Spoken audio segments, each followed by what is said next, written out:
Okay. Sorry, I am very late today. It's just been one of those. We went out to lunch and then been meaning to get on for hours. I ended up just kind of spacing out for a while. So I'm sorry, folks, for the late stream.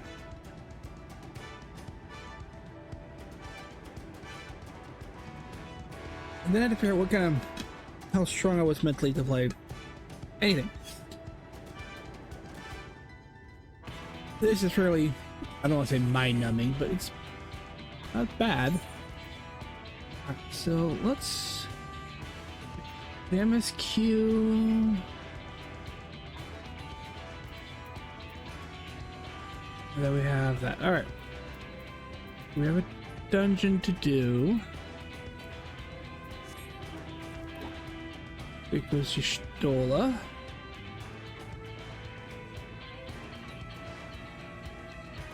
Let's see here. Oh, bugger nuts and then some.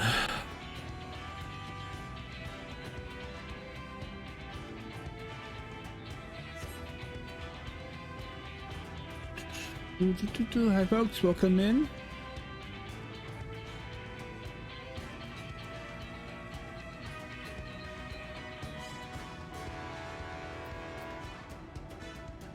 The food I have, crit, direct hit, and tenacity are the main things. Okay.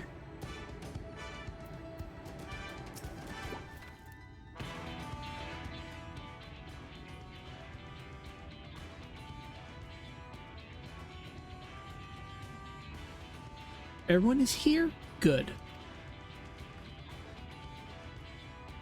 The Talus has taken hold of the mountain. As planned, we will use its body as a bridge to reach Vothri's sanctuary. The sinews will make us work for every Yalm, of course. But we will carve a path through the ranks and meet with their master regardless.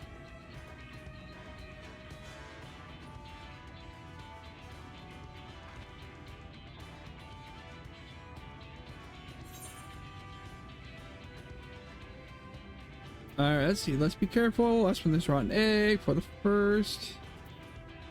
Alright, let's be careful though.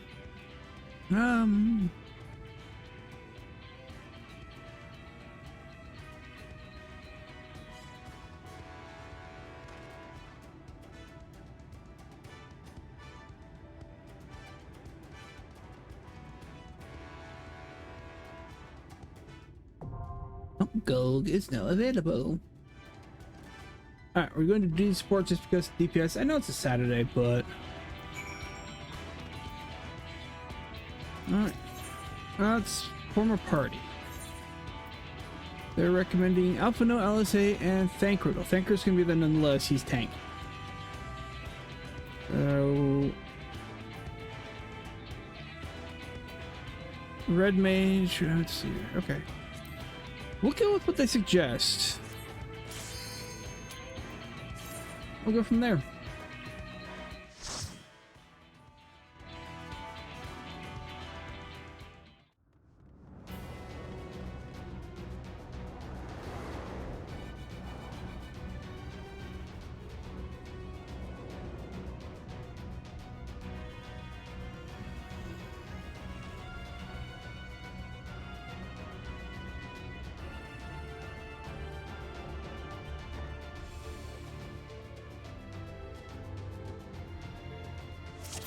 Do this when we get to the boss battles and do Alphino targeted.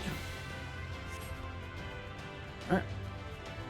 So it is you. You will not defile my new paradise.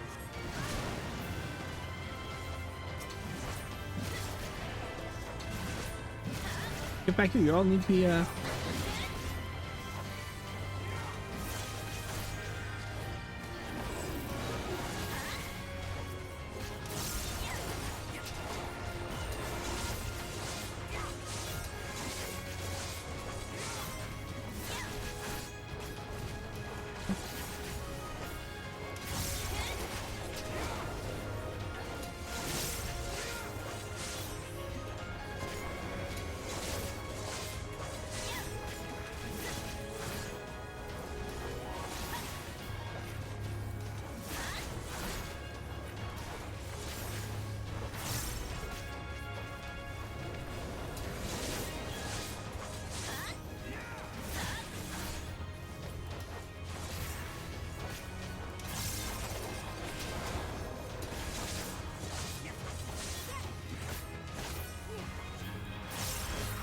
yourself.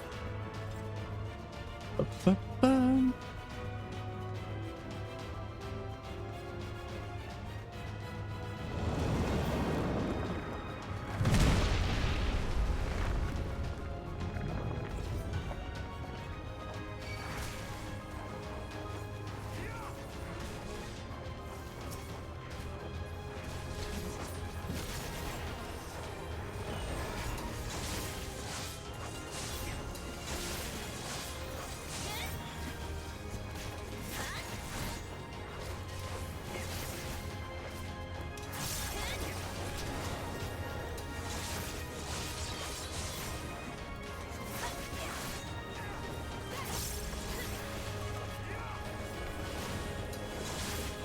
Ba-ba-ba-ba.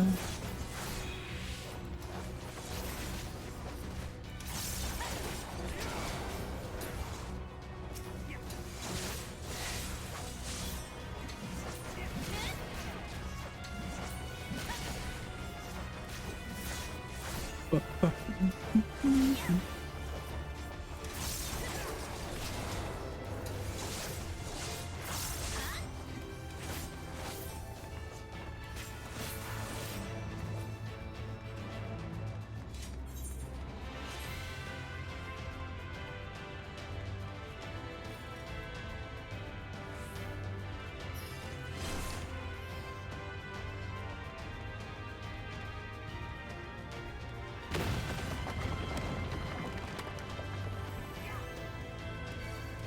I just realized I haven't eaten any food. Alright, we'll do this one.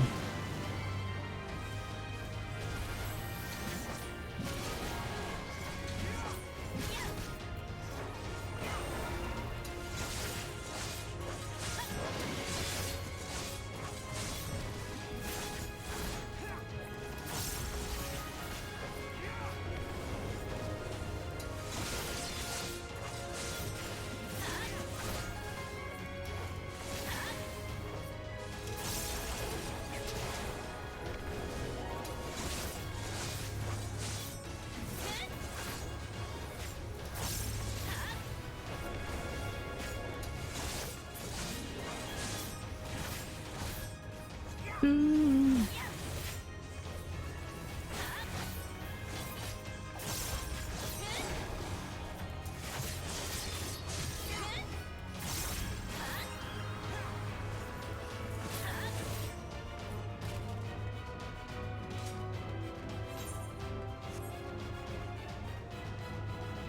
Ba-ba-ba-ba-ba.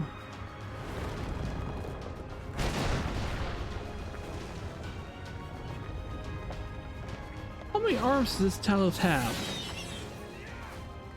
Seriously.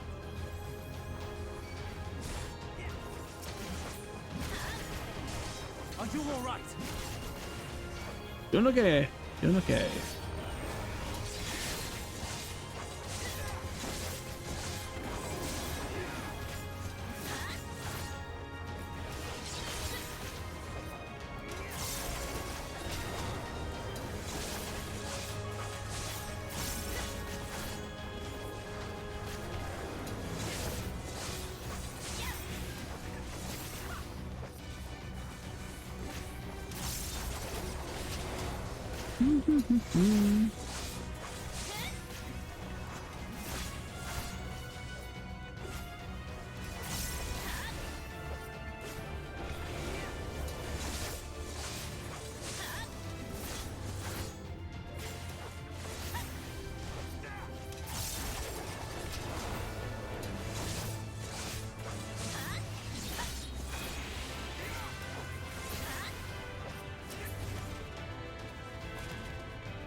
Alpha Note, yeah, Alpha Note, you might want to move. God, Thinker, I'm squishy.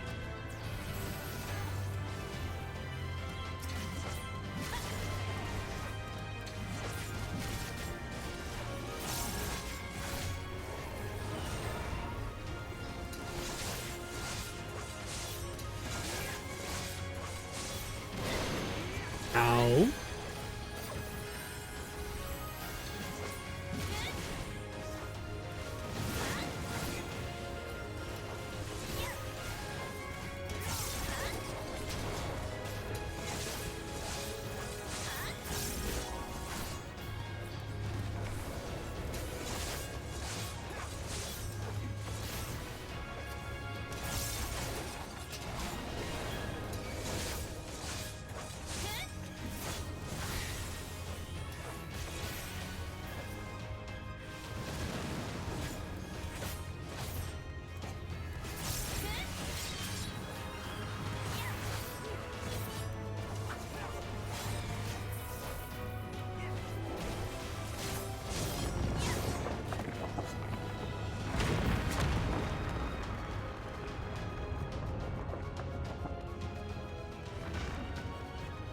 Alright, so here we are, the first boss.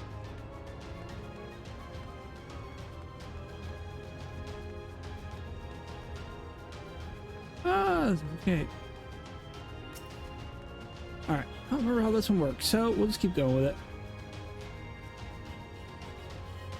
Go, come on. Bankred, do your damn job.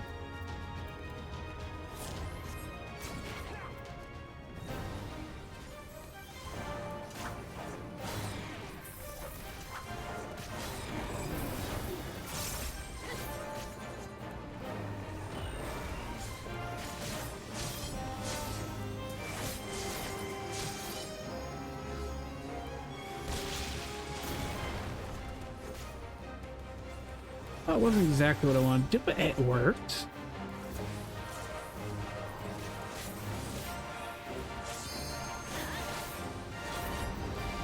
Realized I don't have limit breaks on my bar.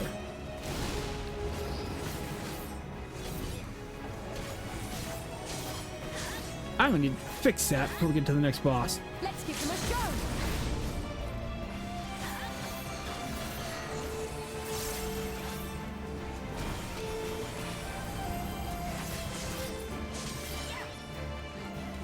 Oh, this is gonna hurt. Ow. Didn't get out fast enough. It doesn't hurt as bad as I figured it would.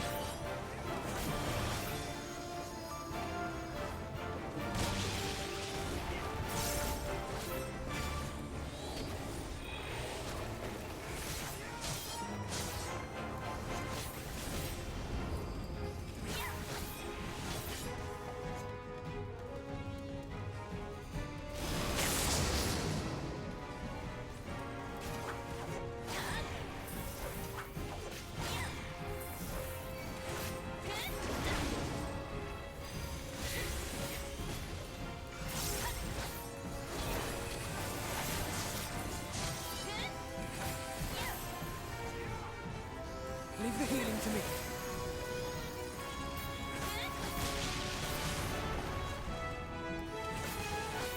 Wasn't quite out of the way of that one yet.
Useful for my class? Casting. I'm not a caster, doesn't do me any good. Definitely before we get to the trial part, I'm gonna have to head back to Crystarium and double check my gear, make sure materia is up to date, all that fun stuff.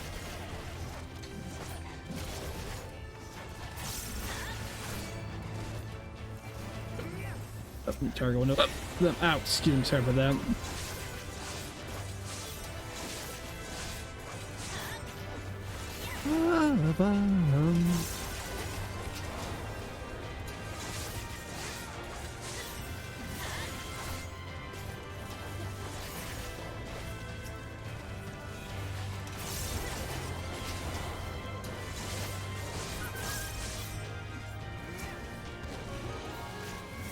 Could use it, but I'm not going to.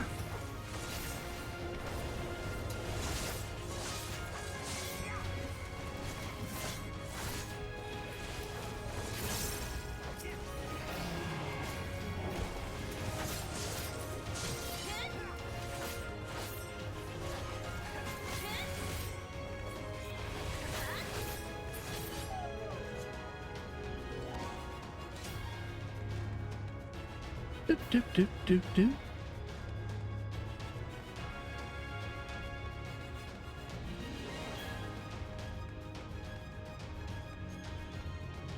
Scurrying about my domain like insects! I will not suffer it! Prepare yourself!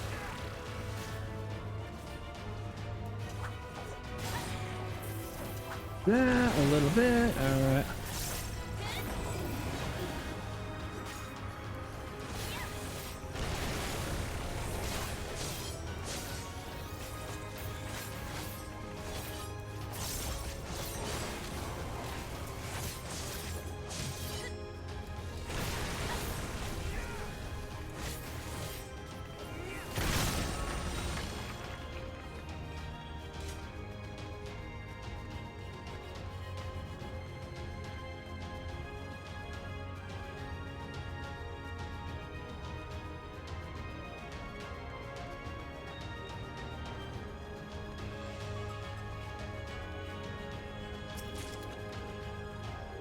Ending.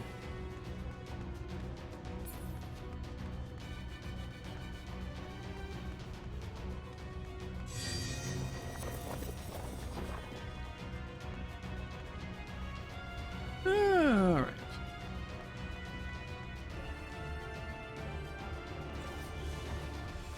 Well, thank her. Tag him all like he needs to do.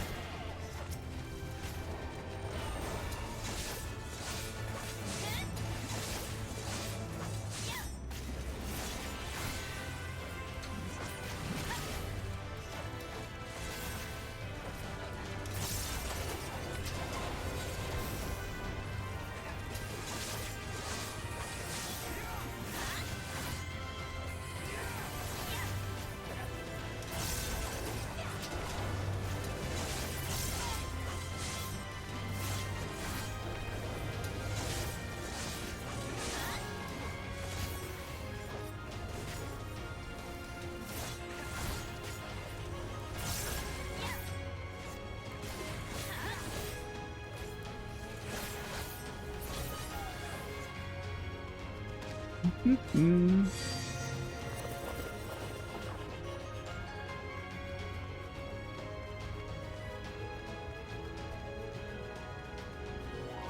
Come no closer! Filthy creatures! Secret, you do your job. You're a tank. Get up there. Prepare yourself!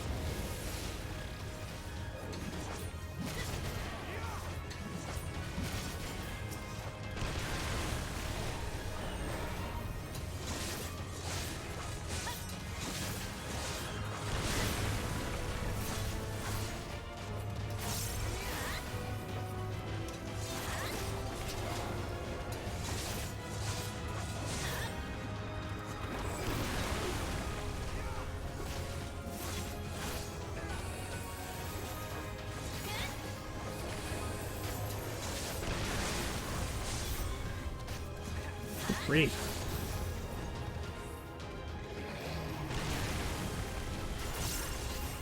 You underestimate me.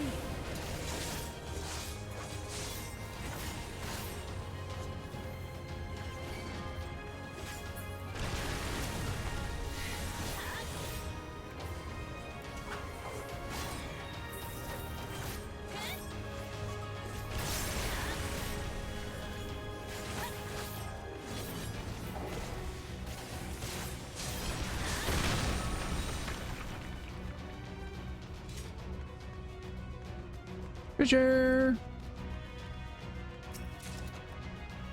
Ending. Let me make sure none of this has actually been, but yep, slang is what I need for. Oh, this one. Okay.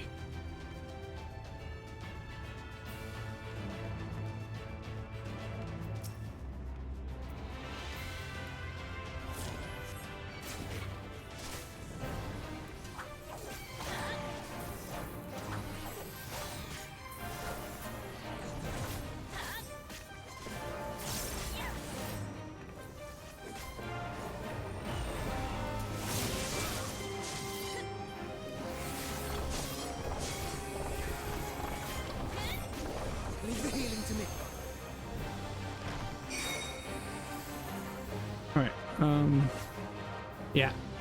Wherever the faces are, we need to avoid.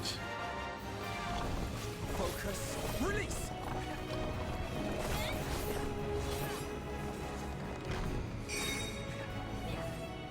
All right.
You underestimate me.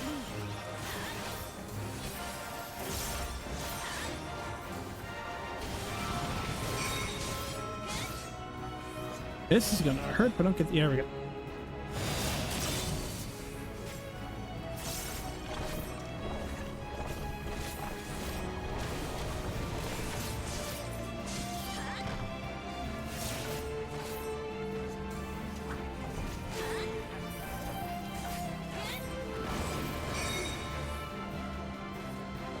Here.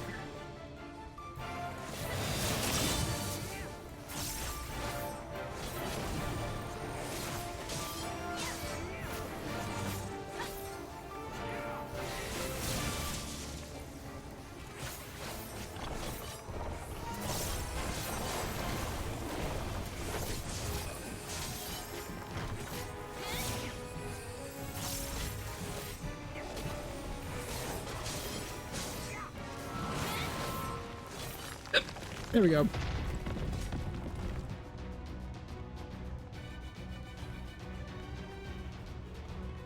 Oh, there's this. Like, where is the treasure coffer? There it is. Scouting. I am righteousness, and righteousness will prevail. Fear of all three. Sure, sure, sure.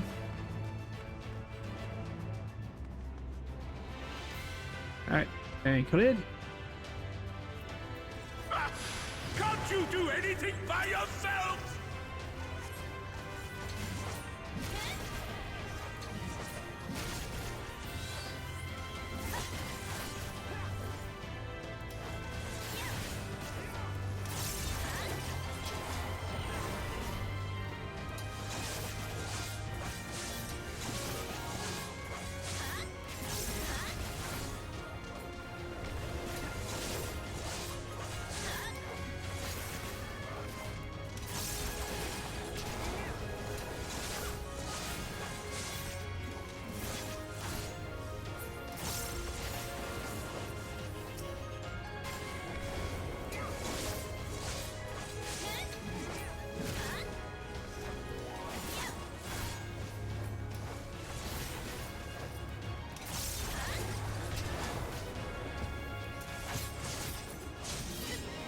Flank over here.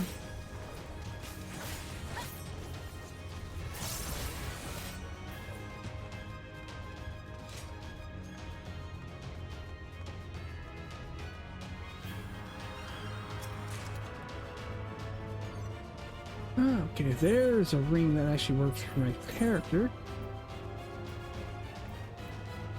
Let's see, we're looking at the first ring here. Tree of materia. No, it's not much, but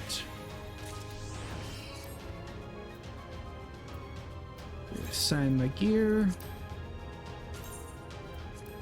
I always do that, just play it safe.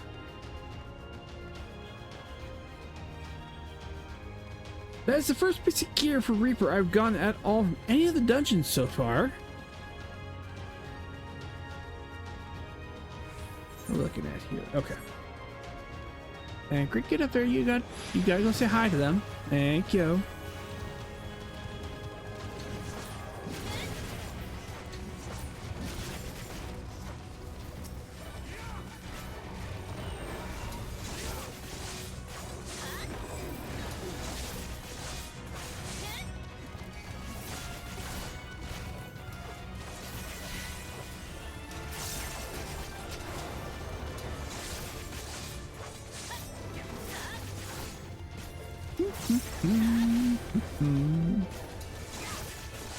Nope.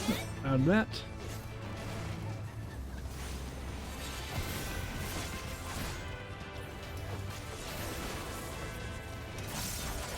Leave the healing to me.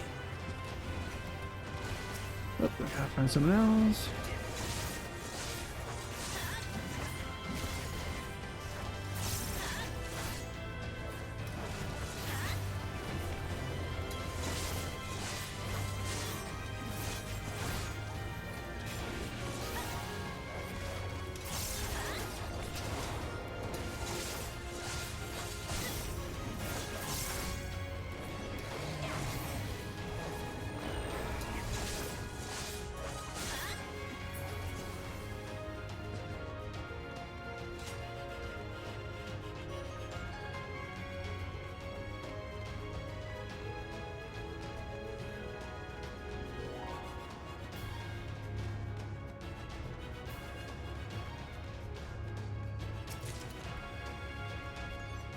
Ninja weapon.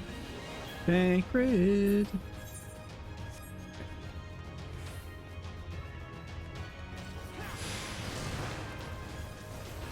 So let Thinker make sure they're... Oop, lost everything here.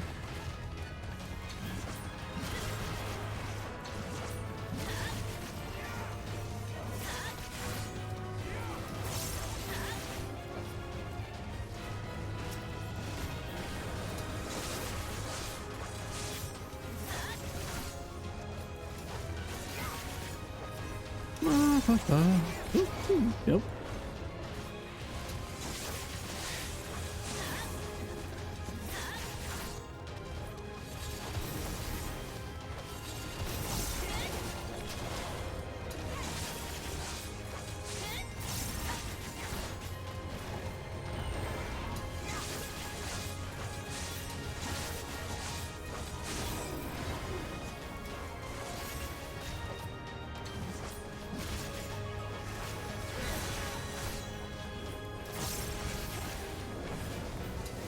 Leave the healing to me.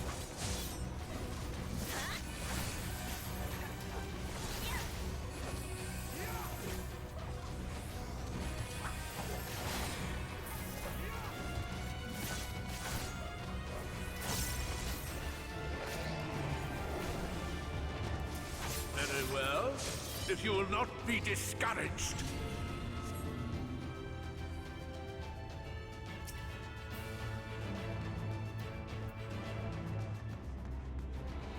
Prepare yourself.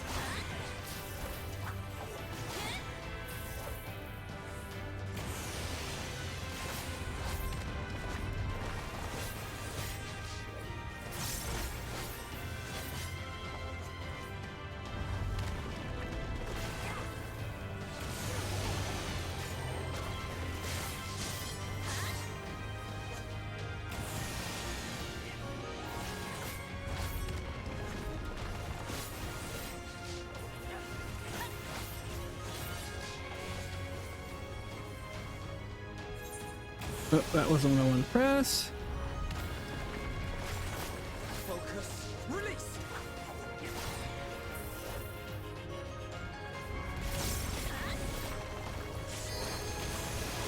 I'm tired of the limit break again. Again. Do that before I forget. The general?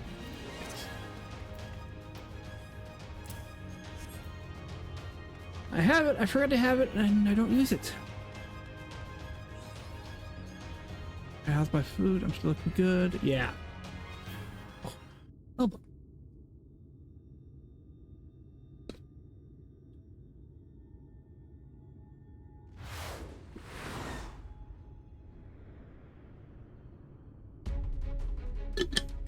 All right.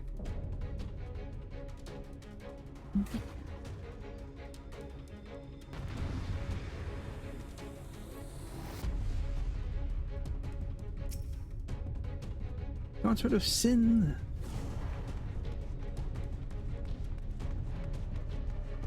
Prepare yourself.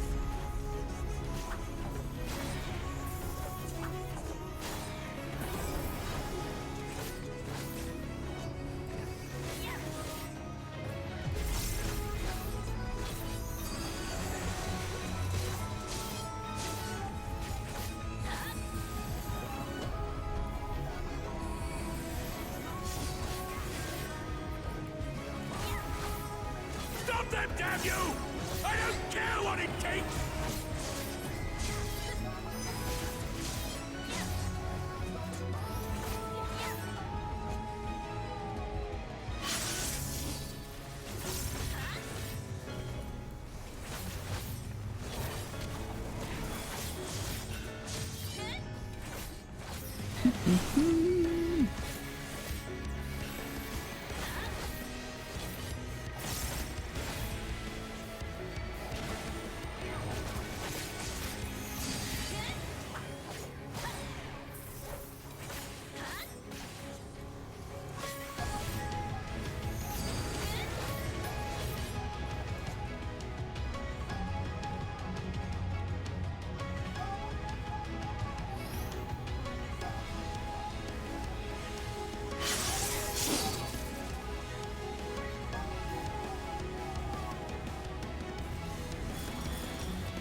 Leave the healing to me. Yow.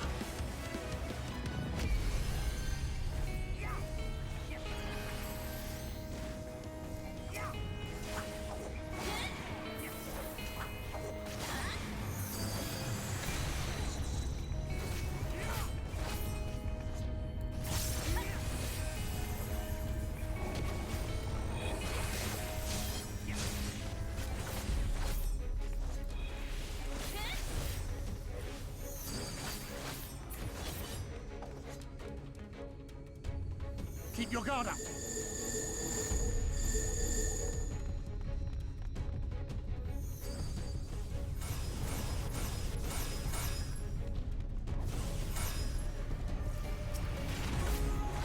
Go and use it. Won't hurt to do it. So I'm watching Thancred's health go down, partly because he's Gunbreaker, so...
Excuse me.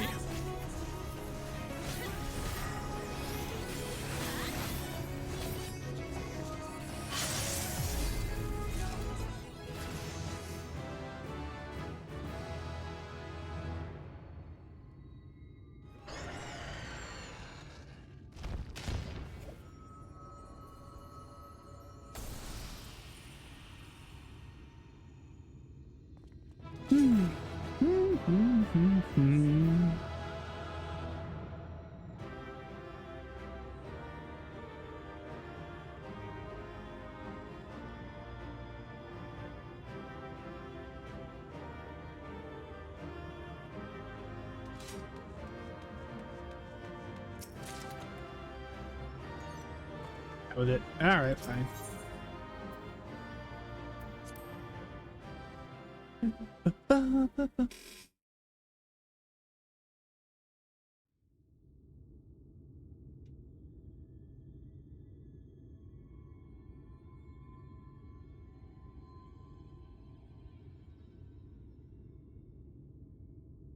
The end is near, my friends. We have found Vorthri's hiding place.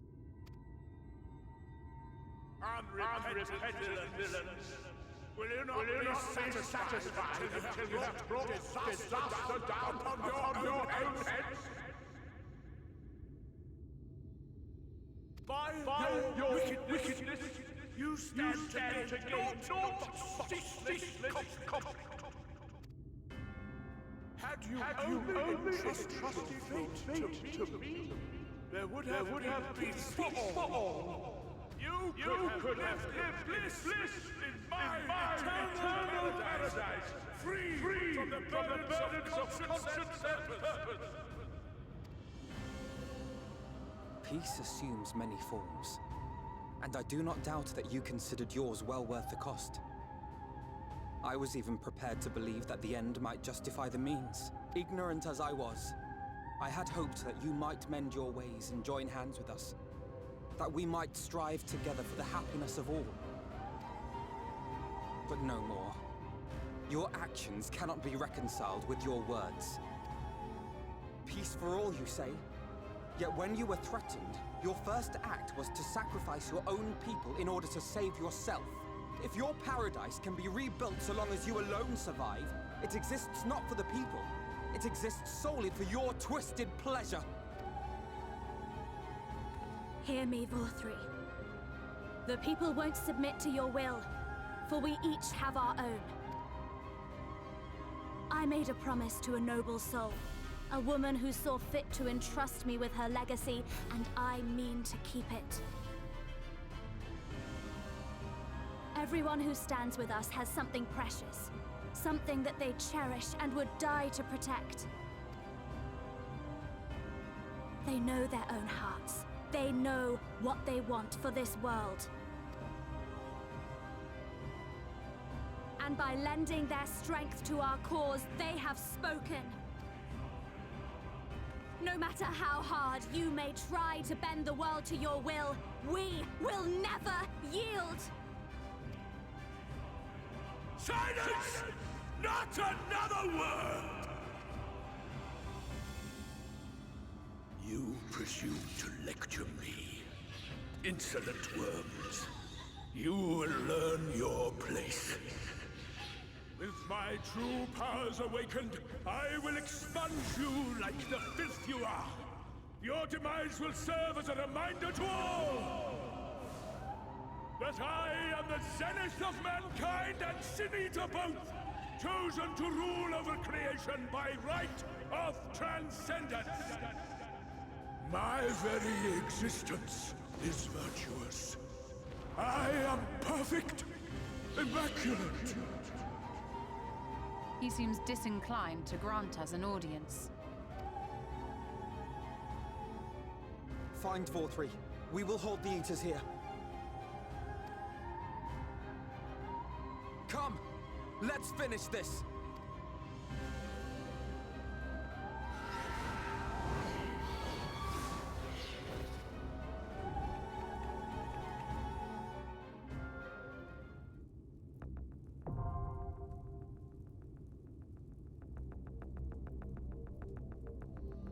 Alright. Okay, so I'm going to have to... I will have to do this to Duty Finder, but so before I do that, let's head to Starium.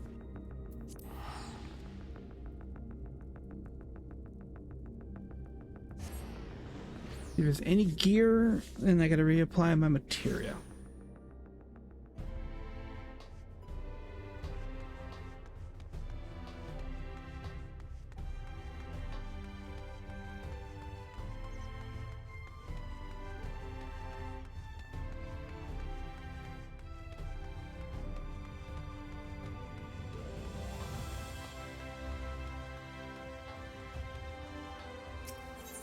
Okay, so head.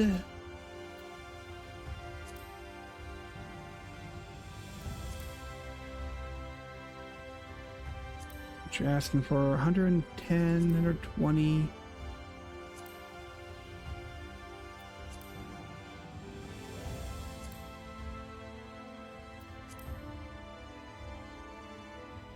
It is better.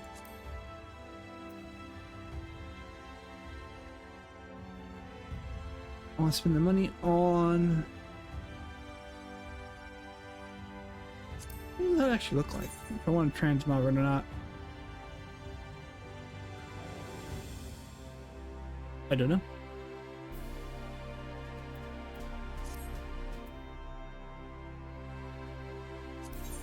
Yeah, I'll spend the money.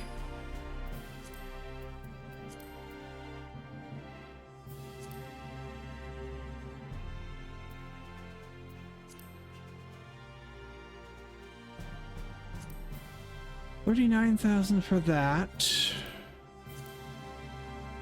69 for that.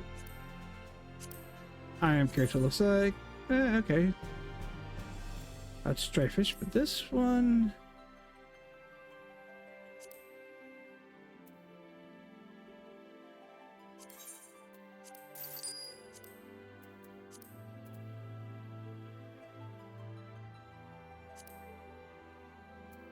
$20.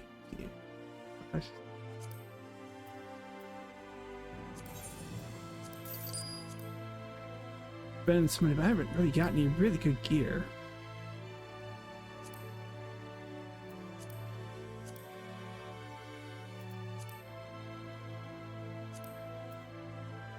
Well, newish Guardian. I mean, I'm going to end up just transmogging the whole dang thing anyways, but...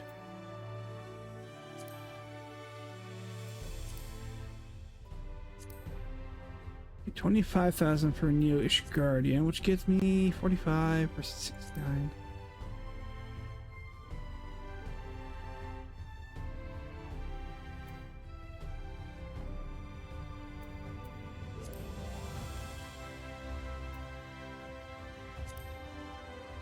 I'm definitely gonna have to do what I can to make more money.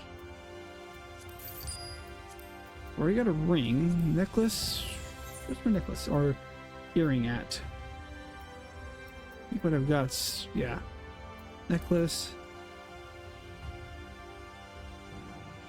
Strength, skill, speed, and vitality.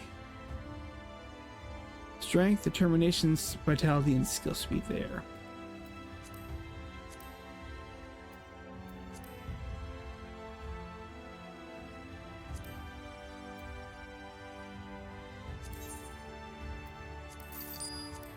Yeah, I need to get money bracelets.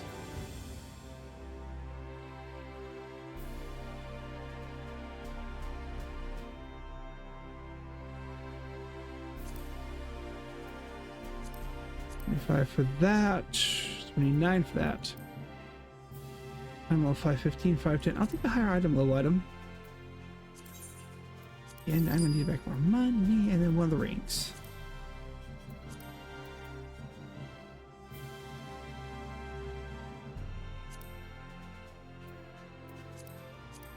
Six, 25. I can't believe what I got. Okay.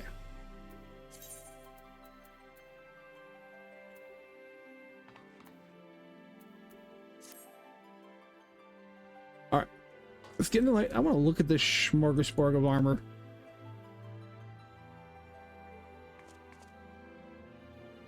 That is a smorgasbord of armor. I won't lie. Yeah, at the same time, it kind of has a cool look to it. Let's see if I have...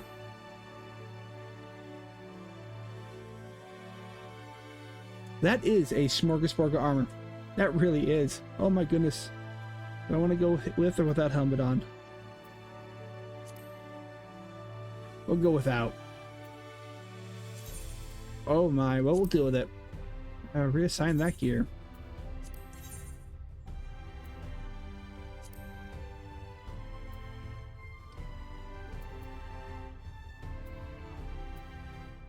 Never see if there's a better weapon than what I have.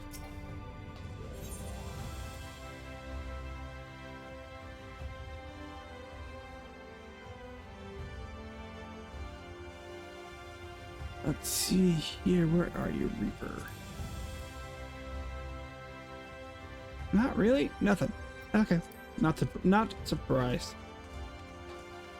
Alright, melders. Let's get some materia melded into this thing.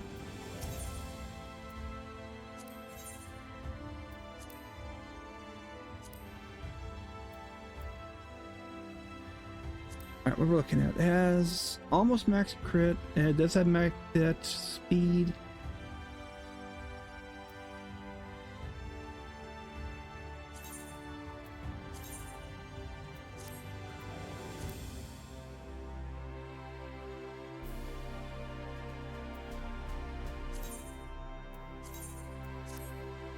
Let's get one of each into everything.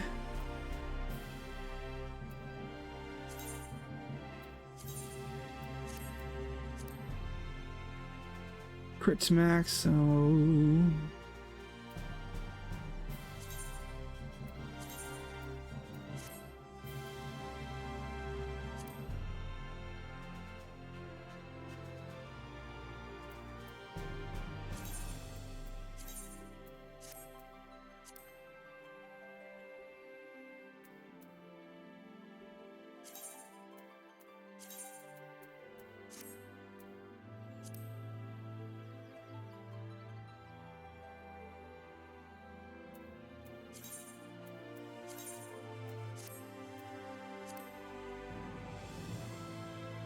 So, I'm gonna have to get some more different. Okay, we'll put double crit Neo.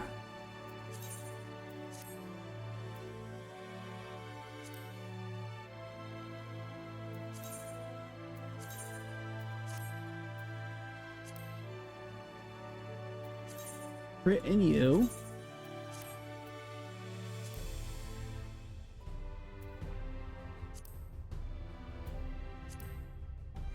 Everything else is maxed out on crit, so I need determination and skill speed and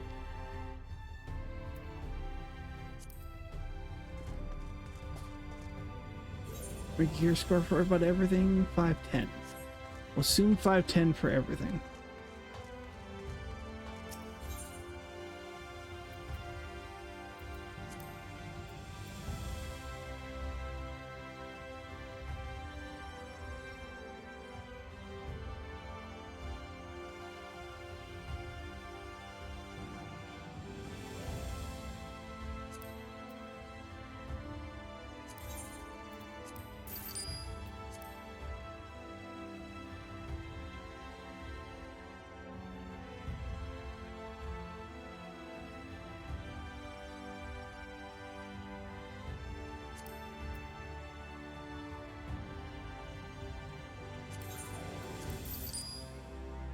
Okay. Put what I have in there first, and we'll go from there.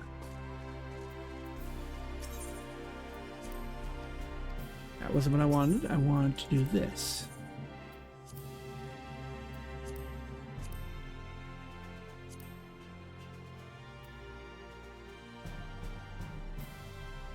Alright, you were actually a lot less. 415, but okay.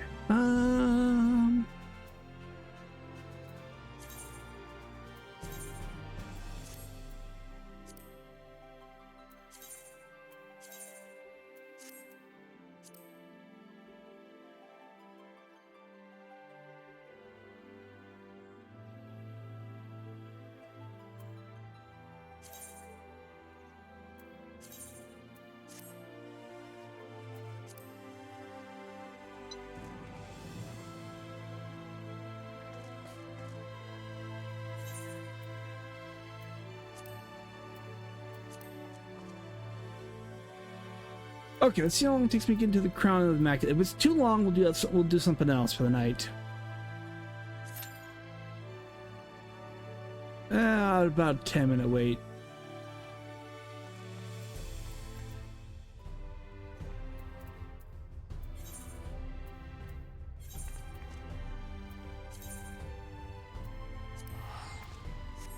We'll head up there. We'll just do the quest.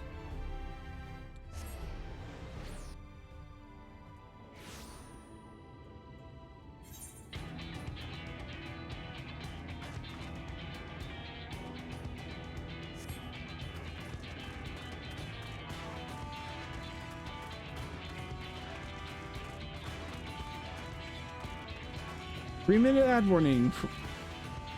3-minute ad warning. That is a smorgasbord of gear.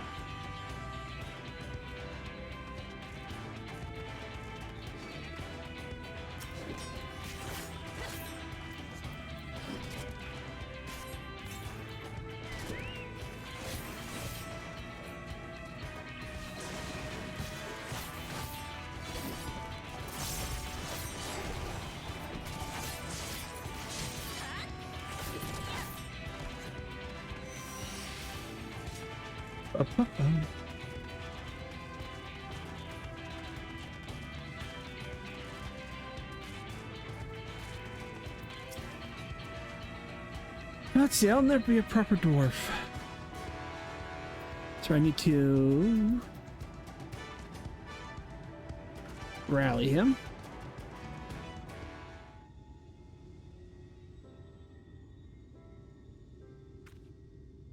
Oh, you came after me for your kind soul, ain't ya? Don't spend too long on cutscenes. And I'm still kind of a prickly sort, but I do dream of helping the other villagers with my smithing skills, just like the great Watts did. It's just that I spent my whole life tinkering with automata instead of learning how to speak to folk. I've always been awkward. And that got worse when I realized people were avoiding me, made me angry, made me throw up walls and shut out others out. Then it wasn't long before no one would come anywhere near me. Soon you'll have to leave too, and then I'll be alone again. Let's see, they're willing to be able to give you a chance.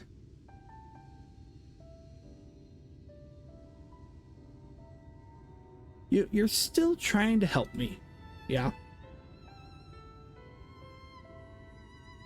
I suppose I'd give it another try. A clumsy lolly-ho might be better than no lolly-ho at all. Right, my mind's made up.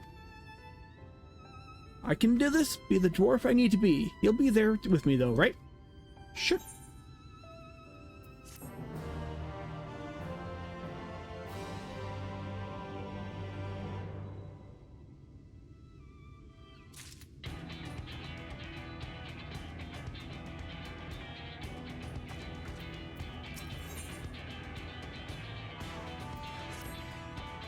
Alright, I'm ready. Are you ready?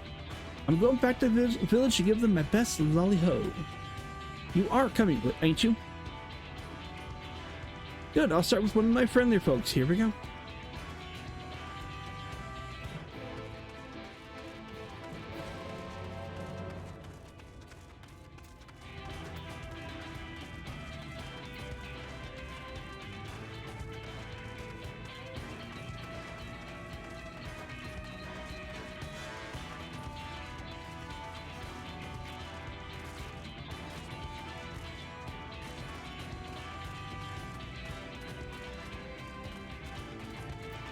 Unlock the gemstone trader.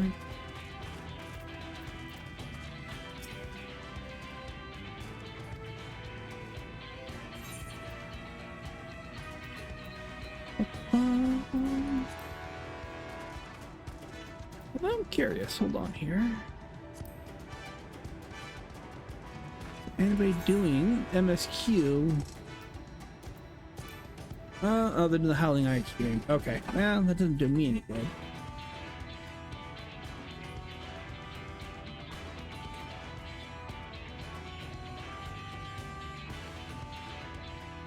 Ow.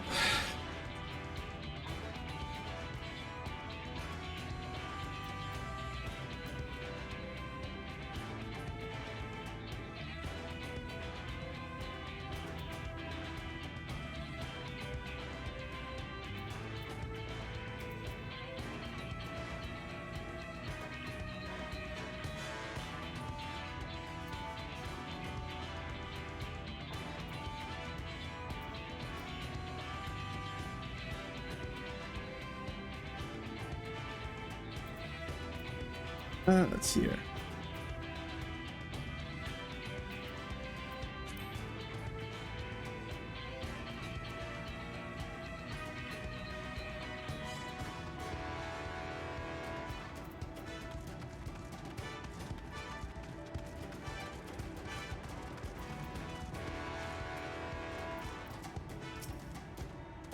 Okay, lolly, her. Having hobgoblins run, are you mad at me or something? Can't give up yet. Maybe someone quieter. Gently now.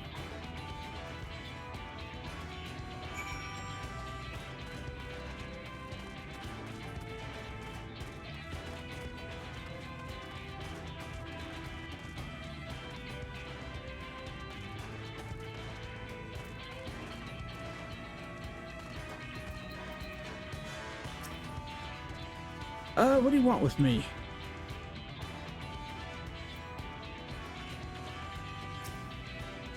Lolly. Another eek. I gave it back, Run. I swear, you don't have your hammer.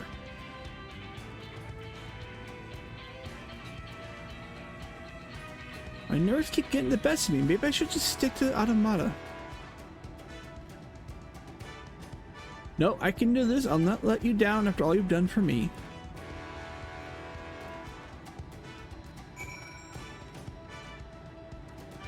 Where's Ron at? Okay.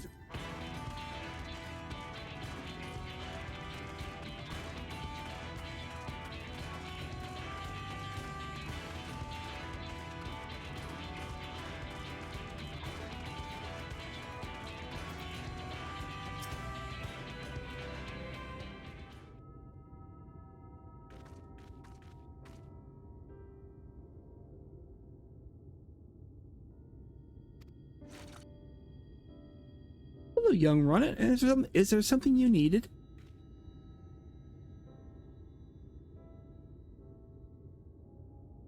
Lolly.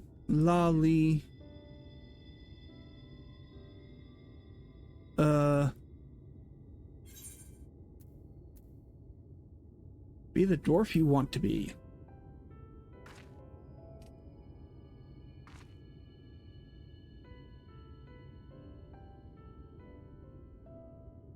Lolly ho.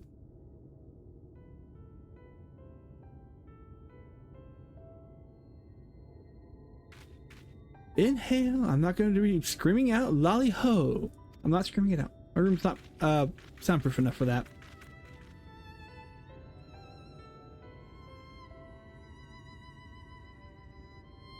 Lolly ho. Now that's what I call a greeting, dear. Well done.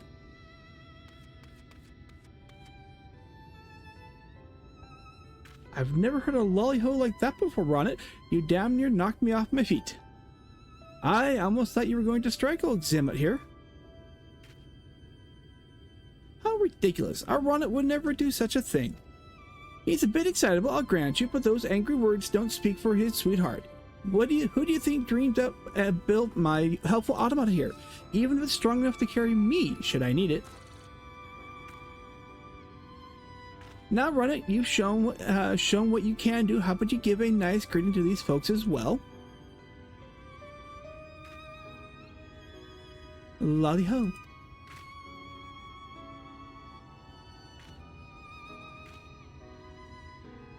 Lolly ho, run it. I fear I may have misjudged you. Lolly ho, and a good greeting is so reassuring. And here I thought you didn't like me. Nor me. If you get time, I'd like to see the plans for the helper you built. An automation strong enough to carry a full-grown dwarf. Incredible. Of course, if I don't dislike any of you, I'd be glad to share how I built my inventions. That's a promise, then. We'll be seeing you soon, run it.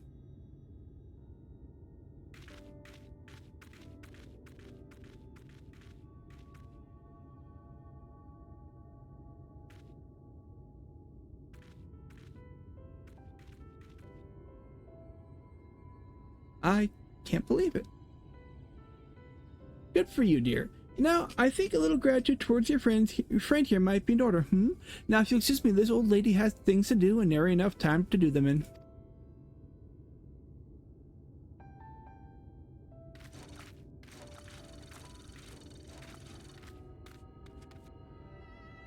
Did you see that? I greeted people properly and they greeted me back.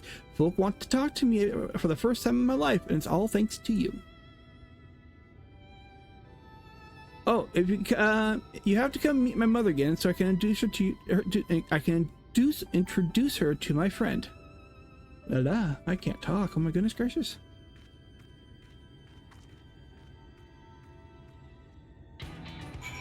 Okay, we have one healer and one DPS. Alright, and we've been waiting for 11 minutes. So I'm probably gonna have to pug it, especially some of the older content. Oh, there we go.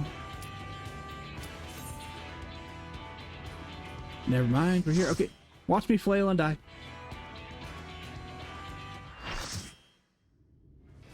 I'll go ahead and skip the cutscene. We'll watch it later.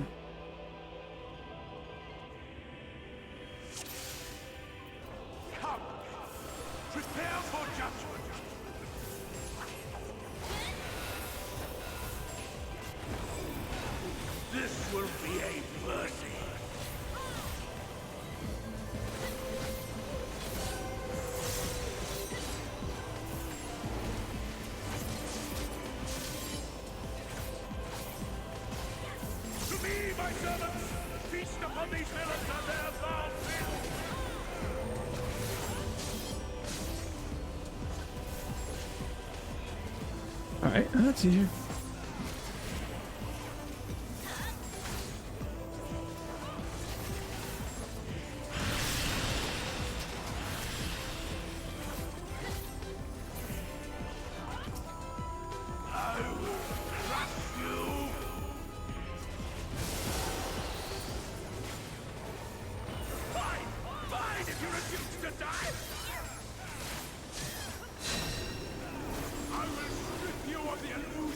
Alright, I think we gotta go this one? I didn't see if there's anybody else. Okay, we did. Then you will suffer! Yes! That will be your punishment!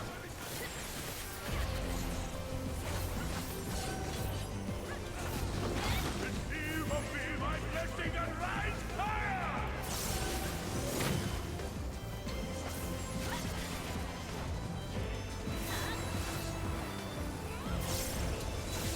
I will crush you! Suffer, suffer, suffer! Suffer and know your folly! Damn you! Why do you not fall?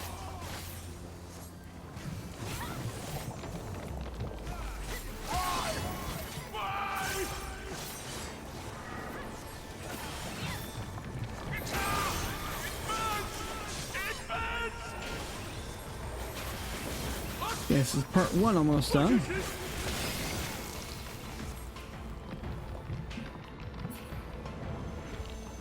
Do his thing.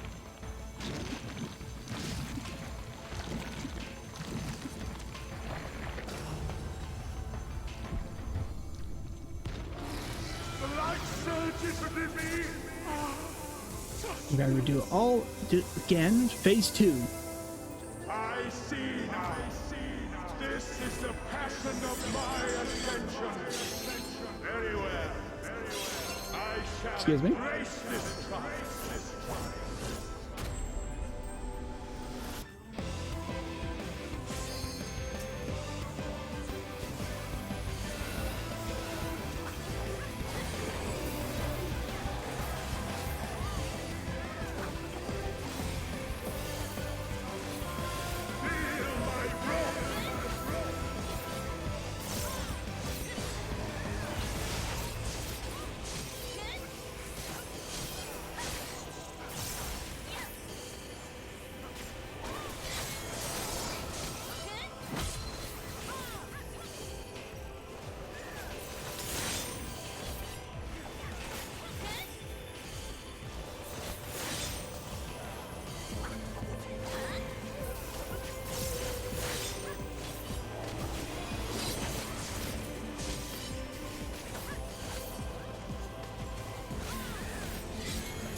Ow, it's gonna hurt.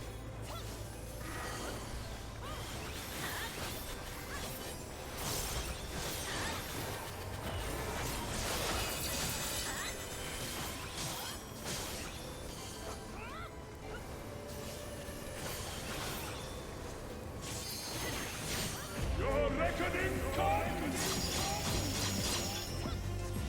Alright, what are we doing here, folks? Okay.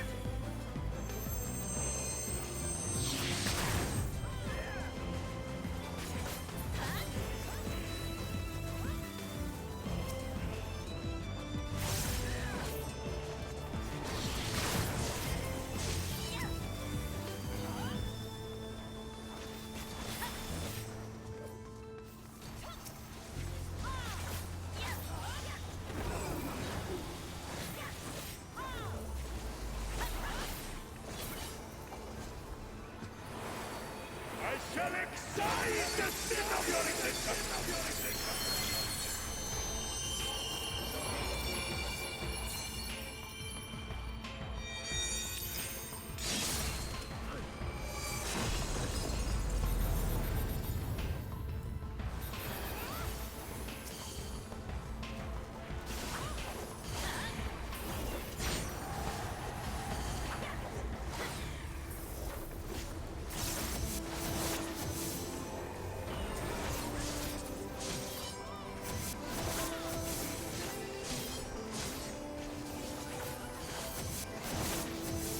Know your place.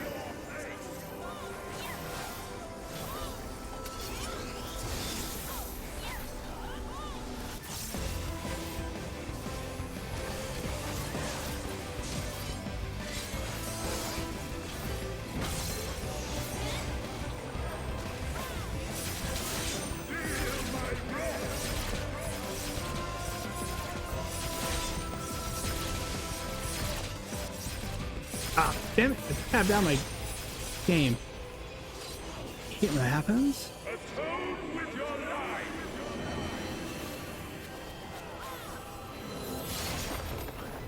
Damn it. I dove.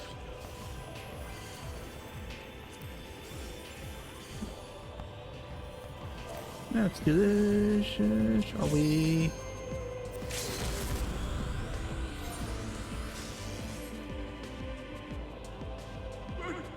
I am all power. Skip for now.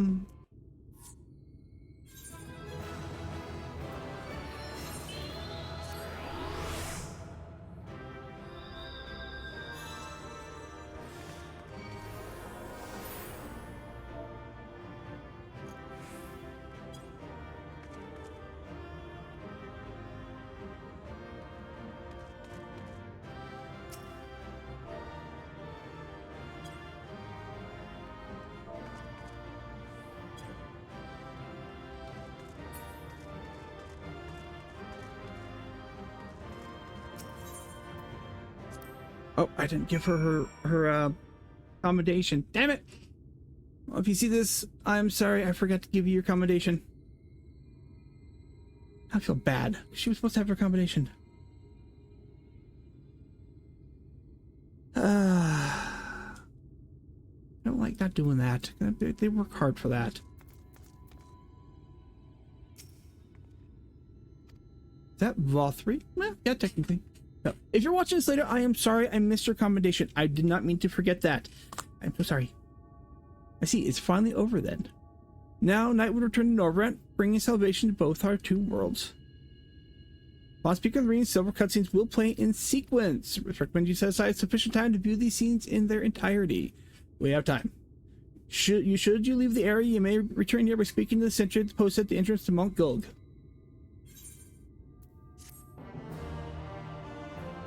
Don't think I have to voice anything. We'll see.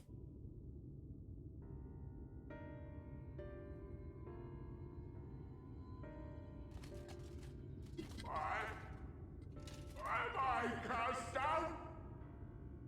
But it is you who are the villains. Father told me that I am hope.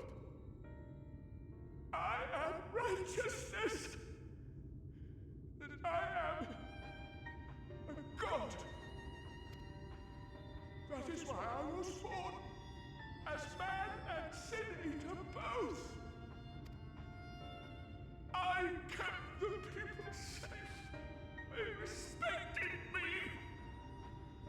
Worshipped me. How can this be? I should be the one looking down at you.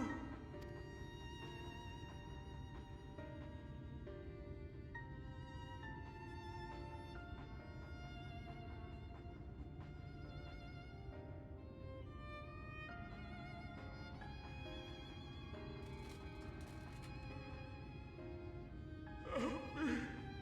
Damn you. I am your god.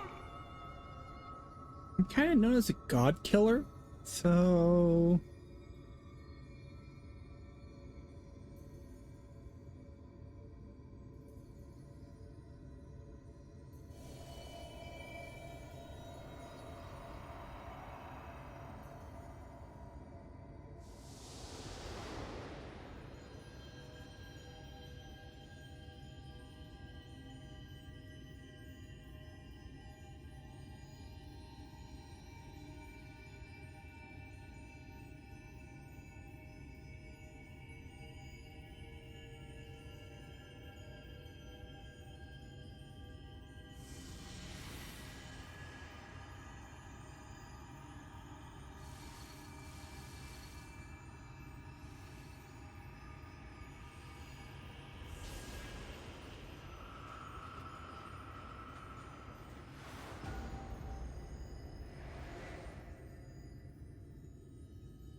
Look!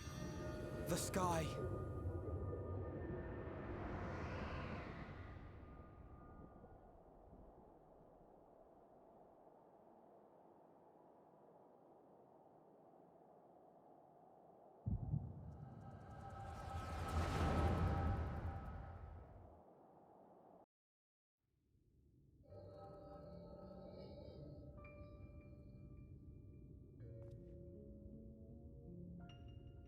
Fools! Were it not for my decisive action, the whole city would have been overrun, razed to the ground. Yet they dare to complain about casualties? Spare me. I'll wager they were put up to it by those wretches who seek to usurp me. They're stirring up the citizenry. But if they think I will yield to the likes of them, they are gravely mistaken. To be subjected to such deplorable treatment, such ingratitude. You have my sympathies, sir. You do so much good for this city, and you could do so much more were you not surrounded by fools.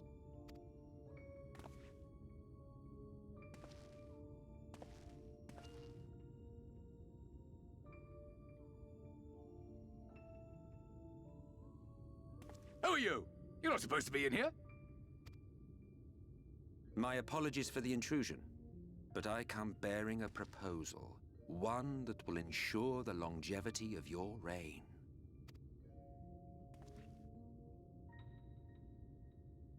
But give me the word, sir, and I will bring hither a Light Warden. By giving its power to the babe within your lady wife's womb, we shall create a transcendent being, a king to rule over all. And as sire to the king, your authority will never again be in question.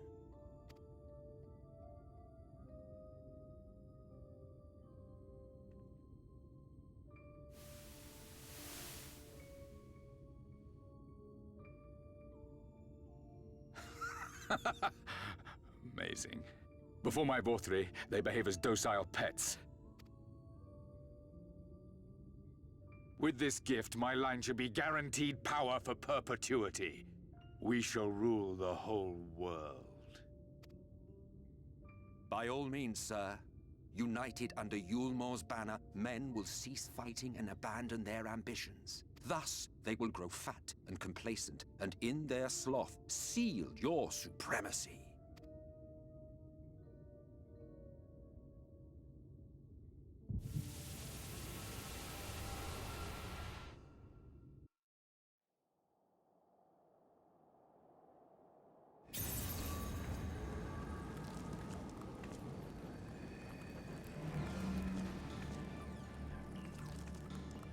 Are you all right? Say something!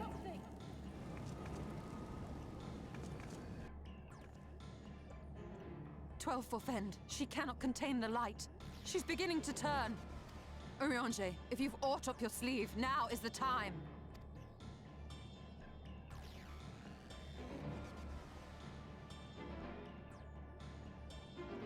It's changing back.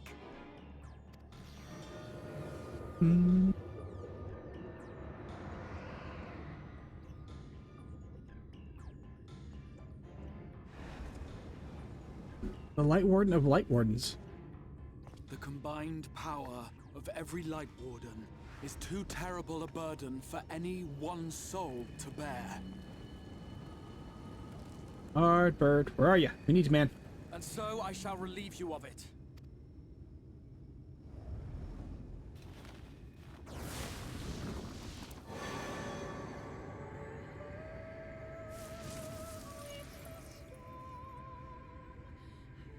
Exarch, what are you doing?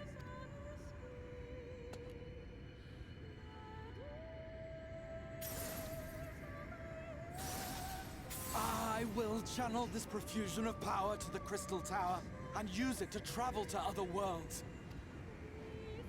As I have dreamed of doing ever since I first learned of their existence. Who would choose to remain here in this dying realm when they might go elsewhere and begin anew? Not I. And thus did I use you. No, I don't believe you. It doesn't make sense. Damn you! We won't let you do with her as you please. Do not interfere!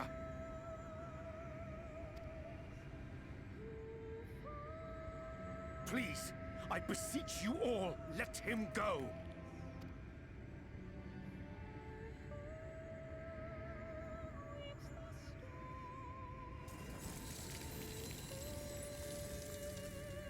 You knew of this, Urianger.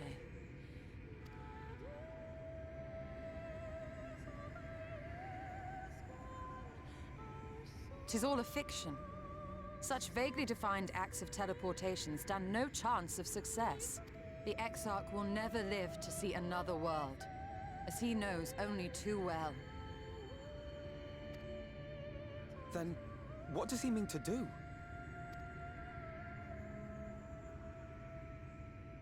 He means to take the light with him into the rift, where he will die. From the beginning, he intended to sacrifice himself to save our friend and Norvrent.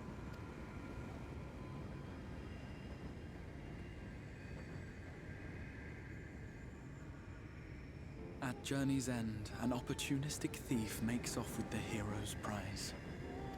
A paltry way to end a chapter, I concede.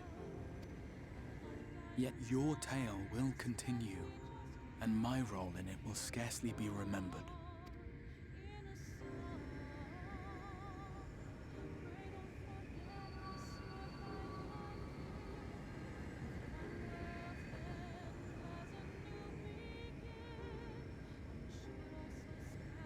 Worry not.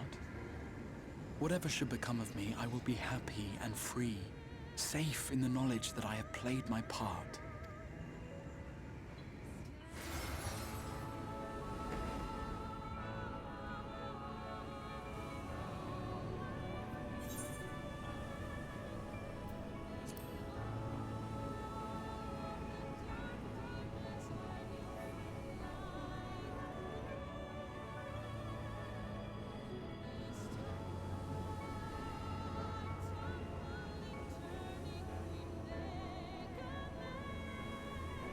Thank you for fighting for this world, for believing.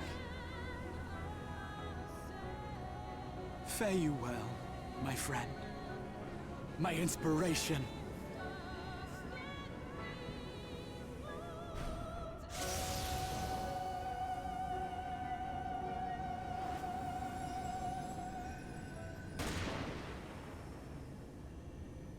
Boom.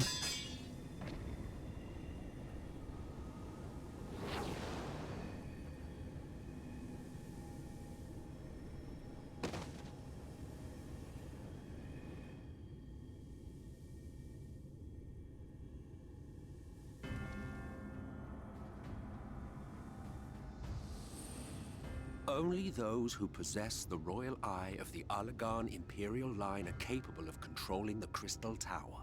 Such individuals do not exist in the First. Therefore, in all likelihood, the Exarch arrived here with the tower. This much I had surmised, yet I could not discern his grand scheme. To think that he went through all this trouble for the sake of a single hero. It's almost admirable in its absurdity. Alas, it is not your grand scheme that will succeed, but ours. You bastard! Stay put. Your friend is still alive, but whether he remains so depends on you.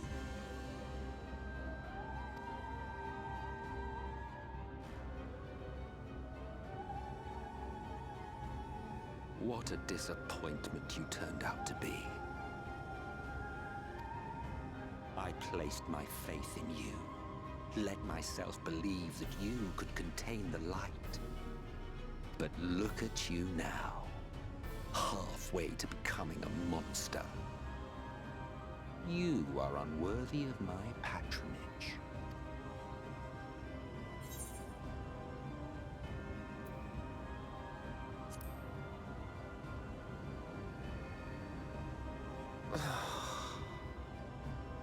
I am an Ascian. My heart's sole desire is to usher in the Great Rejoining. 100 years ago, I entrusted my comrade Logriff with the task of increasing light's sway over this world. This we sought to do by manipulating heroes. When that failed to achieve the desired result, I created Vorthri. Thanks to your meddling, that too has ended in failure. What was your true purpose in approach? Oh, sorry. By your 12, boy, have I not told you before that everything I said was the truth? You were specimens by which I might gauge man's potential as it stands. I genuinely had an interest in you, genuinely considered taking you on as allies. Provided she could contain and control the light. If not, then she, and by extension you, would be of no use to me. 'Twas as simple as that. So, we've been found wanting. How disheartening. But even had we fulfilled your conditions, there was no guarantee that we would cooperate. What then? Then I simply kill you all. At the very least, it would restore the world to the way it was before you went about trouncing Lightwardens willy-nilly. Suffice it to say, it would be most inconvenient to have all that light taken away. And I would be lying if I were to claim his actions didn't have me worried.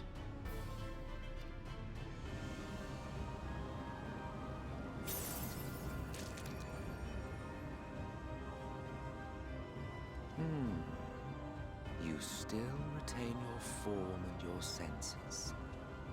But you have all but become a Sin Eater. Whether you will it or no, your mere existence will serve to engulf the world in light. Those in your company will likewise turn into Sin Eaters, and in time you will succumb to your base instincts and hunt innocents to feast on their sweet, sweet ether. Those few with the will left to fight may rise up against you. But before your absolute might, they will quickly know despair. There is no hope. We are finished. Mankind is finished. Ah, the irony. What 4-3 achieved through bliss, you achieved through despair. But I have overstayed my welcome. I shall look forward to seeing you bring the world to its knees, hero.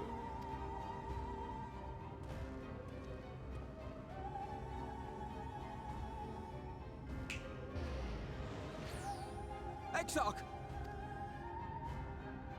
I have naught to show for all the time and effort I invested in you. He is a small token for my troubles. I did not expect that I could learn aught from man, but I may yet learn something from all the knowledge he had hoarded for his precious hero.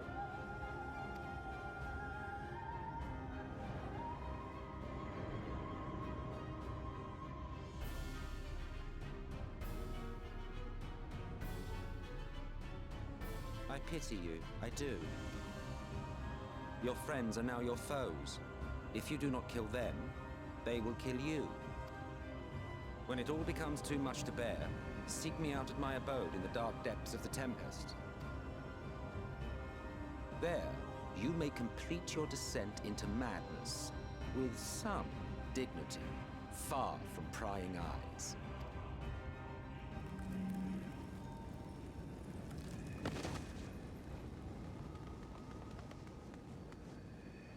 Till then, I bid you farewell, Eater.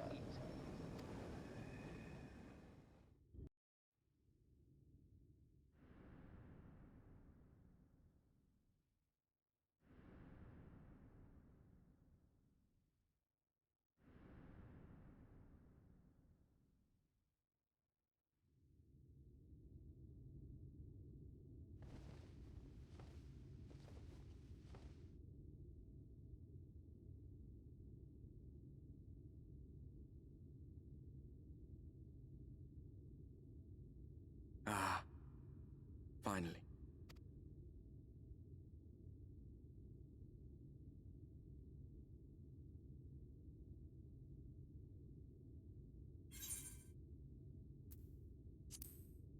Oh, what happened?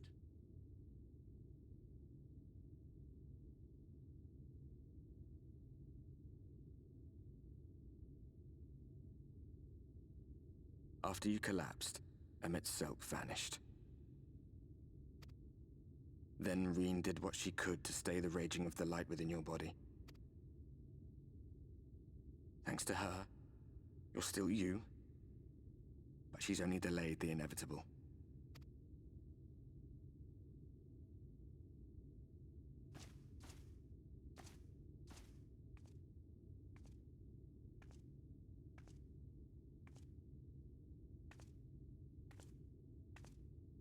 You're not going to like what you see, but you still need to see it.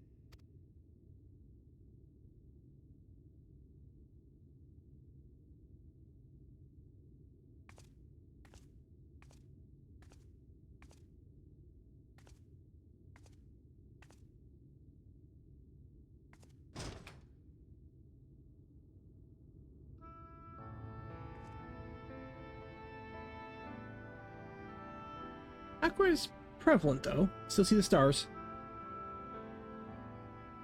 It's like this all over. The whole of Northrad is shrouded in light again. And it's because of you, and the power you absorb from the Wardens. No one knows but your friends. When they carried you down from the mountain, they told everyone waiting below that they didn't understand why the light had returned.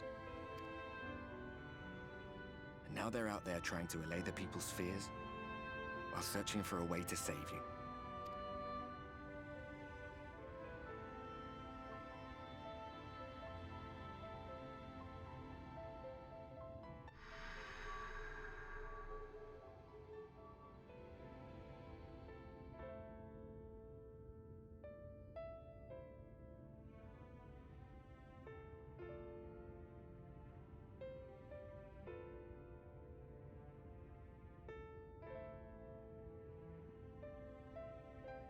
If you're well enough to be up, you're well enough to get some fresh air. Better that than stewing in here. Go on. Go.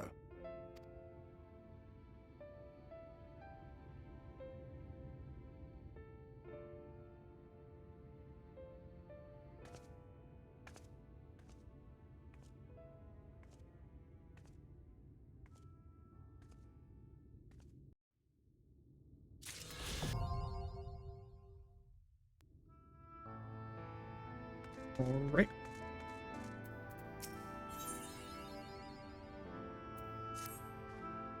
Oh, miss, you're awake.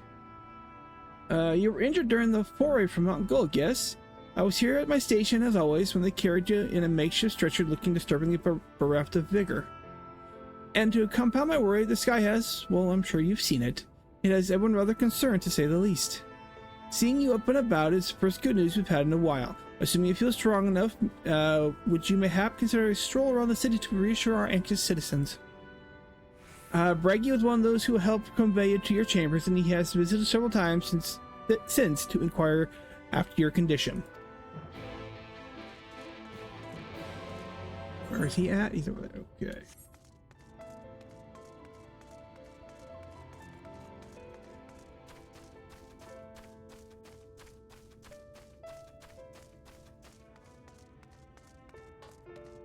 You know, that's what's his name. We gotta go over here.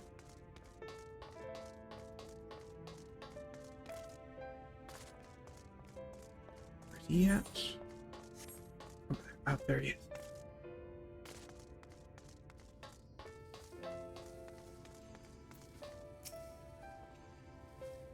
Well, Luke is back from the dead. It was a grim sight. Your companions looked fair ready to drop when they brought you in, so I offered a helping hand. Couldn't bear to see them struggle so. And you, my friend, I feared you had one foot in the grave, cold and lifeless like you were like a corpse, and that was somehow still breathing. They told me that some evil bastard went and snatched our poor exile away in the midst of chaos. Wicked white was this world coming to. But moaning never solved anything, did it? Nay, it's time like these that we Crystarium folks stand tall and do what needs to be done. Trade of Yulmore is back on the table. We'd best make use of those resources to fortify the city against the Eaters, or whatever misery the fates deem fit to throw at us next. Speaking of which, Chesmill was worried sick about you. A healer wringing her hands is not a sight you ever want to see, let me tell you.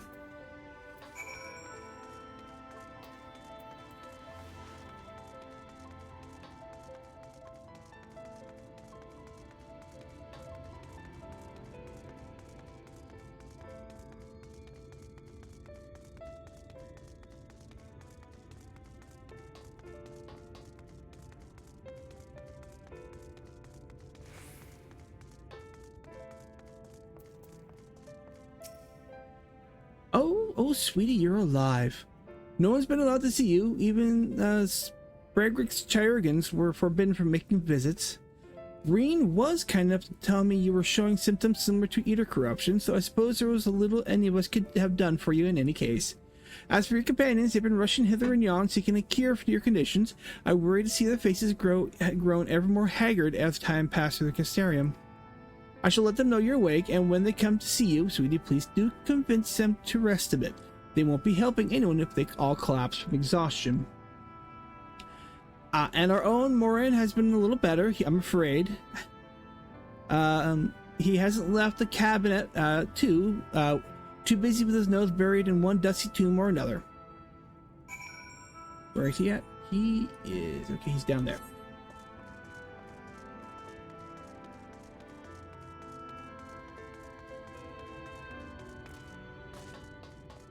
The light's here, but it's not here.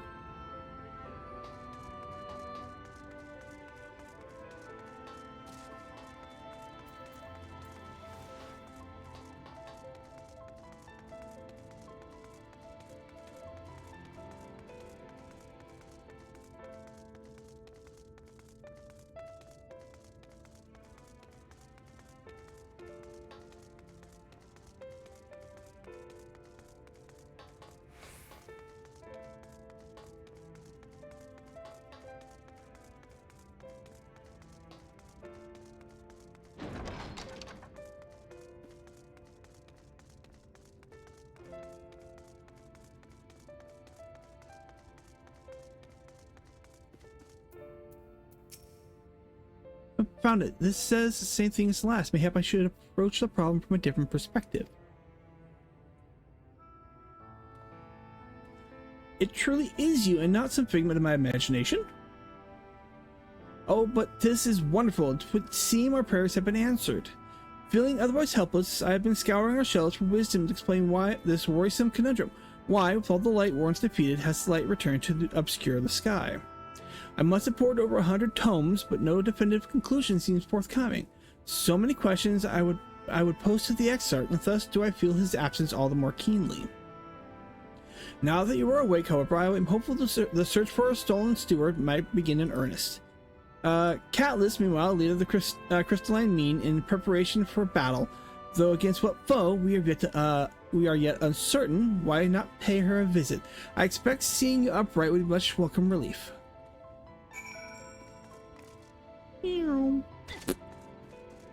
Down we go. She is up there. Okay. This will be into my crystal.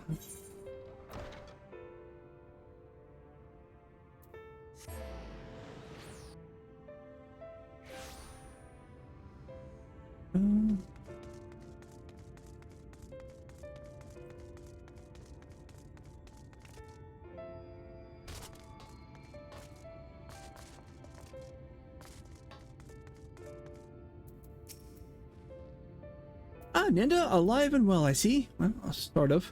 You gave us a proper fright, you know that. Not a day's gone by that I haven't heard folk worrying what's become of you or the Exarch. Anyway, I'm glad you've recovered enough to stand. You're not planning on striking out straight away, though, are you? I was hoping to have a better look at your equipment. If we'd been able to provide you with better weapons or steered your helm, and then maybe you would have won the day and the Exarch would still be here. As such, we're keeping busy consulting each other on new forging techniques and designs and the like. If you can stand still a moment, I'd like to access your gear while we're trying to improve.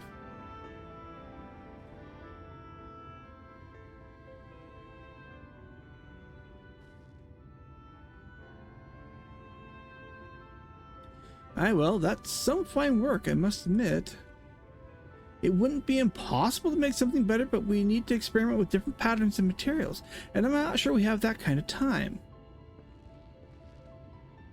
That sounds like a challenge that he would enjoy.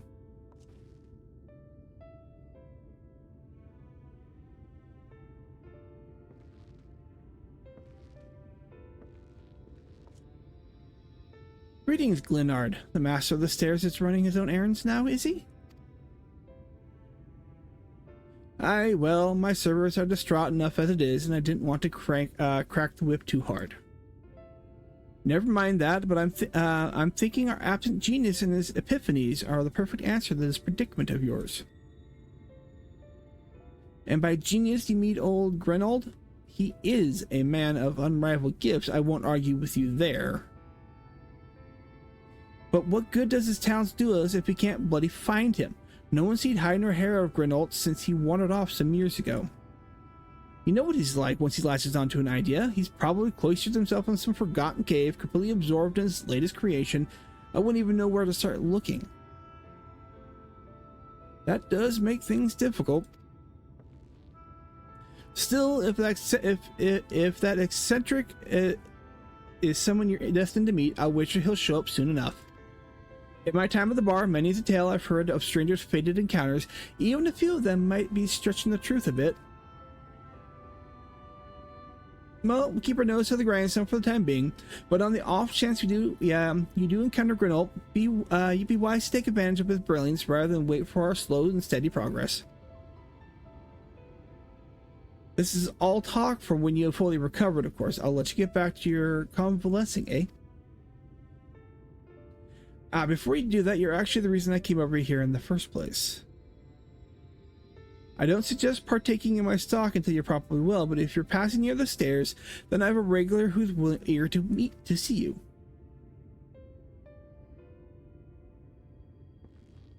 I'd best be going back. Just because the world's coming apart at the seams doesn't mean we have to follow suit now, does it? Here, we can't forget the heart upon which the city was founded, or the exile might not have much of a home to return to.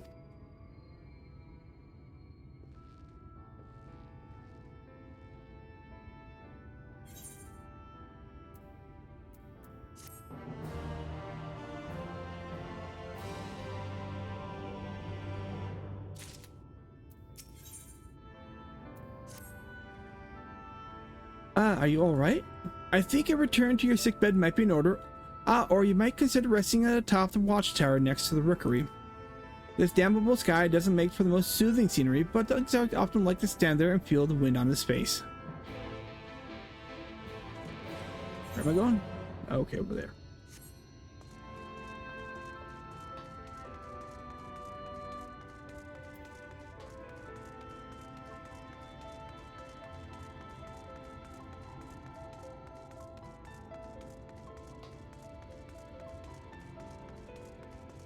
Yep.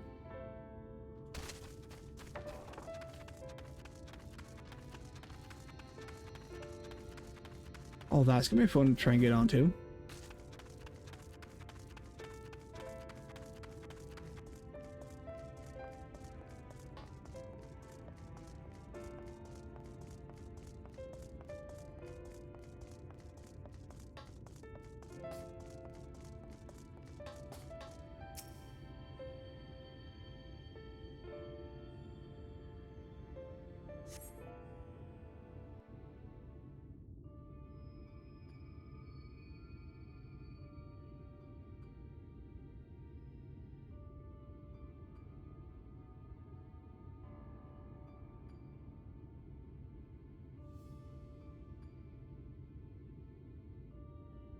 The people of this city have spirit, I'll give them that. They've not lost the will to fight.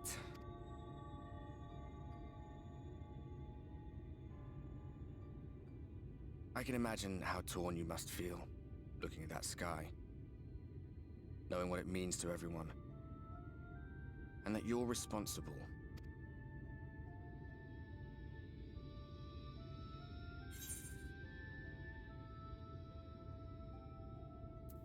Yeah, it's secrecy's worst. I still can't believe it.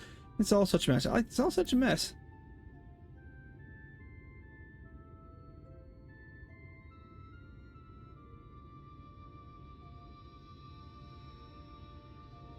Aye. An all too familiar one. Here you stand alone, expecting no one else to bear the burden for you.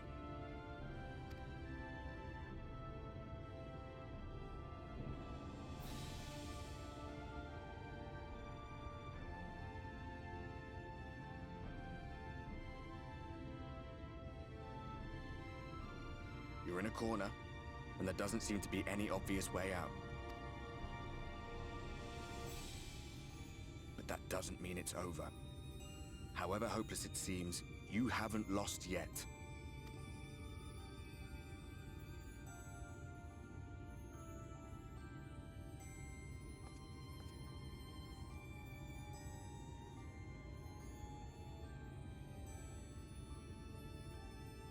I remember looking up at the sky like this before. Being caught up in a strange kind of calm. It was after we realized we were responsible for the flood. When we resolved to journey to the source by taking our own lives. One last sacrifice, one last fight, one last failure. And then the Oracle appeared and, well, you know the rest. There were times in the years and decades that followed when I wondered if we might not have been better off just letting the rejoining happen.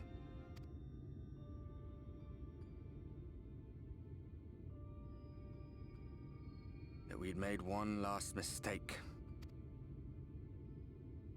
But seeing that giant Talos stir to life cured me of any doubts I still had. Always we took the burden of fighting upon ourselves. That's what heroes do, isn't it? So we never had the chance to see anything like that.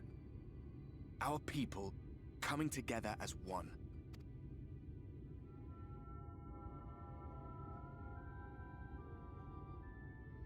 To think that their hope still burned so bright. That they were still so eager to live, they would lift up their fellows, one on top of the other, till they reached the sky. No. We made the right decision. And I can finally feel proud of the part we played in helping this world survive.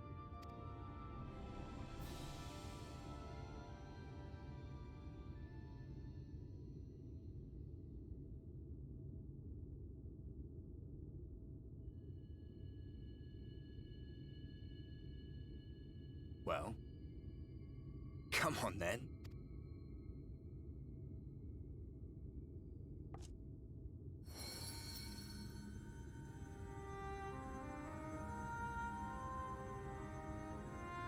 As I thought, what happened between us was no coincidence. My story may be finished, but the fates have gifted me a minor role in yours. I suspected as much the moment I realized you could hear me. But it's hard not to doubt yourself when you're the man who caused the flood. I was afraid to do anything more than watch for fear of making things even worse. But no longer. After all, the path I once walked is now yours to finish.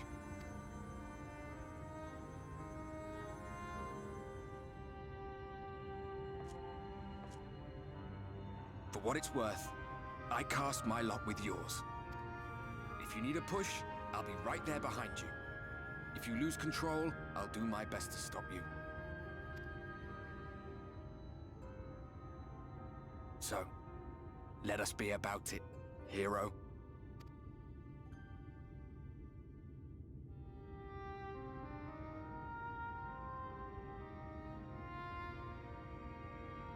Oh, I was worried you were up here all alone, brooding and fretting and wallowing in your woes. But look at you, grinning at nothing like a pollen-drunk pixie. Well, I mean, my mom.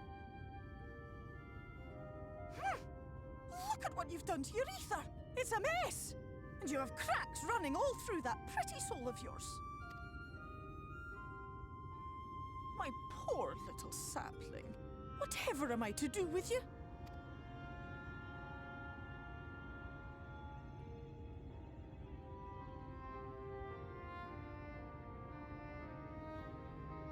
Shall I yield up my throne?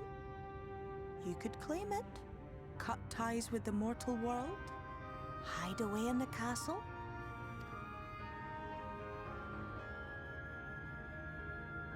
It won't fix the problem, but would it really matter? If any pesky heroes come calling with steel and magic, all of Ilmeg will rise up in your defense. My crown and scepter are yours, if you want them.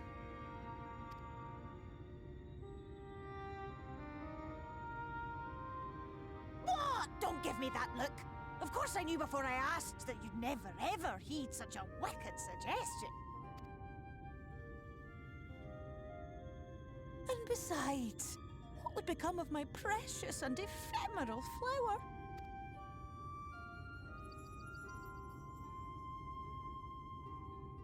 Oh, my dear beloved sapling. You are lost, confused, and have precious little time to gather your wits. Your kind is always so preoccupied with what lies ahead, and so we muddle your vision with fog and glamour. But such trickery is easy to see through. Stand very, very still. Think not of where you need to go, but where you are right now at this moment, at this time, in this place.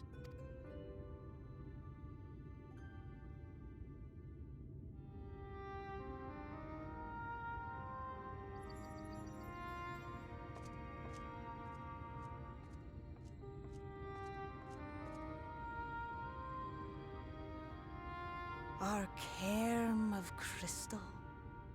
From shadowed hood he watched you go, his ruby eyes with warmth aglow.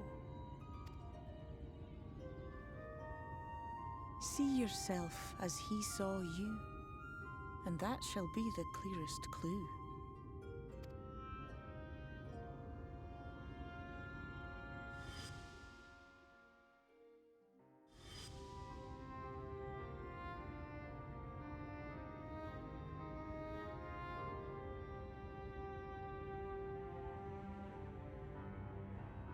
You stand in his garden, dear sapling.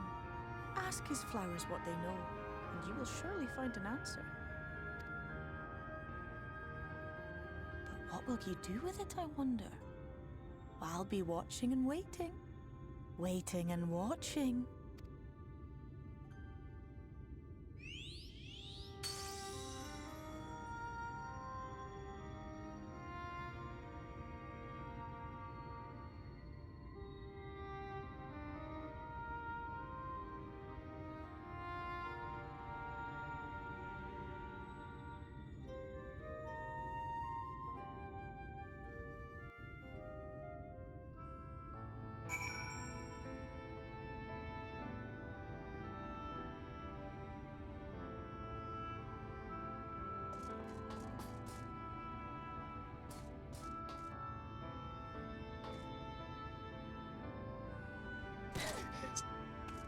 Okay.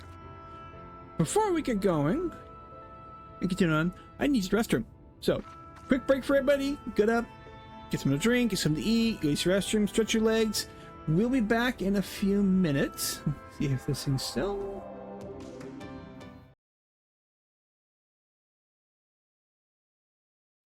So, let's see here.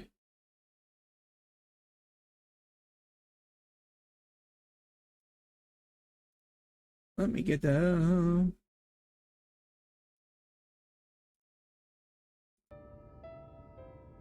game music come back. All right, I'll see you guys back here in a few.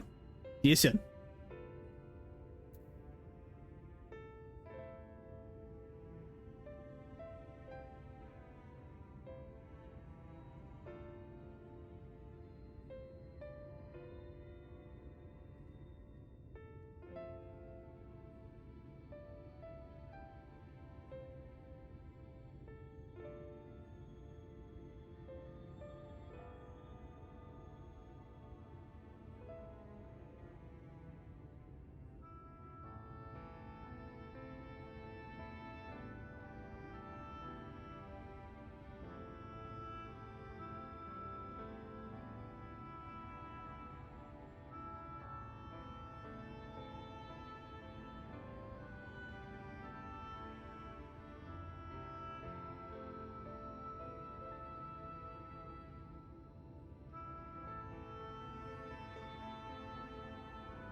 Okay.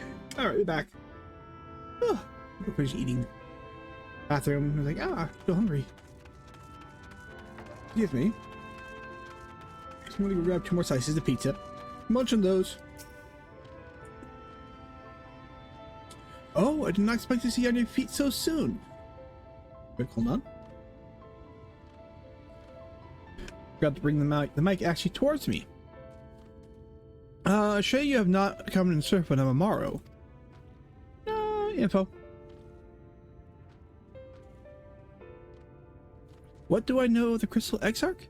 I'm happy to share, but I fear there will be little to no surprise revelations. As any in the city can tell you, he is a man of wisdom and compassion and many untold secrets.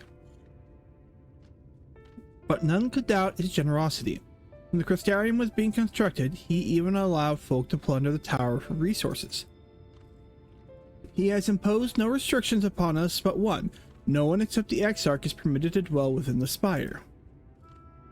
Many seasons past, a comrade of mine was bold enough to ask the reason. The Exarch merely smiled and said, because one day, the Crystal Tower may vanish as suddenly as it arrived.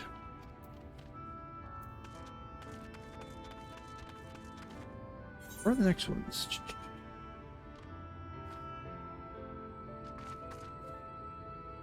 Is that one over there?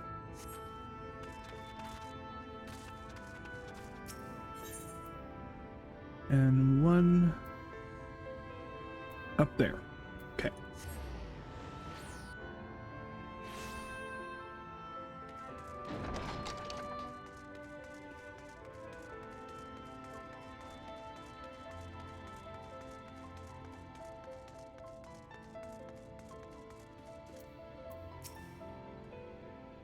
Oh, something else you needed? If you've come for the results of my research in the persistent light, I'm afraid there's little as of yet. Little to tell as of yet. Records pertaining to the Exarch? Well, I need no documentation to relay what little I know of his history, if that is what interests you. Less than a decade has passed since the coming of the Flood, when the Crystal Tower first flashed into existence. Its summoner, the Exarch himself, became known to the refugees in Lakeland soon thereafter.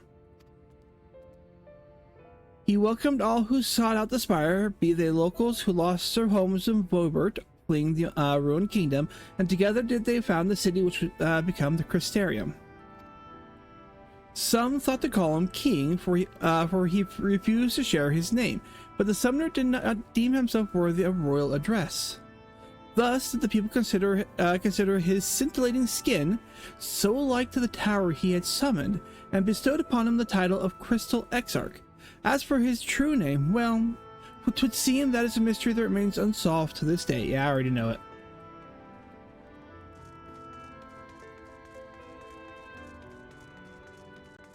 Let's follow the half-naked bunny lady.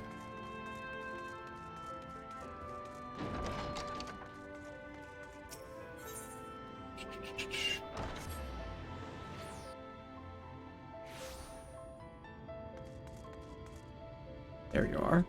Cassard.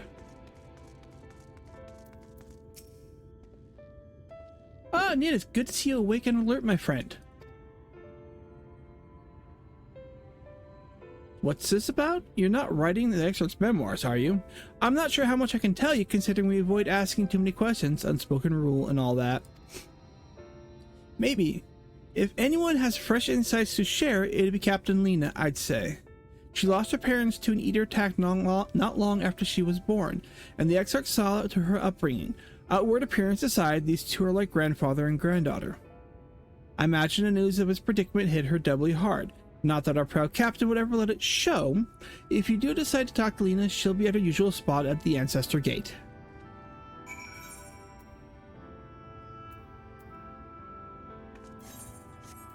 Alright, let's go back over here.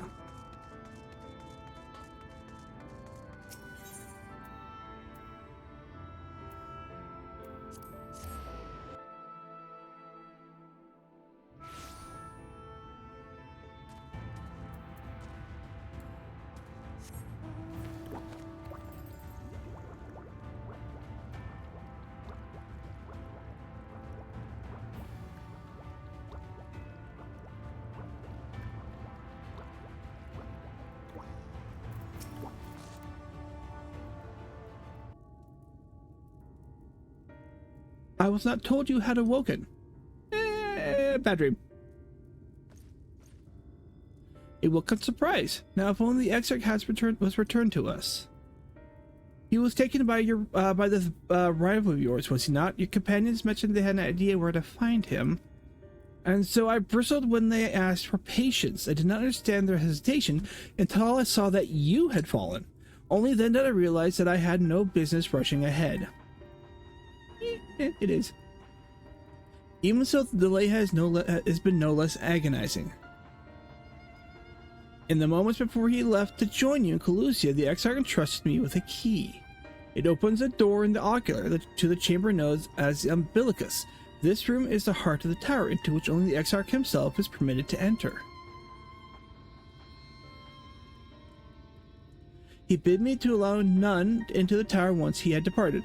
Only in the event that an army of eaters descended upon the city was I to access the Umbilicus and awaken an offensive barrier.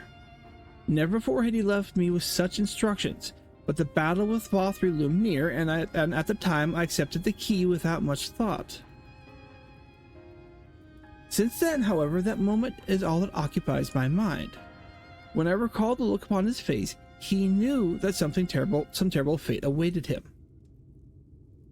Tell me, I need to know what he feared. What battle you and your companions are truly fighting.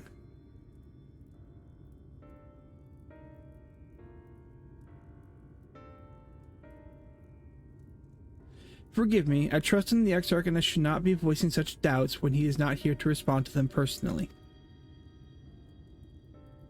But you have come to me with a question of your own, have you not? Ah, I see I'm not the only one who burns for answers. See, I know his name, though. The time has come to open the tower's heart. Though we do not face an invasion of eaters, I suspect the city will be in far more danger if you do not gain the knowledge you need.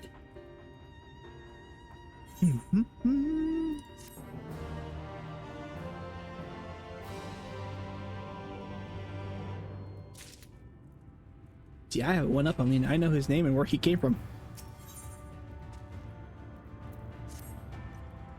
Come, meet me at the ocular, and I will unlock the door within.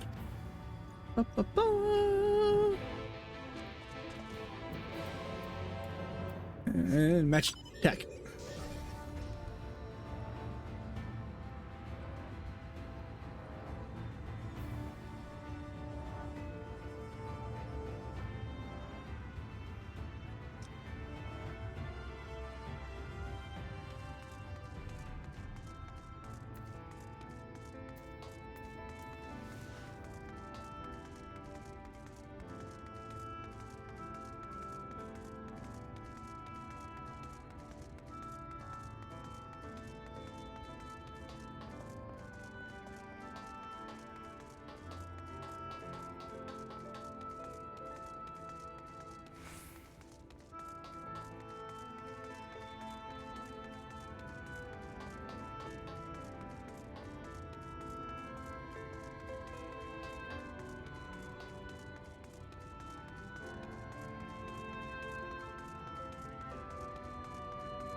In we go. The captain said to expect you.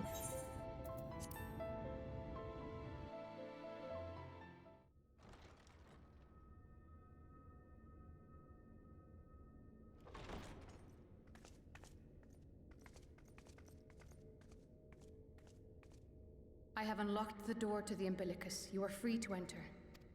Once you have what you require, I'll see it sealed once more. Until then, I will remain without.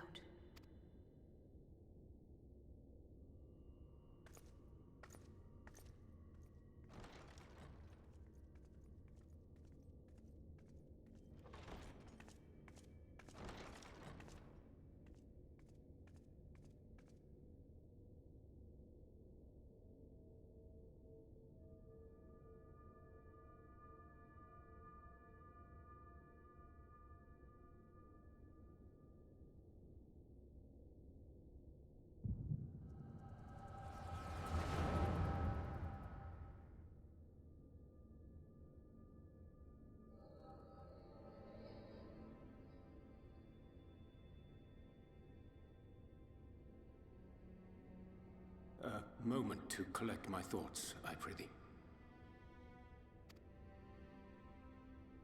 Thy true name is Grahatia, then.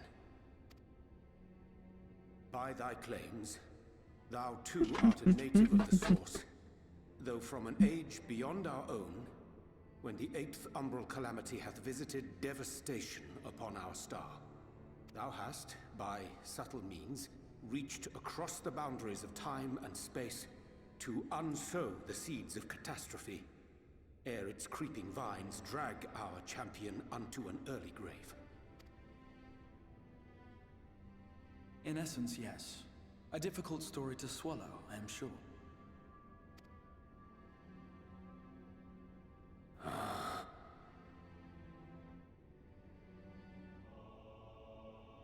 I doubt not the veracity of thy words, not the account of thy coming, nor that of the fated calamity. Yet my mind straineth still to apprehend the enormity of this tale. Wouldst thou favor me with a gradual unfolding of its chapters? Certainly. But where to begin? I should start with those great minds who survived the calamity. Sid Garland being perhaps the greatest. In hopes of staying the unending tides of war, he and his fellows pursued all manner of possible solutions. One of these was rooted in a theory which unified several fundamental principles discovered over the course of the Warrior of Light's adventures. It proposed a method by which one could enter the River of Time, traverse the rift, and leap between worlds.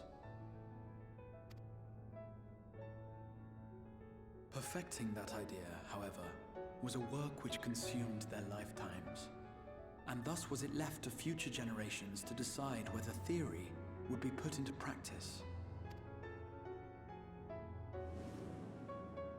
But all the while, the world continued to burn. Hope was a feeble outpost, beset on all sides by thievery and misery and murder. People cried out in despair, "There is no hope, we are finished. Mankind is finished." Then others raised their voices in answer. Though we be beyond salvation, those who came before may yet be saved. We will forge a crossroads and pave the way for a different future. By the wisdom of our forebears, we will prevent this calamity from ever having come to pass.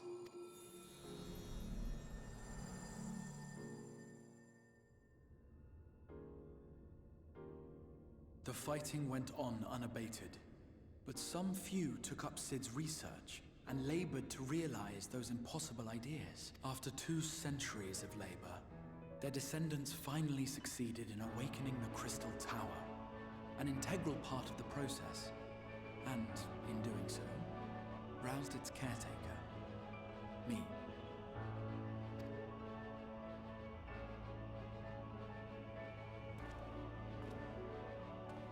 By this stage, scholars had largely established the phenomena underpinning the rejoining, and identified the first as the shard which precipitated the 8th umbral calamity. This grand structure was already capable of storing the energies required to attempt the translocation. All that remained was to augment some few of its functions based upon the theoretical models of Sid and his compeers.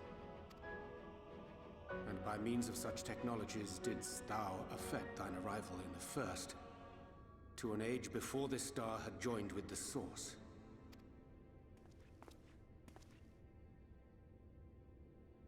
Some while before, as it turned out. 'Tis all but impossible to predict how time will flow between one world and the next, and we missed our mark by almost an entire century. But this only worked in our favor. The Sin Eaters could not be defeated without the blessing of light, and summoning the only woman who might stand a chance against them would require decades of preparation. An undertaking of scarce credible endurance. That thou hast kept thy plan from falling into disarray these many years bordereth on the miraculous. Yet howsoever history be rewritten, thy present self was shaped by events which followed the calamity. Should said catastrophe be averted, the very skein of thine existence will unravel. Surely thou hast foreseen this. I am aware of the consequences.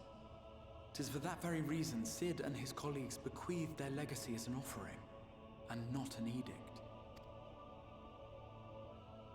To give all of oneself for the happiness of others, and with no promise of reward. 'Tis a hard thing to ask. Harder still for those condemned to survive in a world which pitted brother against brother.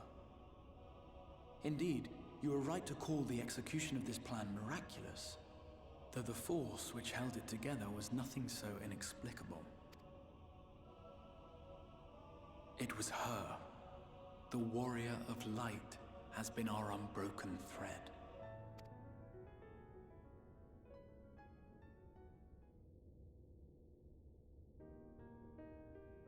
Where others would stumble and fall, she would rise above. Where others would break and run, she would carry on. The warrior of light's tale is one of unyielding bravery. To tell it was to feel courage. To hear it was to feel hope. It was a breath of inspiration in an age of suffocating shadow. In the histories of a fallen nation was our hero hailed as its greatest ally. In the time-worn pages of a noble's memoirs were her deeds joyously retold.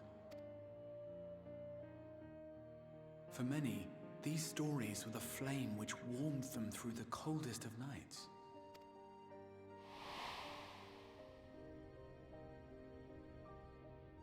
And so it should come as little surprise that the plan found no shortage of volunteers, concerning as it did the Warrior of Light herself. It was their chance to add their own verse to the hero's saga. She was the lodestar that brought them all together, to send their final message back through time and space to her.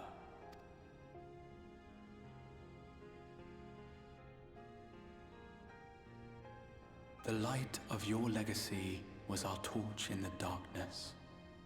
Burn bright again and live.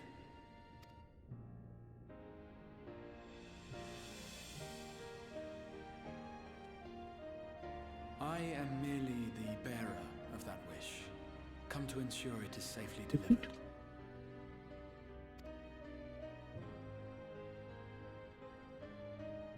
Wherefore sharest thou this burden with me and no other? What wouldst thou have me say? That you will be my accomplice? 'Twas you yourself who convinced me of your suitability when you spoke of how you learned of the Flood and of your part in arranging Minfilia's journey to the First. Your actions showed uncommon resolve. 'Twas clear you were committed to the cause of saving this world. I knew I could trust you to choose the right path forward, even if that choice came with a heavy price.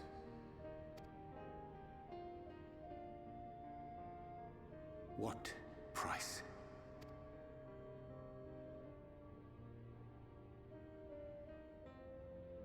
When all is said and done, and the last of the Light Wardens lies slain, I will absorb their corrupted ether, and then I will die. Knowing what I know of your companions, not to mention your champion, they will try to stop me, but in saving one, they would save none. Therefore, I implore you to aid me in concealing my identity and ensuring this tale ends as it must. To this end, I would have you take what I have told you of the calamity and make of it a portent, a prophetic vision you beheld in the swirling chaos of the rift.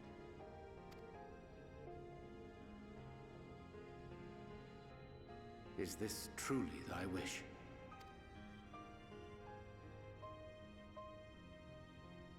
History remembered the Warrior of Light, as I knew it would, and I will suffer no other to rescue the champion whose star has charted my course.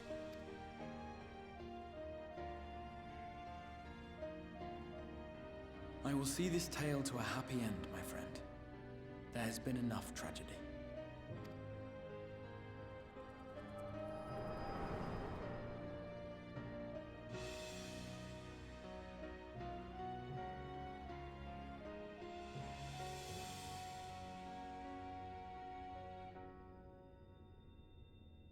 Careful now. If you lose control again, the light could claim you for good. Although it's probably only a matter of time before you succumb to the change in any case.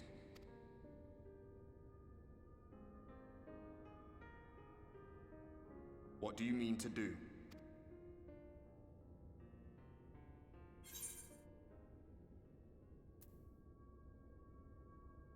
Let's see here. We have hunt down Emmett's cell, rescue the Exarch. I need to have a few words with both Emmett and the Exarch.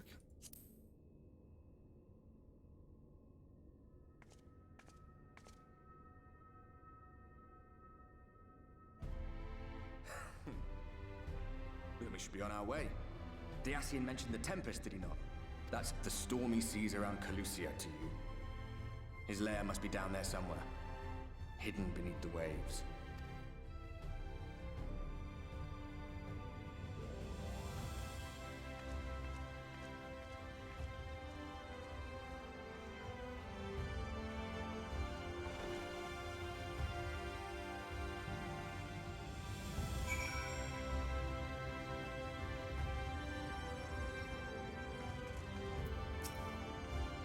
Did you find the answers you sought? If there are nothing more you need, I will go and lock the door. Question about Tempest. The Tempest? That's the name given to the seas by which Calusia is bound. If you make a request to the Tamers, they will provide you with an Amaro to fly you over the waters, but... going for a flight? You mean to leave right this moment? Alone? I am not sure that, nay, I will not seek to stop you. Go with the blessings of the Shadow, and I shall wait your safe return. We need to go for a... what was it? Are they up? Yep, the guys that are up. Okay.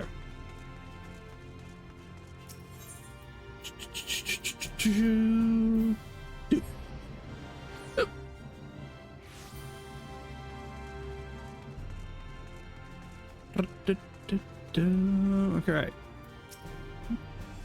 You require tomorrow? Just a moment, and I shall saddle our swiftest beast till we fly you to the island. The open water?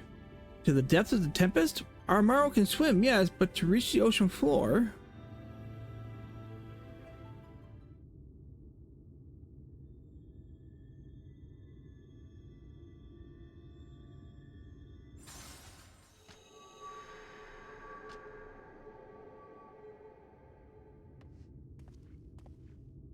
Ah, we have found thee. Fish. Word reached us of thy recovery, and thus did we gather. Oop. You want me to do that? Ah.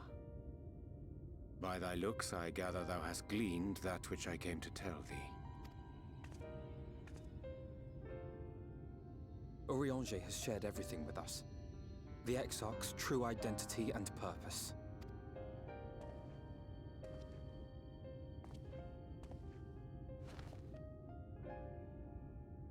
I offer no excuses. When I agreed to aid the Exarch with his plans, 'twas in full acceptance of the condemnation I would face when my duplicity was laid bare. Yet it is not rancor, but resolve that I sense in thee. Thou art fully intent upon walking thy path to its end, art thou not? Okay, Urianger, you should know me better by now. If thou canst forgive my deception, or, failing that, set aside thy displeasure for a time, I do beg leave to follow thee. What strength and wisdom I possess are thine to command.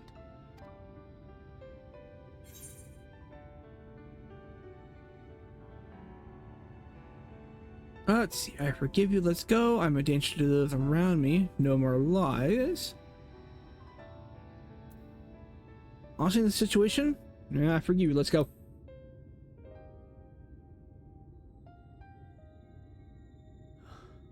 I thank thee. Doubt not but that I will do all in my power to repay thy kindness and fulfill the Exarch's wishes. I'm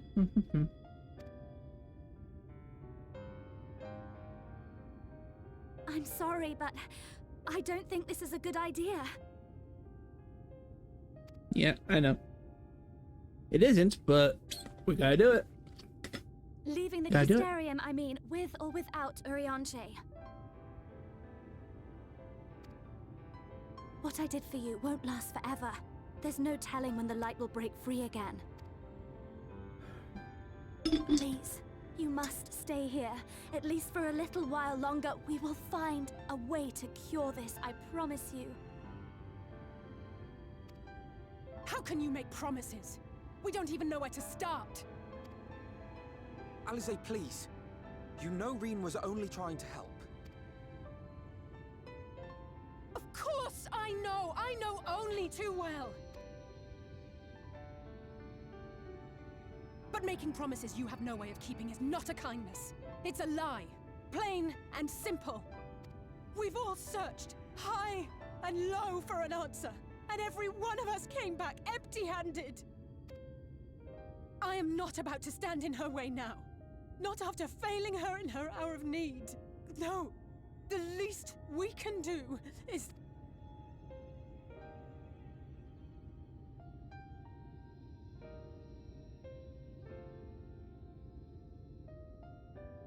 We will go with you as well.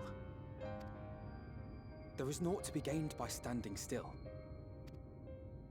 Indeed, we have exhausted every other avenue. Lead, and we shall follow. If there is any hope to be found, then we will surely find it at your side. Are we all in agreement then? When Alice gets on her emotional high horse? Well, she's always been the emotional one between the two.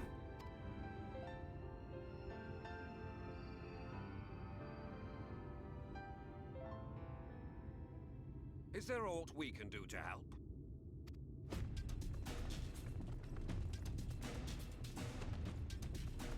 Though we may not know the whole story, we do know you're in for a fight. And while the Exarch's away, it falls to the rest of us to see the Warrior of Darkness is given a proper send-off. You told them? No. Well, not in so many words. Aye, we didn't need it spelled out for us. When the night sky appeared over whichever place you went to, it was harder not to put two and two together. From the moment I heard that you and the Exarch shared the homeland, I had my suspicions. Long had he been waiting for a certain someone to arrive. And I knew at once that it must be you. Exactly. When he went out to meet you, it was clear it was no ordinary visitor. That spring in his step spoke volumes. I could feel his excitement. That's right! I'm not sure by this point, Graha's almost 400 years old.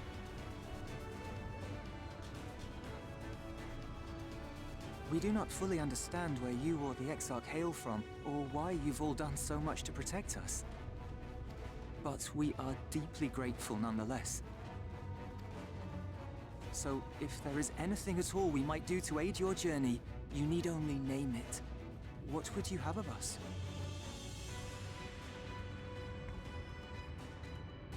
You might have invited them to join us, where there are not so many. But come, they are waiting. What is your will, O Warrior of Darkness?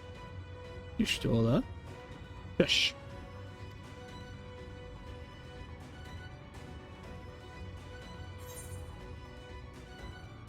Let's see here. Defend the Crystarium. That's the best way of doing it.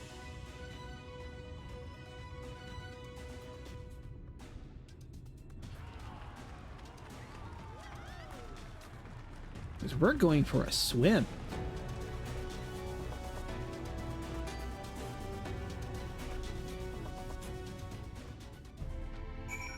Odianche. Alright, thou didst plan to commandeer tomorrow for the journey to the open sea. I fear the following dive down into Emmett Silk's underwater abode would drain thy of every last legend, even thy legendary stamina. Thus, during thy convalescence, we considered the most efficacious methods for reaching the depths of the Tempest, and I believe we have arrived at an elegant solution. Yet, ere we discuss this step, I suggest thou dost conclude such pressing business as remains to thee in the Crystarium. Once the sea closes above our heads, we are unlikely to surface again until the grand deed is done. Well, you might. Sneeze coming, hold on.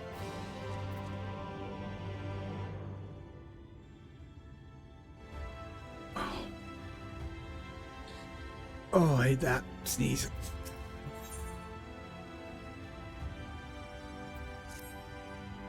Thine affairs are in order, then I shall unfold to thee my proposal. Our destination is the ocean floor, yet our goal is not simply to arrive there. Nay, we must needs have the means to breathe and fight freely. I can breathe just fine. And I think Alphino can too. Maybe LSA. Thus would I petition the aid of one of the Fae, a being whom I have yet to meet face to face. Rather than waste words on explanation, I bid thee follow me unto the hamlet of Solon. Whoop, I skipped too soon.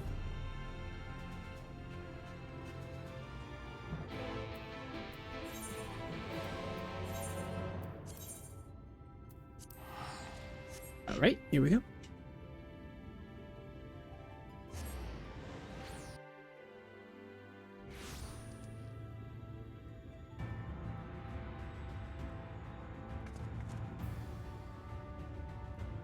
Alright, here we go. Oh, excuse me. I need to go south.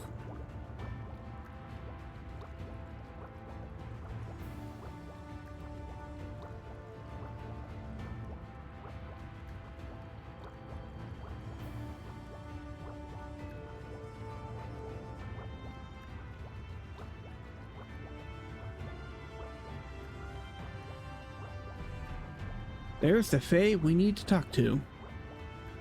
He's just napping.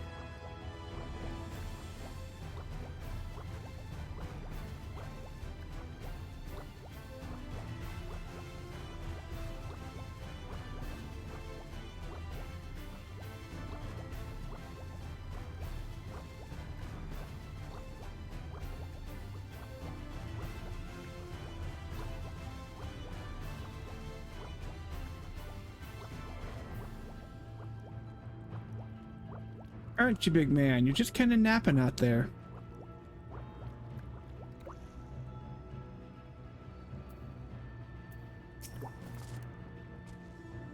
There, to the west, canst thou discern the lump of an isle rising above the water? That foliage covered a mass hideth the key to our safe descent. Swim close and plunge thee beneath the surface. Thou shalt soon divine the reason for mine insistence. Though it be much my shame, but I can but flail and flounder where thou mayest glide as a fish. I shall board a boat onto the island and spare one and all the spectacle of mine inept strokes. Oh, come on. I love the fact in this session that part of the story beats the fact that both Urianger and Alphino don't know how to swim.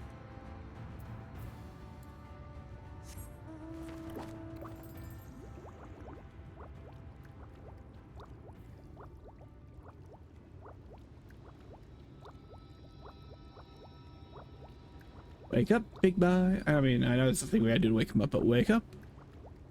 I know normally I see you flying, but you're not, so wake up.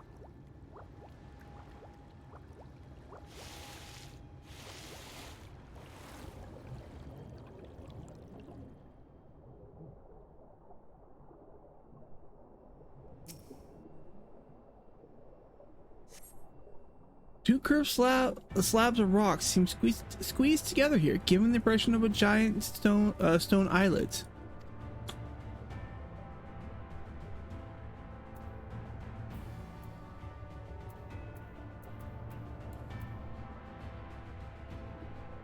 mean, he's been napping for a while.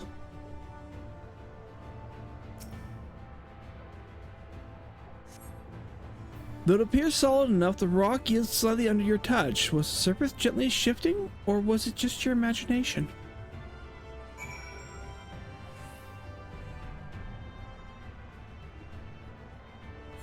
Still, it is above. Okay.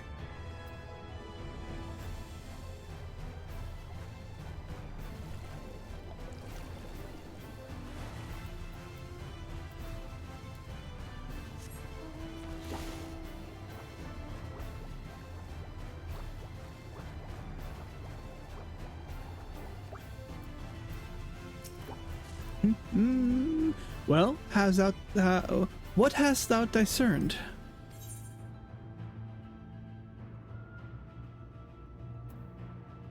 Okay, so I've discerned it's an ordinary island. It reminds me of a certain primal. It's just like the big one. Yes, yes.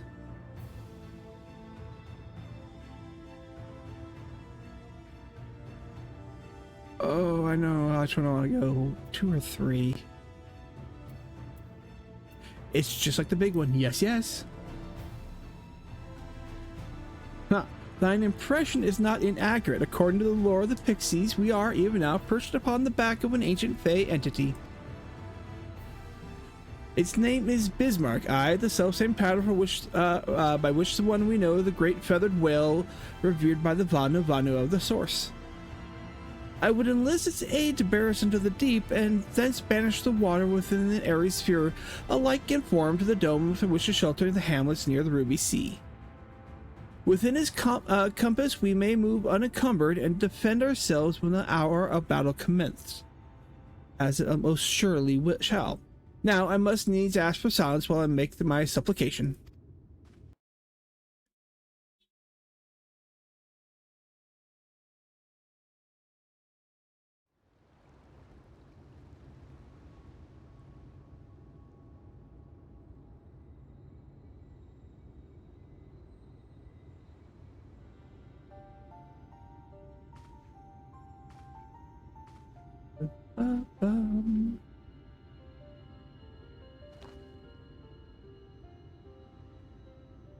Wir Sach, Bilan Bismail.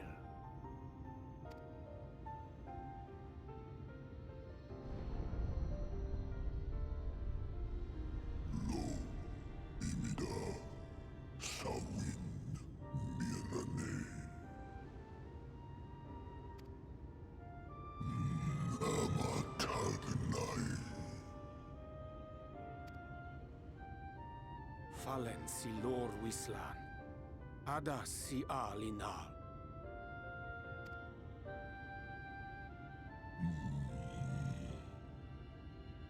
Van urs atslir.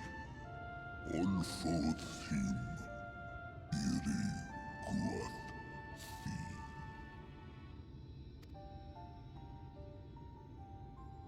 Oh dear. I don't need to speak Fey to know that didn't go well.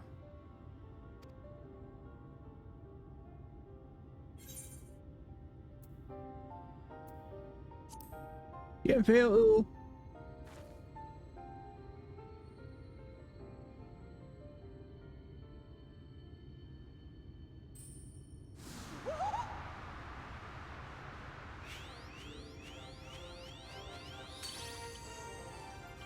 Oh, my snake yak! You've learned to call me at last! And where do you go? On a trip? A journey? I knew you wouldn't give up without a fight. Oh, my precious mortal, I shall help you in any way I can.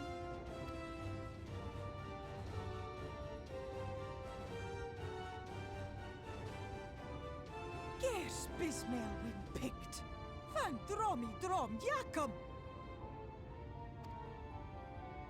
Van red rithje.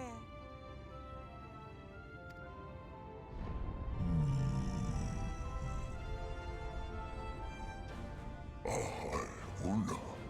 Sahawin ulsk.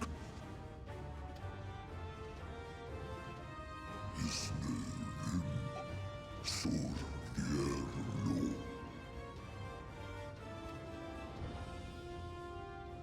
sure to scrub this one's teeth for him upon your return. He's only got manners. It will be done, Your Majesty.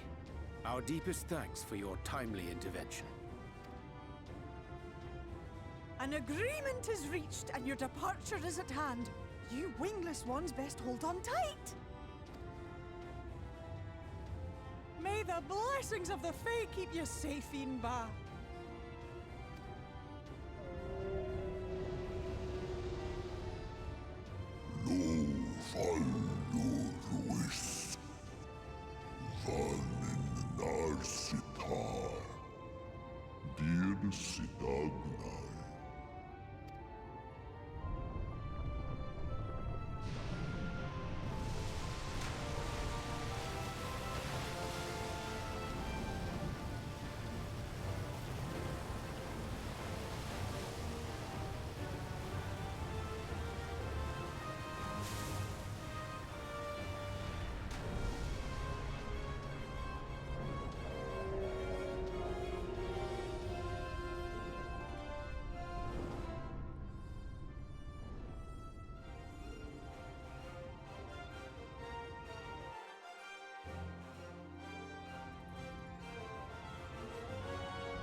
And just like that, it's all gone back to the way it was.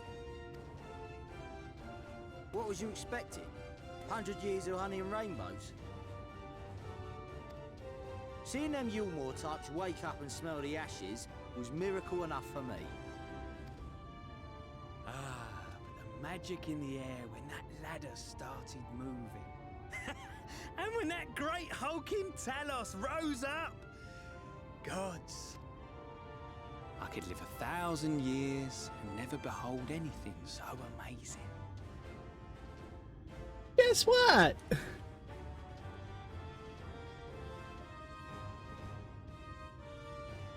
What the? Do you see that?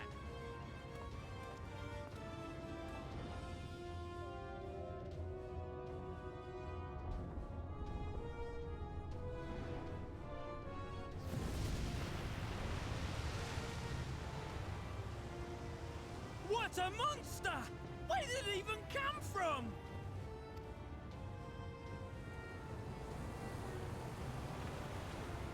Whoa there! It's not stopping. It won't. Run! Run!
The breath of Bismarck.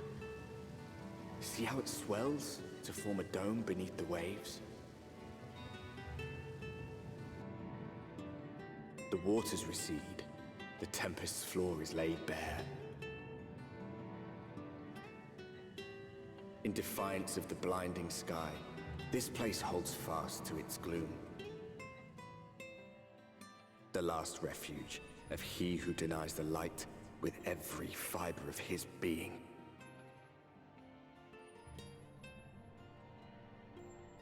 You stand at the precipice, hero.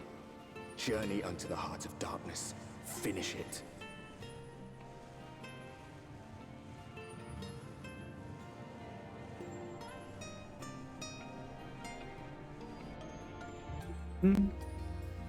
Orionje? Full glad am I that Bismarck was true to his word.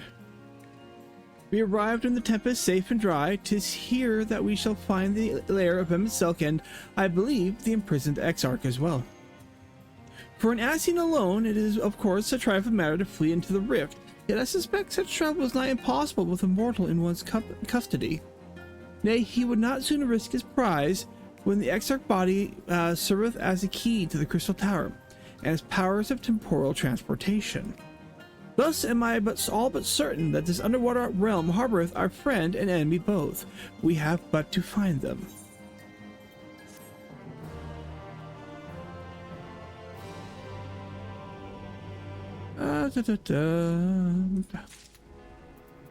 Thancred. To the Thanklid. Now, as for where we should be going, I'd rather doubt Selk would be sitting around out in the open. I propose we follow the slope down towards the deeper trenches and keep an eye out for rock formations large enough to house a stronghold. Let's be off then, but watch our footing. The ground is still wet and like to be slippery.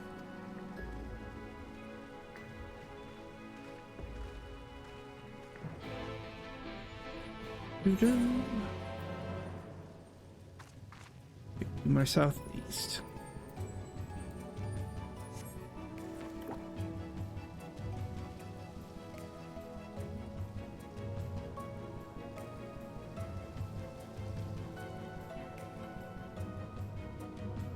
Ether current, there's at least one.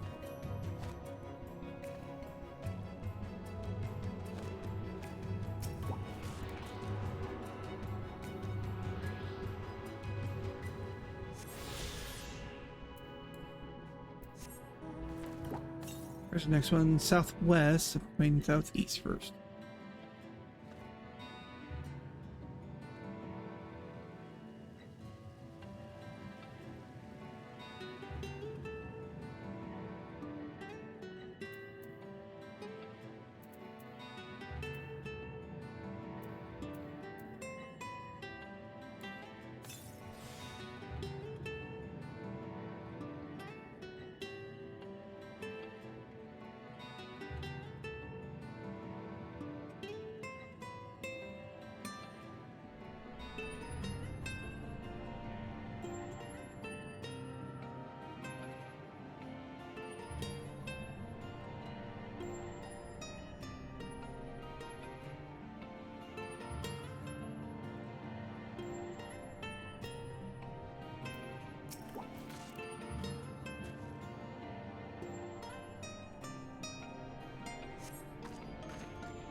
Gasp. Le gasp.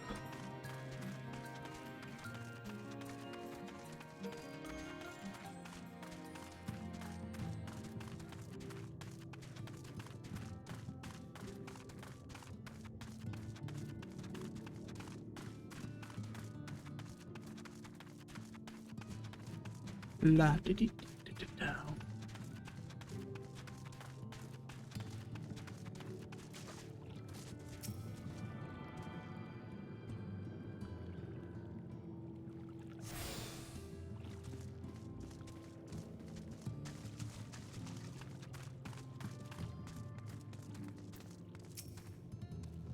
La-dee-dee. La-dee-dee. The Finless ones, they followed me. Excuse me. Why have you come? What was it you who took away our water? No. Well, yes.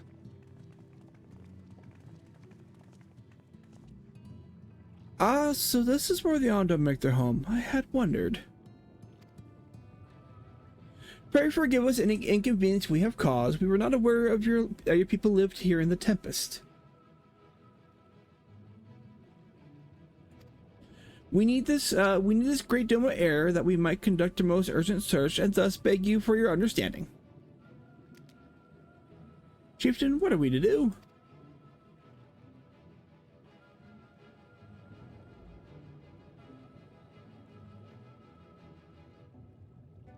Are you emissaries of the Ancient Ones?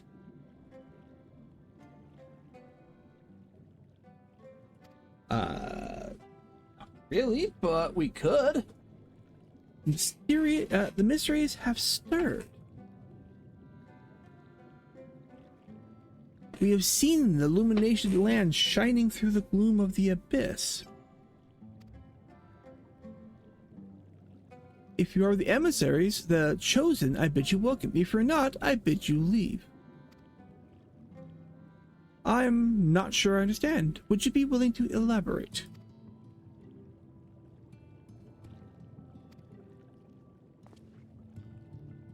It would seem not. I suggest withdraw for the moment.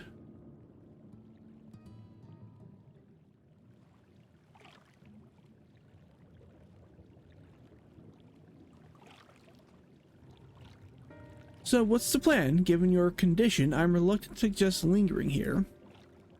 That said, our presently meandering search would proceed far more swiftly if we could call upon the Ondo's local knowledge. Yes, I'd like to know more about this illuminated land the chieftain spoke of. Could it be Emmett Silk's stronghold, do you suppose? Perhaps he lit the lanterns upon his return? We cannot dismiss the possibility, but if these Ondo refuse to speak with us... do you remember my first scheme for entering Yulmore? How I had planned to integrate myself by offering lucrative trading opportunities with the Ondo? The individual I dealt with was reticent in manners and curious in custom, but we were able to reach an agreement nonetheless. I believe that with the right approach, we can build a similar relationship here. What kind of approach did you have in mind?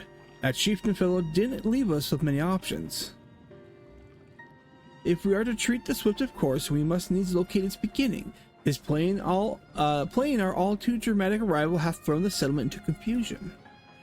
Were we to solve such problems, such as we have caused, and assure our hosts that our purpose here is not inimical to them, they may yet prove amenable to reason. I smell chores. Very well, if it can be done quickly. Take care of something real quick before I get... Set my schedule for next Friday.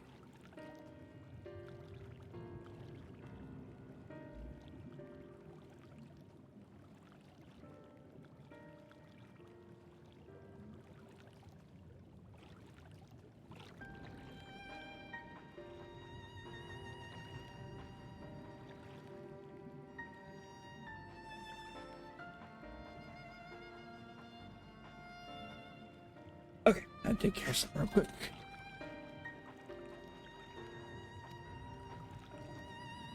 What do you think? I have nothing better to offer, but I do worry what will happen if Ondo's tale ends up leading us to a dead end. I cannot say for certain, but I sense this tribe has a deeper connection to the Ascians than first meets the eye. It warrants further investigation, thus I cast my vote in favor of aid in the settlement for the time being.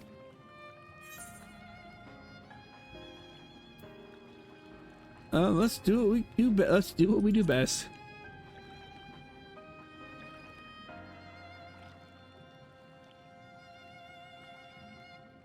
Then it's settled. Yastrola, pray proceed with your investigations. The rest of us will see about fostering some goodwill.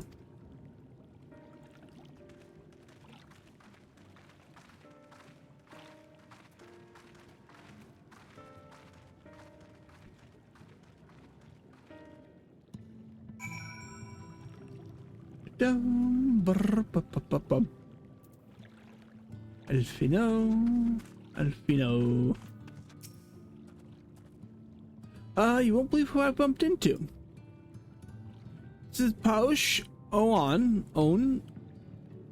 I don't know. The very fellow I did business with prior to our ill-fated stay in Yulmore. I waited and you did not come, then a mist still came, but his visit did not continue.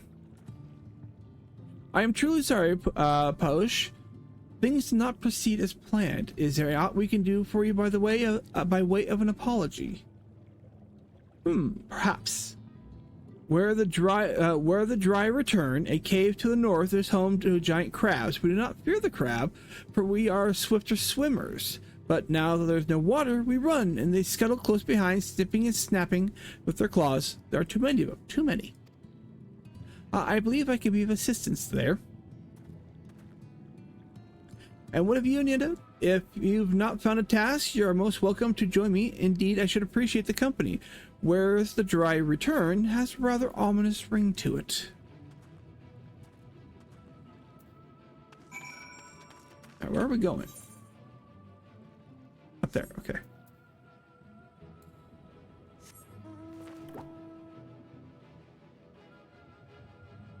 There, I think this is a way out over here. Oh, I don't have access to that yet. Don't have access to that one yet. Okay, so we're gonna go this way.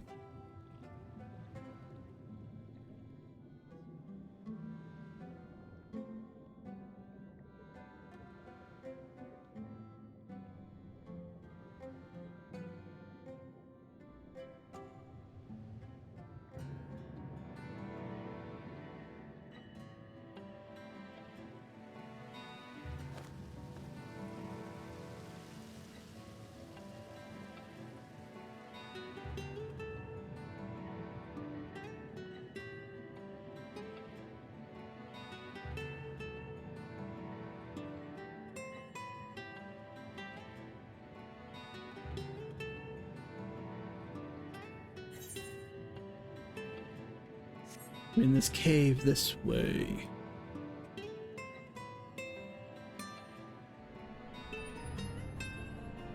Yep, they're there. 3 crabs.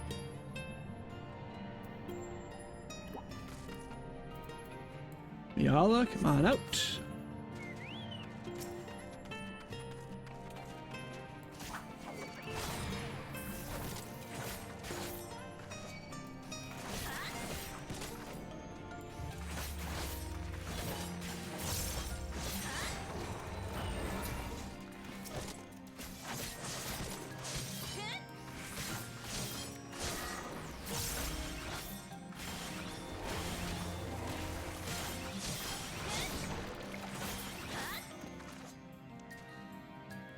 Okay, I just need one more.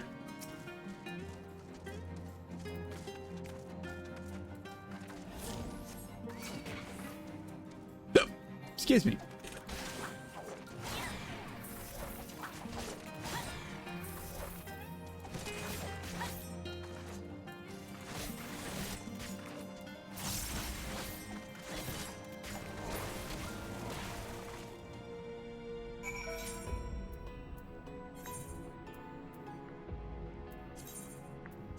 We will port to this faster, I think. It feels faster, that's all that matters.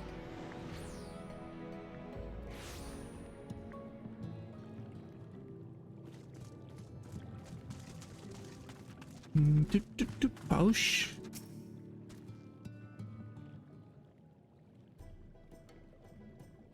You could crack their shells? You must be stronger than you look. Maybe.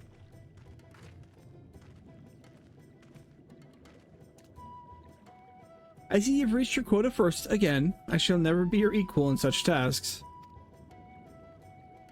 Still, I would say we have reduced the local crab population to a far less threatening number. My thanks to both of you. You must have a reward.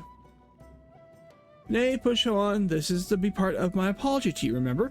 Besides which, the lack of water is our doing, for which we must also make amends. Blah. Might I convince you to tell something about your village instead? I would very much like to learn more about you and your people. Very well. Before the Flood game, it is said that our ancestors' home was found in the seas to the south. It's utterly destroyed by the light.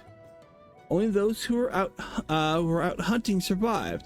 They swam, aimless and lost, until they spied buildings here on the ocean floor.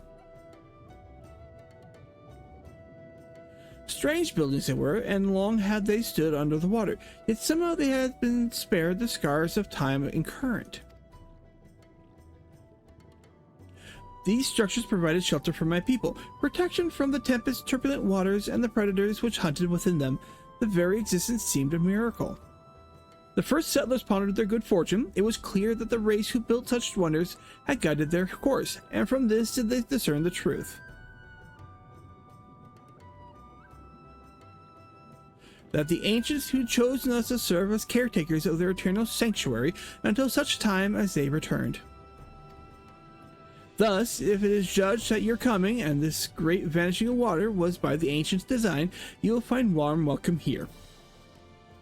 A truly astonishing history, yet I cannot help but wonder how will the significance or otherwise of our arrival be decided. The ancients have blessed us with protections and prosperity. If your presence serves to bring us the same, there will be no doubt in the matter. Then it would seem our earlier discussion was the correct one.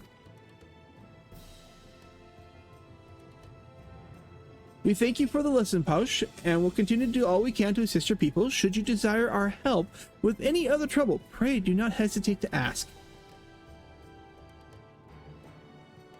We should return to the task at hand, only do not try to overexert yourself, my friend. The risk far outweighs the gain.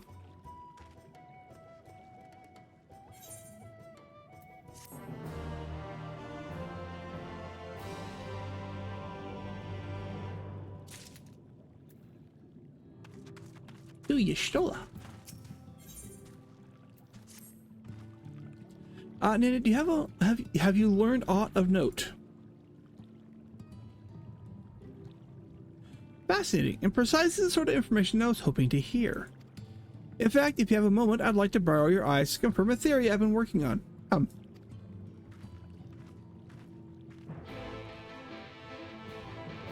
And there are quests. Not gonna do them. Well, the only ones I'm gonna do are blue double D ba to die you double D.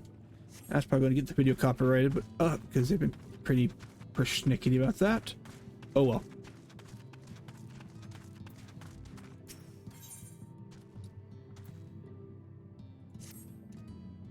Hail, finless one, and welcome to the Cups. Long have I wanted to converse with one of your kind. I am called Narosh Kao. Koal? Koal. We'll go Koal. How may I address you? Nienda Liori. Curious. Before we speak at length, there is something I will show you. Let us leave behind the cups and head due west. Come. Come, come. You are having us go there. Actually, I gotta go farther anyways. I saw there was an unlocked exclamation point around here. Question is, what kind of unlock am I unlocking? Ah, gemstone trader. Okay.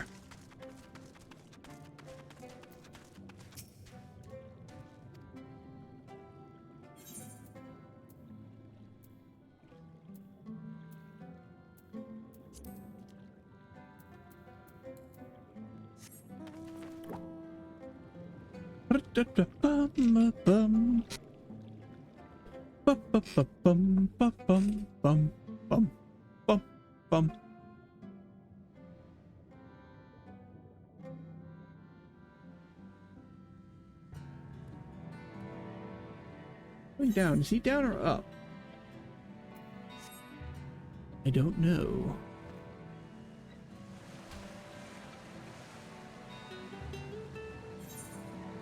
He's up. Okay.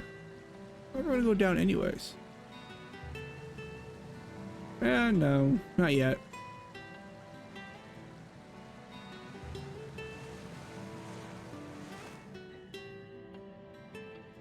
Okay, there we go.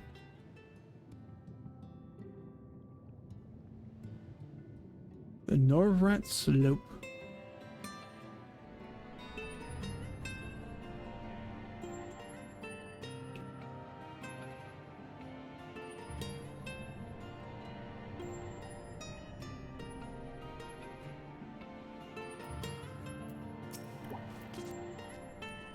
These are relics of your kind, yes, the leavings of a ship that sailed the seas above long, long ago. They lie as they fell, untouched by any Ondo, for most have little interest in the affairs of the finless. I, however, do. Ever since I was saved by one of yours, I have been after being washed ashore, weary and near death. Such kindness is a rare and wonderful thing, and I would know more about the people who showed it to me. And I ask you to teach me your ways. These objects, for example, what purpose do they serve? How are they to be used? Okay, I expect them.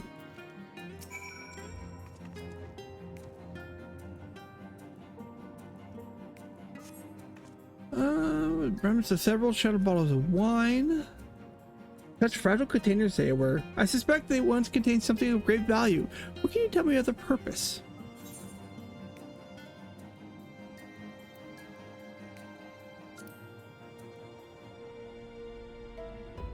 Fragrant liquids which cloud the mind. I have heard of these before. Do finless ones so delight in the dulling of their wits?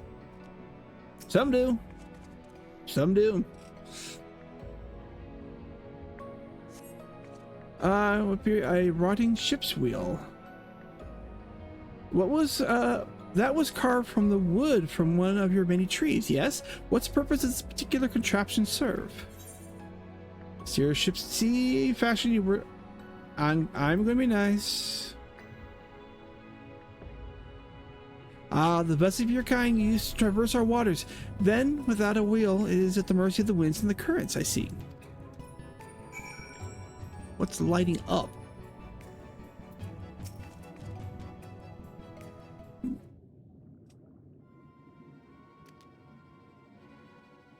Thank you, Nienda. In our short time together, you have already taught me so much. Don't like the music. Pray that none of these pearls of wisdom will serve my needs.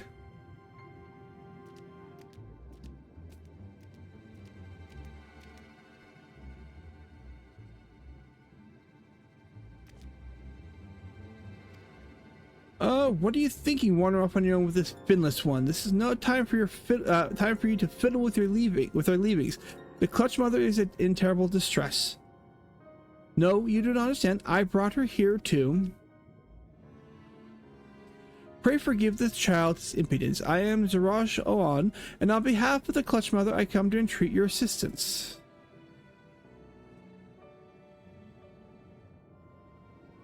It seems you do not realize that in driving back the waters of the Tempest, you have placed our beloved Clutch Mother, leader of the Ondo, in mortal peril. She is pregnant. Here in the depths, she will give birth to many, many eggs, while we male Ondo will then take them to our care and raise them as our own. But absent of flowing waters, we know not if she'll be able to deliver them safely. If not, the future of our people will be in jeopardy. The flood of light claimed so many Ondo lives.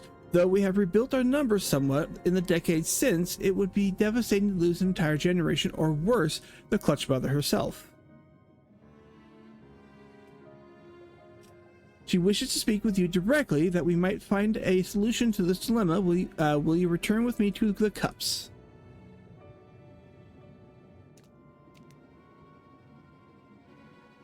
Narosh, come. I will not let you trouble our guests or the Clutch Mother further.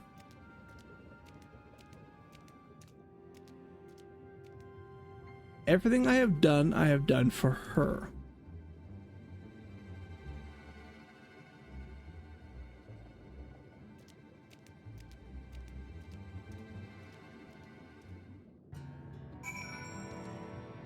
Alright, let's go talk to Y'shtola.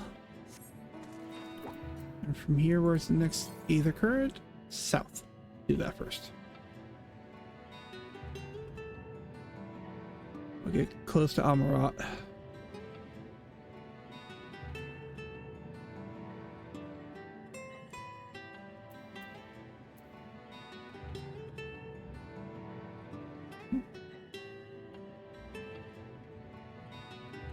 Where are you from here? Oh, you might be down below. Okay. Northeast.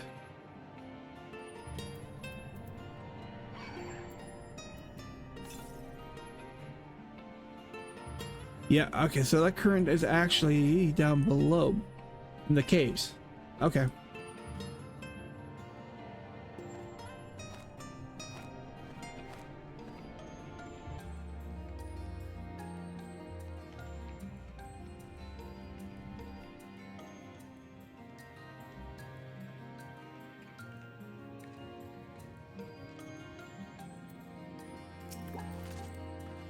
Now, there are 2 tasks I would have you perform. The first requires you to inspect the buildings which surround the Ondo settlement and note their most distinctive characteristics. For the second, I wish you to use this knife to take scrapings from one of the remnant walls. Pray be as thorough as you can. I shall be waiting here for the results of your investigations. La-di-dee, la-di-dee, la-ba-ba-bar. Inspect structure, find anything distinctive. Okay.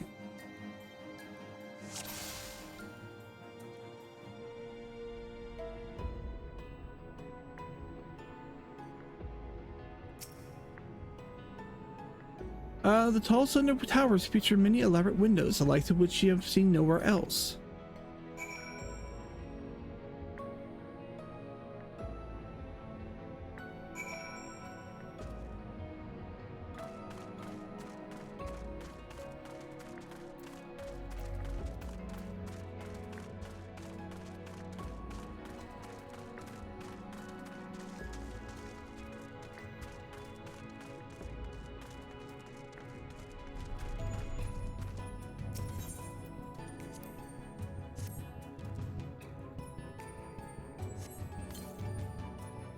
Gets walled, but even after applying concealed pressure, you cannot remove so much as a flake of stone.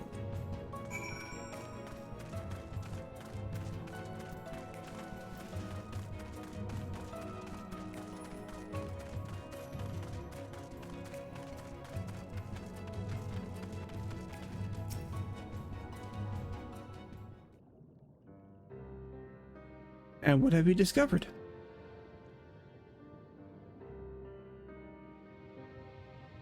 Yes, I would agree that the window is most distinctive, but seeing the structures appear the same to both our sides, your side and mine. And you see, you cannot so much as scratch the wall, even with all your might behind the blade.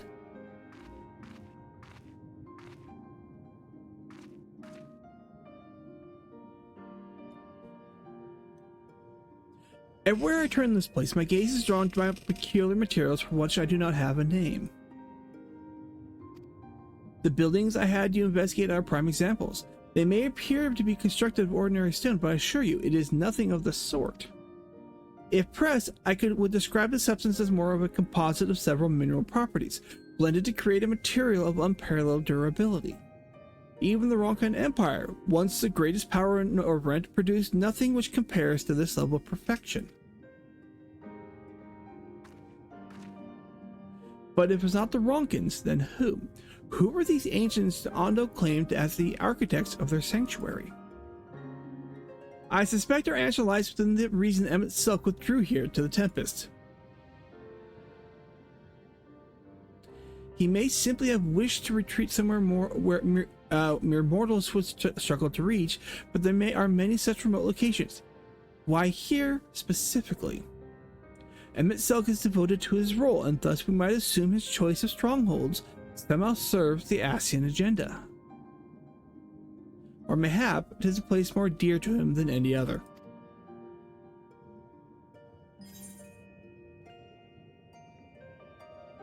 Let's see, it's saying built by ancient Ascians. Could the place provide power to Emmett Silk?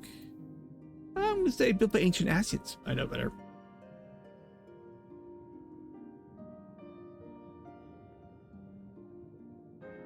That is my theory, that these structures are remnants of a time before history, of a star that was yet whole and unbroken.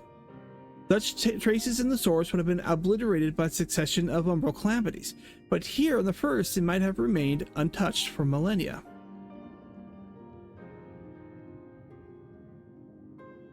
A copy of the mural in the Khitan Ravel, Almet presented to me during my visit to Fano after our victory in Calusia.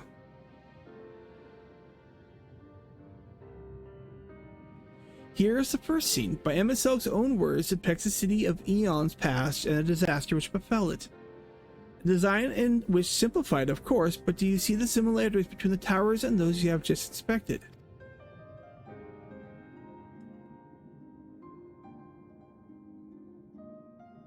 We are close to the truth, I feel. Let us search the surrounds for another tower, one which matches the picture near enough to remove all doubt. From what I have seen, not more than sand covers and more sand lies in the east. The south held no such structure. You're just not looking hard enough. I suggest you try to look further to the northwest.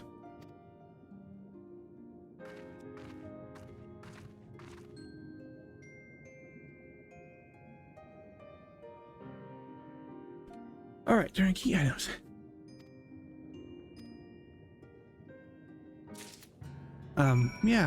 You stole right there. There. Come on.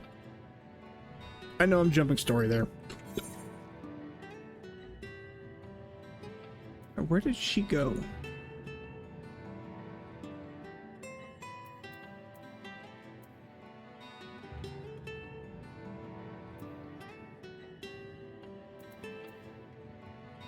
No, it's not the map. I want to read it. Read it, okay? She said northwest, so let's head northwest.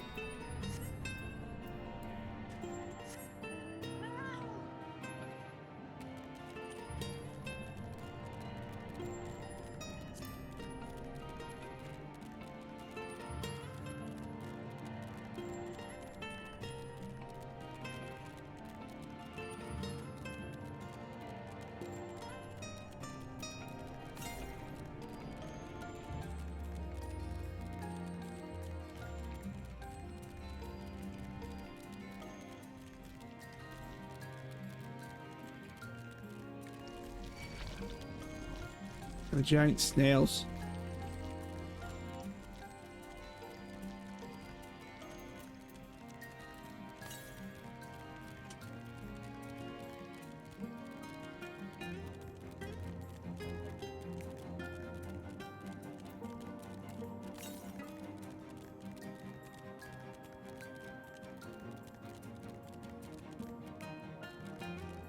Okay, well, there's okay, both good.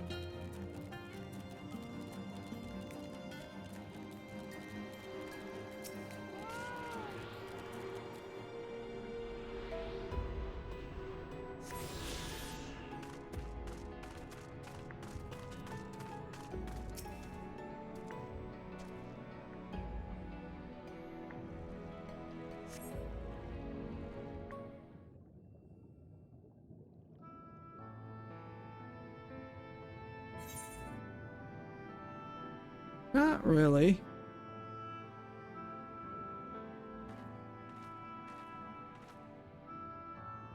This mural this is the mural writ large. Though I cannot guess its purpose, it must have been an imposing sight. How much of the tower's height lies hidden beneath the ground, I wonder? Centuries of our history have settled upon such ruins, countless layers of dust and sediment, an entire civilization, its existence forgotten by all except a handful of Asians. And yet it did exist. They lived here in this city.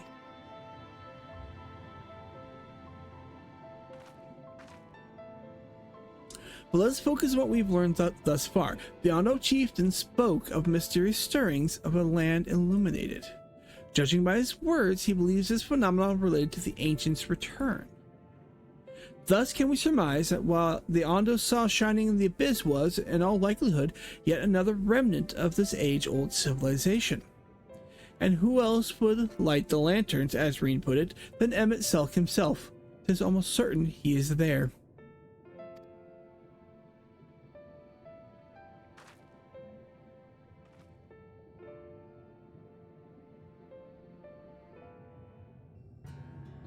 Yestola? But if we are to find the stronghold in a timely manner, it seems gaining the Ondo's trust remains our swiftest path forward. I only hope our deeds are enough to win them over.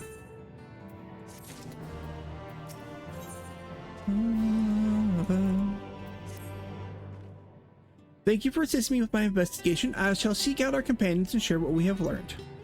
Much as I would like to tell you to sit down and leave the rest to us, your condition demands that we make all reasonable haste. If you are not too wary, it may be useful to speak with Push on again and ask if there might and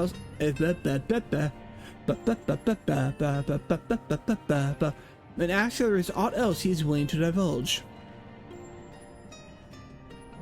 Alright, so we're gonna fly back, or port back actually. I think it said underground, I think is for the other current is, so we will actually go that way.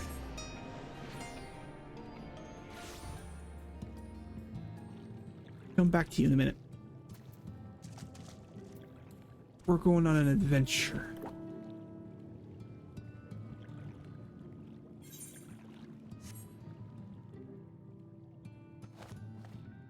Okay, so you just bring me up, so I do need to go the other way.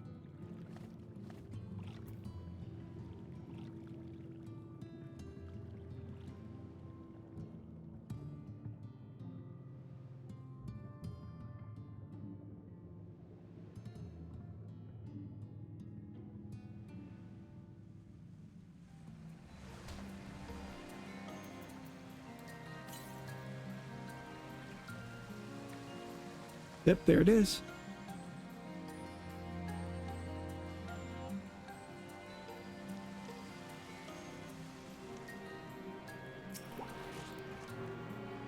Okay, that's 2 here. That will be 2 down Amarat. That should, the other 2 are going to be down here. Should be down here. Should. We'll see.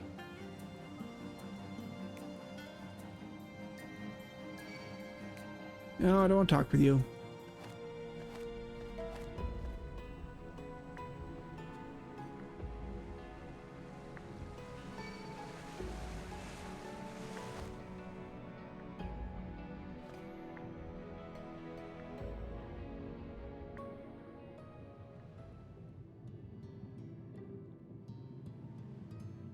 Talk to the brood mother first.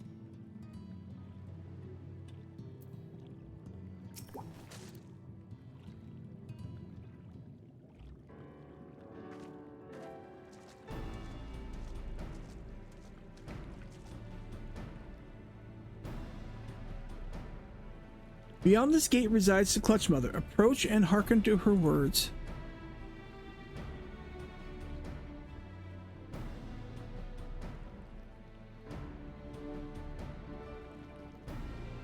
Honored guests, I, Clutch Mother of the Ondo, do bid you welcome to our realm.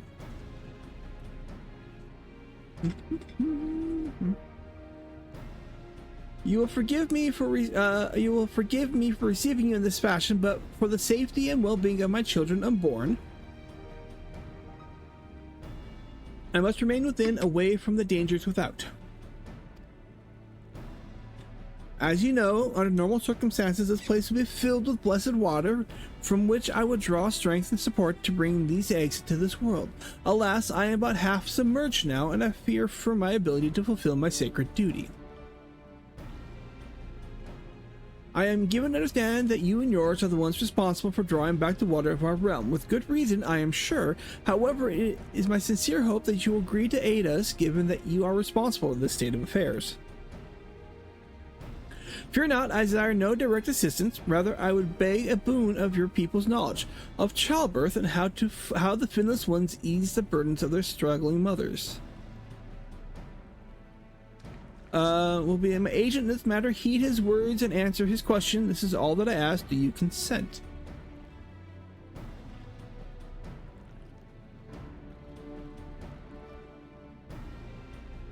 Thank you, honored guests. Go well.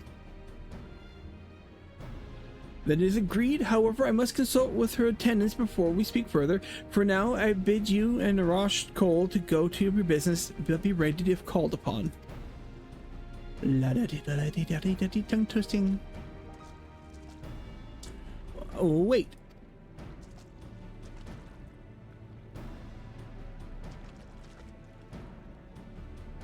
Have you a moment to converse in private outside the cups, please?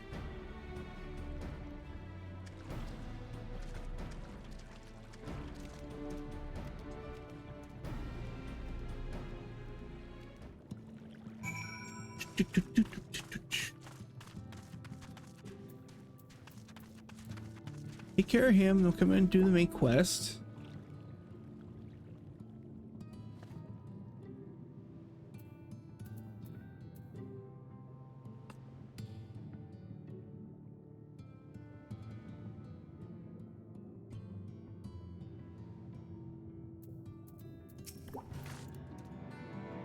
It is a rare thing indeed to be granted an audience with the Clutch Mother. I hope this serves to help you understand how important these eggs are to us. Before you came to the Cups, I had been searching for a means to assist her in giving birth. That is why I have been studying the relics of your people. Unfortunately, I found nothing that seemed suitable for this purpose. I cannot stress to you how important she is to us. She is mother to all Ondo. For every egg, brother, and sister, we would do anything and everything to welcome them to this world and see them grow into healthy, happy Ondo. There must be some way in which you can help us achieve this end.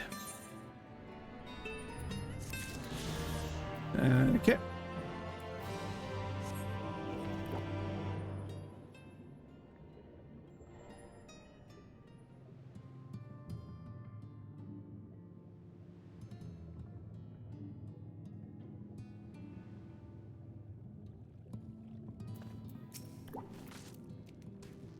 Ah, Alphino's friend, you and your companions have done much to repair the damage caused by when the waters parted.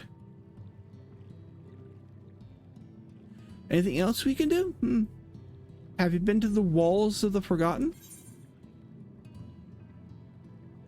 Are they the ruins to the northwest? Yes, that is a sacred site with which I speak. Could it be that your footsteps were guided there by the ancients? I believe it may be so. Listen then, and I will tell you of our plan to bring light to the walls, that we may answer the shining call of the illuminated land. We have requested a finless craftsman to shape us a sacred lamp. He is odd for a land dweller, choosing as he does to live in the ocean, but his skill is beyond question.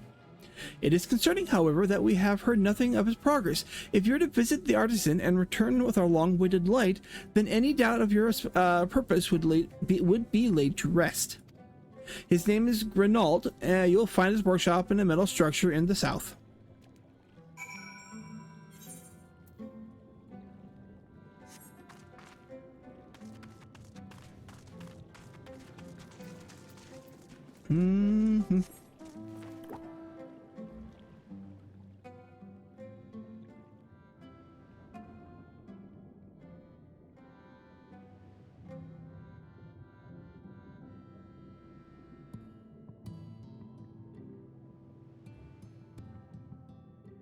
There he is.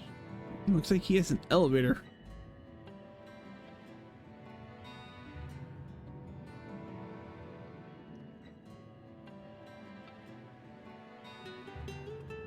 Oh, nope, that's not his building.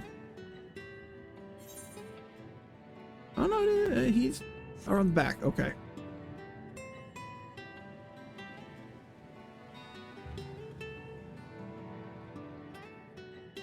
Up. Okay. Oh, I can't go in. Okay.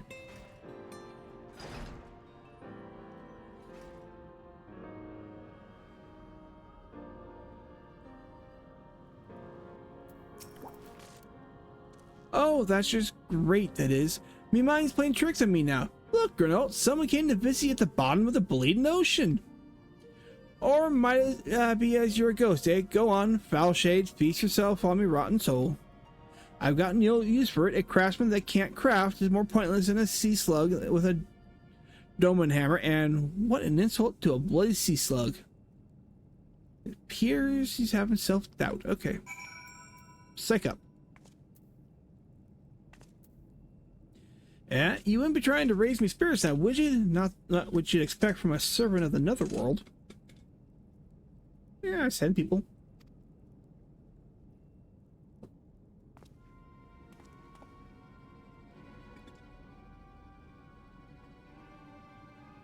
I can bonk you with my weapon.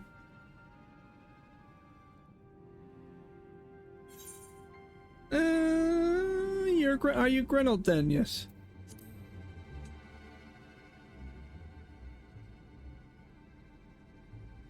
Though I wonder how you bloody well found me.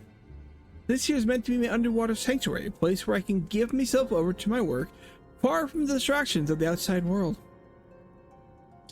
And yet, here you stand. Now what's so damn important that you dive all the way to the bottom of the bleeding tempest to bother me?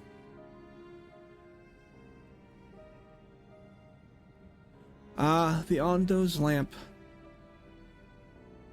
Gods curse me empty-headed, I've not so much made a start.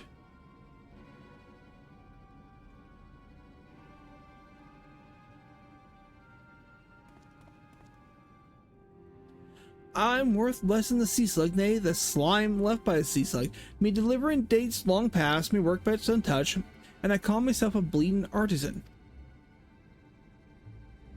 You've heard their beliefs, have you? Bringing light to them ruins will be an act of deep religious and cultural significance. And it was my privilege as a craftsman to be tasked with providing a ritual instrument worthy of the occasion, but I just can't bloody well. My mind's a bleeding blank. It's like I pissed away my last drop of inspiration.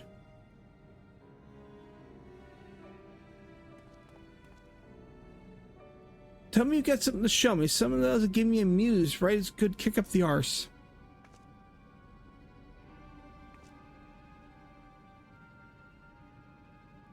The Ondo want to honor the coming of these ancients, so their answering lights got to blaze the right kind of brightness, like the spark of life caught in a crystal. But just being sparkly is not enough. It's got to dance with joy and sorrow and the sense of hardship endured. You know what I mean.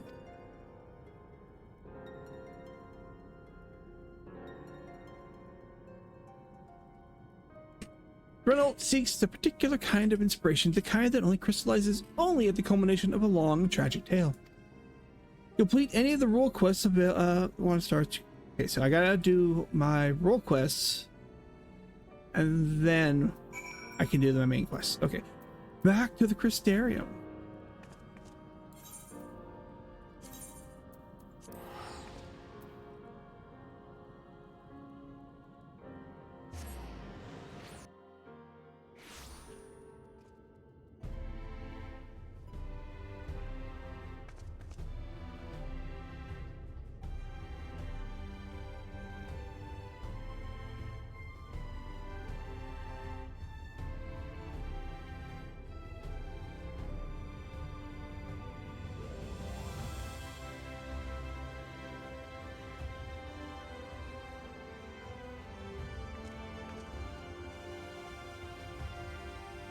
Alright, where's money for brains?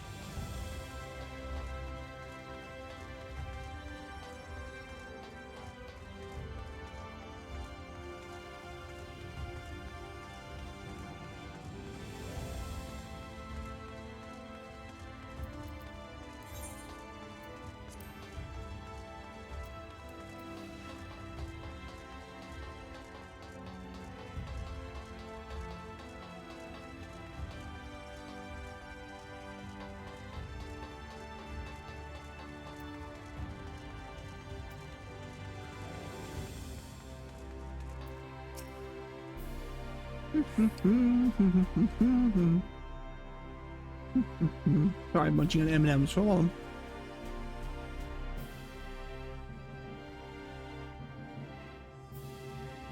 Sorry.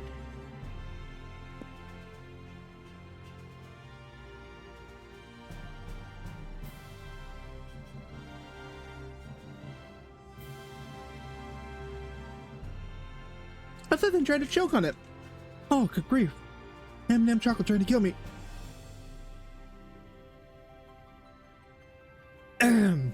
Sorry about that. I know you didn't hear, but oh my gosh. Alright. Forgive me, Nienda, but I would forgo the wine on this occasion. Father's lackluster reception has put me in a rather dour spirit. Oh. As you have gathered from our exchange, I am a free citizen of Yulmore, owing to my parents' considerable wealth. I have enjoyed a relatively privileged upbringing, privileged and unbearably boring. Which is why I quit the city and resolved to become a bounty hunter. I am no fool, though. I am well aware of my fortunate circumstances, which is why I like to conceal them from the people of the Crystarium. People are wont to jump to uncharitable conclusions. I feel as though you and I have established a rapport, though, and so I thought it'd be best to bring you into my confidence. I pray you refrain from telling others. Now then, since Landbeard has decided to turn this into a race, we have no choice but to oblige him and slay Andrea before he does. This calls for a veritable army of hired hands. No, it does not.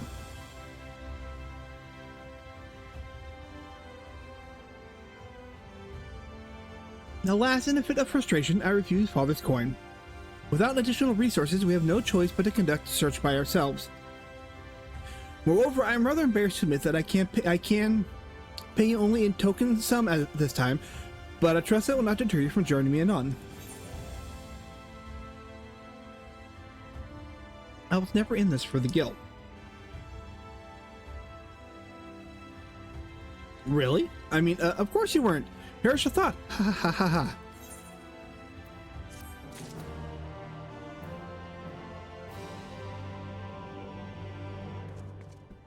Ba, ba, ba.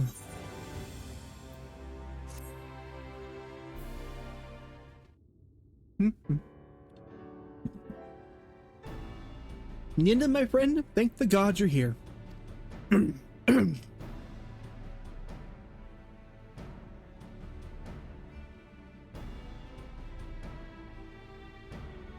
It just won't stop.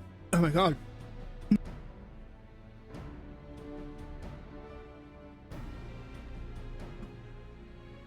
Ever since we parted ways, I've been exhausting myself running all over the Crystarium, questioning anyone and everyone, hoping someone might have seen Andre, but alas. Only the Crystarium? Well, of course, surely this is the limit of what a man with meager financial resources can accomplish. Other direction, man, other direction. But never mind all that, for it's but recently dawned on me that the vision you held of Renata Ray's past could hold clues to what we might have been desperately searching. When you first described it to me, I felt as though I heard it before, and I had. My wet nurse had told me the exact same story when I was still a boy. It was a tale of a courageous hunter who together with her comrades embarked on the quest to slay Notorious Mark, a great horned beast. They came upon their quarry in a desert and there attempted to lay it low. Alas, the beast had singular strength and a hunter a fatal weakness, and so in the ensuing battle, the struggle, her comrades were killed, leaving her, the sole survivor, to swear vengeance. Would you not agree that your vision is a perfect match for this tale? Excuse me. Then there can be no doubt Renata Ray is a celebrated hunter, the hero I so admired in my childhood. After that tragic day, the hunter resolved not only to rely on others and instead slew the beast by herself. She somehow found a way to compensate for her weakness. Anyway, my recollection of the tale is like a riddle with errors, which should ask Miss Olvara to recount in full. She was a bounty hunter herself before she entered our service, you know. Also, in light of all this, I should share with you an interesting theory concerning all the virtues. I heard from a fellow hunter, apparently each appears to be driven by particular memories, moments that forever change each of these fallen heroes. Makes sense, doesn't it? Renda Ray being a hunter of notorious marks in life and in death, I don't know why it never occurred to me before. But if there is indeed the reason for why she behaves as she does, then the more we learn about Renda Ray's adventures, the better our chances of predicting where she'll turn up. All the more reason to go see my former wet nurse, Miss Olvara. Miss Olvara lives in Gatetown in Calusia. Let's be off then.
He's over here. Okay.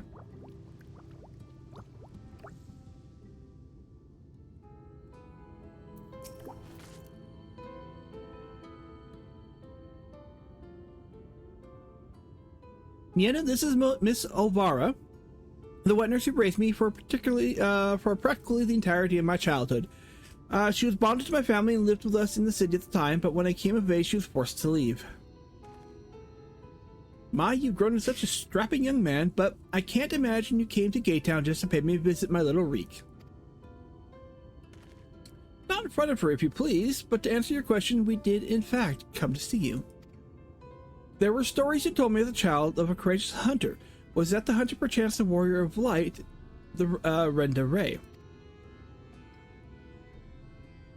Of all the reasons you could have had. Aye, those stories were of Renda Ray, the greatest bounty hunter of her day, and the legends that many inspired to become. Less so after the flood. It was still fresh in everyone's minds when I was younger, and for all the good they had done in life, none could deny the chaos that sowed in death, as sin eaters. But despite all that, me and my mates still looked up to her. We knew all of her feats and swore to preserve them, in secret if need be, that she might inspire future generations as she had ours. So years and years later, when you wanted to hear tales of adventure and heroism, I couldn't help but share with you the ones nearest and dearest to my heart. I only wish I hadn't had to change all the names. That is true. The hero who I looked to as a child, whose tale of daring do drove me to take up the bow, and, as you had, to pastor you for training that I might become a bounty hunter. It was her.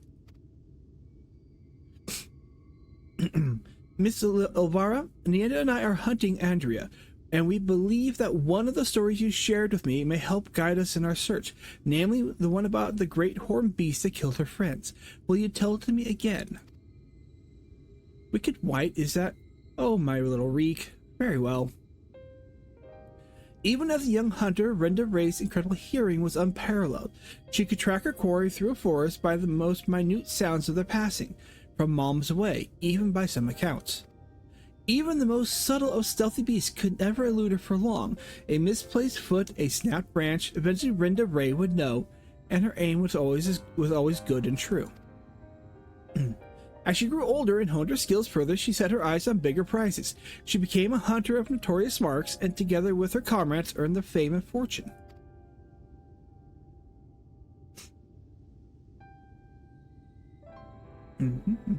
As the reputation swelled, so did their egos. I did drink. It's still draining, but I did drink, so... Only the most dangerous game would suffice, and so they resolved to hunt the scourge of Norvrant, the devourer of souls, Balam Quits. But what Renda Ray did not realize was that her greatest strength would prove her undoing, for when she faced Balam Quits, the beast roared with such a force that it brought her to her knees. Helpless, she could only watch as it claimed the lives of her beloved comrades and fled.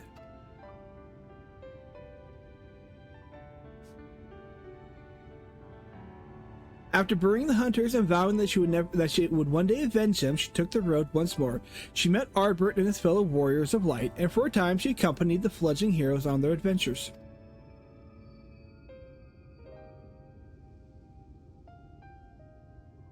To them, she was a breath of fresh air, a vibrant young woman who savored every moment and found joy in simple pleasures. They knew not of her fallen friends or how their deaths weighed heavily upon her still. The party wandered the realm, performing a great many deeds and growing ever stronger, as did Renda Ray. While in Calusia, she even devised a means to defend against the powerful war that had been her downfall that fateful day.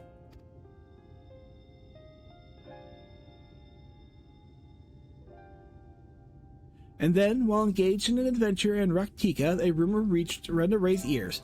Balam Quits, Scourge of Norvrant, Devourer of Souls, had been spotted wandering the Sitsa swamps. It was a golden opportunity, but to seize it would be to face the beast alone. She could not wait for Ardbert and the others, nor could she ask that they forsake their sworn duty. But perhaps it was just as well, for the memory of her defeat still haunted her.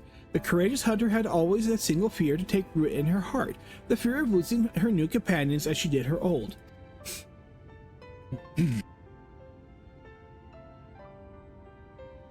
So it was that Renda Ray ventured forth in secret, resolved to slay her hated foe, Balam Quits, alone. And with all her strength and guile, the legend hunter did just that.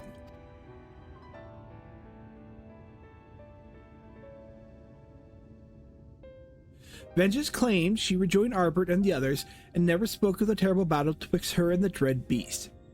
From that day forward, she was Renda Ray, the warrior for light, and the deeds of her and her comrades would be celebrated forevermore. It's strange to think that the woman I admired when I was young would become a sin-eater I swore to slay. What she became doesn't change who she was. Even though tales were a little embellished over the years, they were rooted in truth. She was and will always be a hero to me, and to you, I hope. Thank you, Miss Alvara, for everything. I promise I will visit you again soon. So, Nina, remember that theory I told you about, the virtues being driven by powerful memories? If Andrea is reenacting the journey leading her up to her confrontation with Balam Quits, then the one must look at for Arang to Kalusia. Her next destination must be Raktika Greatwood.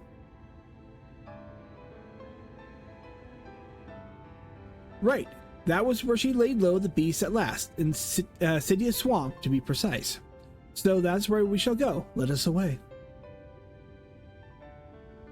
Now listen, Reek, there's an awful lot of people who don't know about Renda Ray, or in the world, or the world for that matter. So wherever you go and whatever you see, remember not to take it at face value. Don't just accept that others tell you as good and true. Listen to your heart and decide for yourself, and be safe.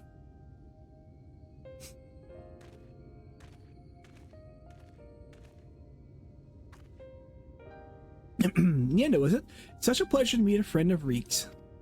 His parents never hesitated to provide him with all the wealth and opportunities they could, but when it came to love and support, well, all I can say is that it was a miracle the boy turned out as well as he did. One can never have too many friends or too much support. That goes for you as well, I should think.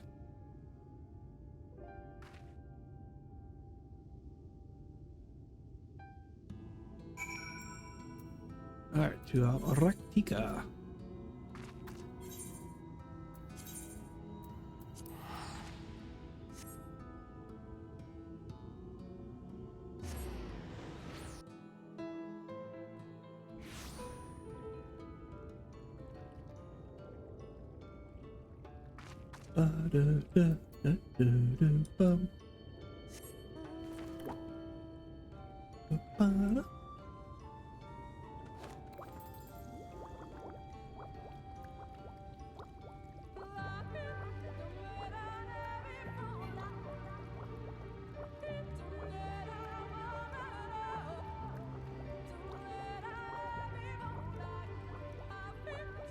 And then you're going to get yelled at because we can't control the echo.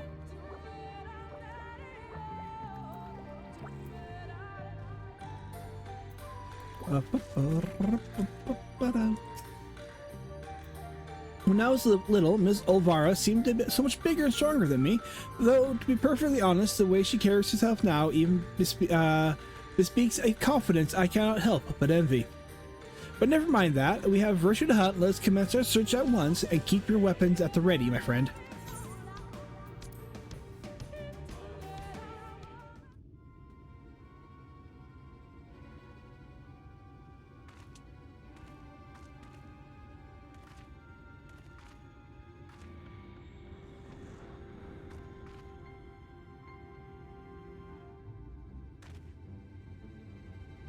About time our luck took a turn for the better. There she is.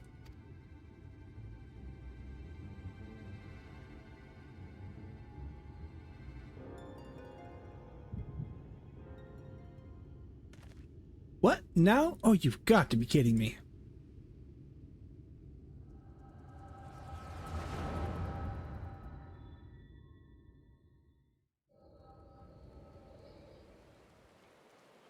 I wish you were all here with me, but no, it is better that you're not. We have a score to settle, you bloody bastard, and this time I'm ready for your tricks.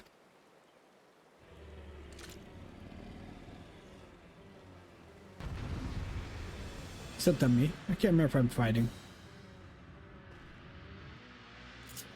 I am fighting, okay. What do we got? We've got Dulling Arrow, just produce. Prudence, so health. Interrupts the use of a target's actions. Radiant Arrow, delivered potency of 1,000.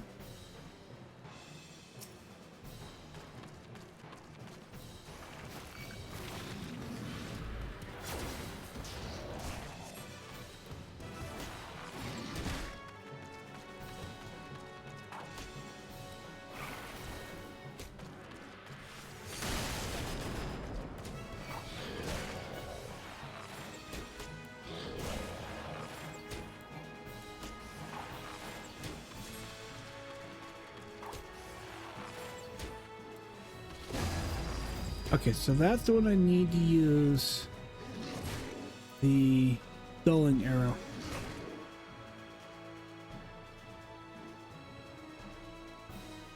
Okay, I'm down, so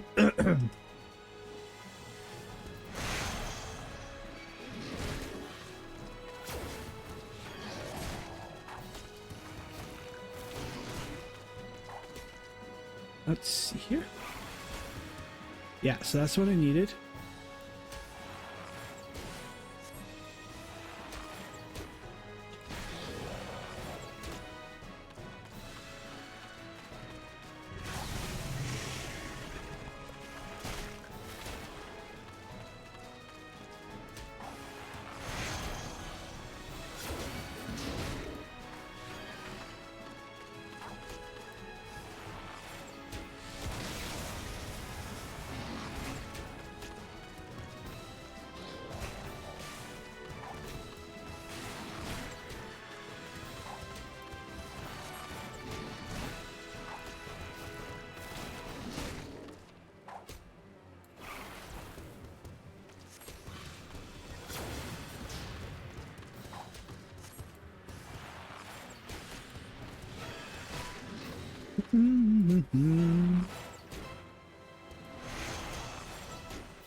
Excuse me, are they?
Right what I need.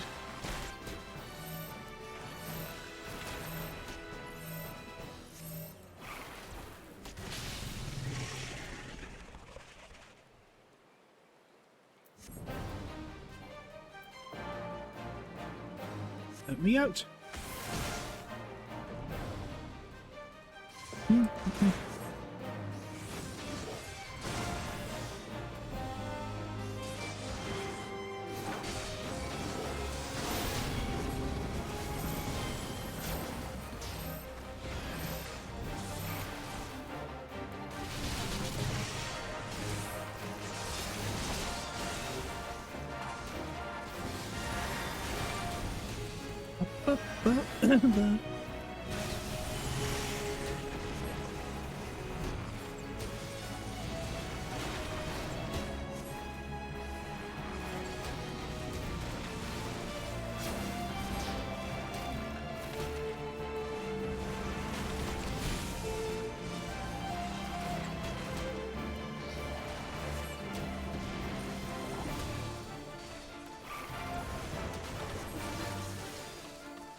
Do.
I'll go in here. Okay. Nope,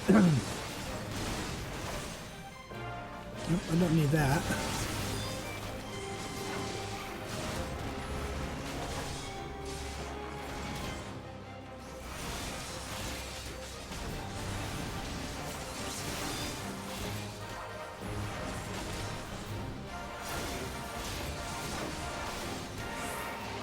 There we go.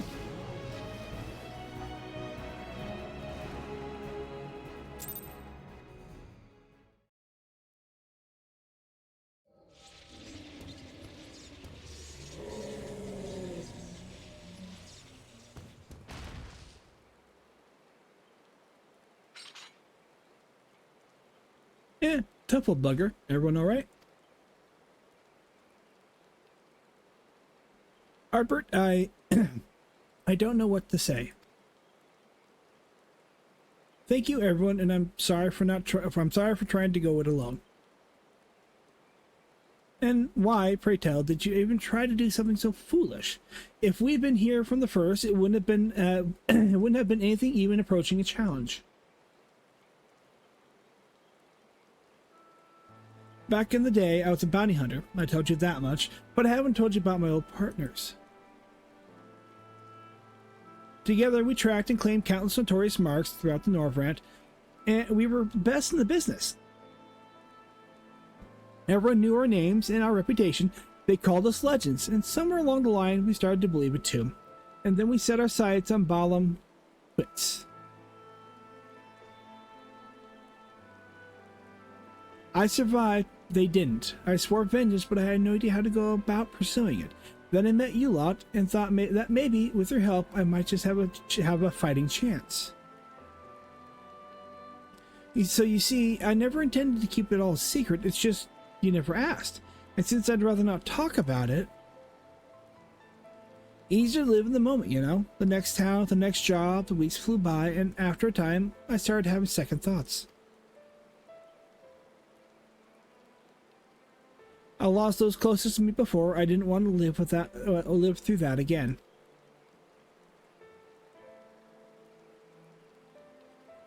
Are we or are we not comrades through thick and thin? Those bonds of fellowship between us must come before all else, otherwise they may as well not exist.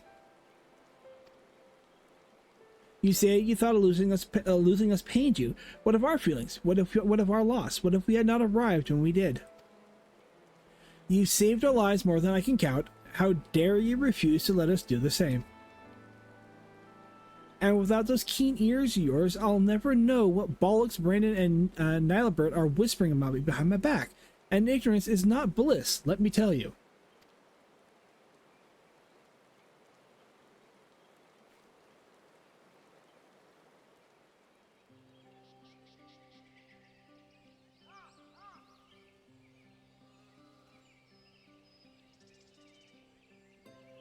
This one's worth a fortune. Aye, the fame besides. I'll wager we won't have to pay for our drink when we get back into town. Oh God, it's not another night to remember. Don't you worry your pretty head over our fearless leader's questionable constitution. Take pride in the victory, for the small folk will sleep easy once they hear that Balaam quits demise, until Arbert's drunken snoring wakes them up from their slumber. And on that note, I think it's time we quit this place. And Rendere, I trust that the next time you decide to hunt deadly game, you'll do us a courtesy and extend us an invitation. And there I thought I was doing you a favor by keeping you out of my personal affairs. Selfish as it was.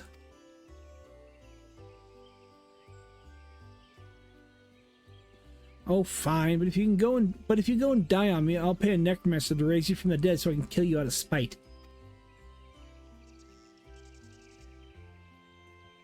Agreed. Now then, mind cutting off whatever it is you need to take back as proof of the kill? I don't want to lose our reward on a technicality.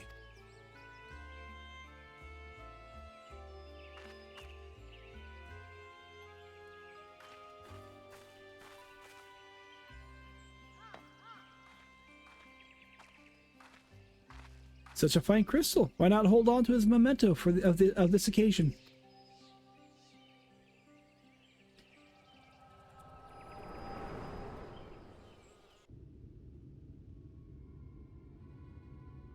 Wake up, damn you, hello? What's wrong with you, huh? That's the second time the so-called gift has cost us a chance of slaying Andrea. You know what? I've had enough. Enough, I say. Yes, I don't need your help. I'm perfectly capable of hunting the senior on my own.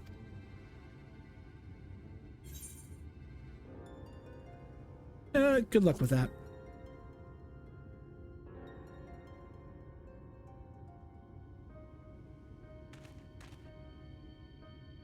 Upon our return to the Gate Town, you will be given our final payment, and we will be free to go our separate ways.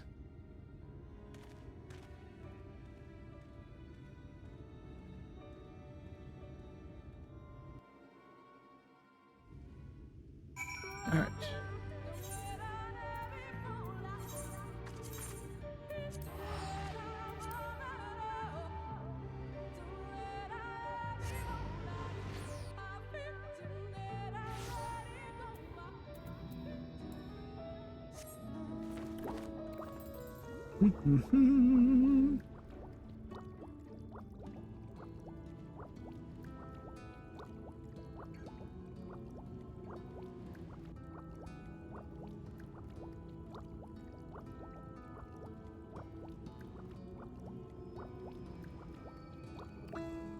Alright, pretty boy. Honestly, I don't know why I ever placed my faith in you. You are such a disappointment. Consider this the formal dissolution of our partnership. Let none ever again speak the names of Reek and Nienda in the same breath. Yes, never again, and with that I bid you good day.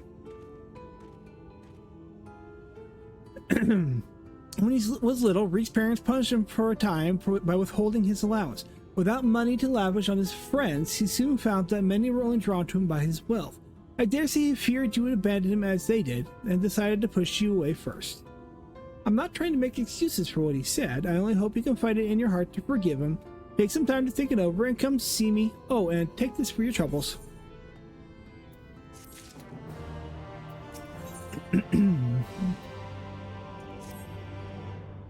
I'm sure a talented woman like yourself is needed all over the realm, and so I thank you for sparing a moment to hear me out. Since you two parted ways, Reek has come to visit me several times. Though he is blessedly in good health, I worry for his spirits. I think you may have been the only friend he has had for some time. I considered journeying to the Crystarium myself to look in on him, but I find it rather difficult these days. If you could go in my stead, it would put my heart at ease.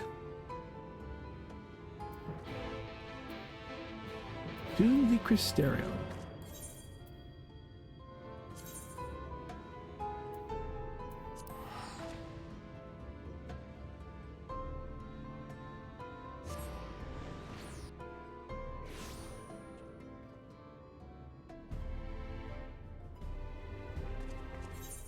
All right, we're looking probably in the bar area.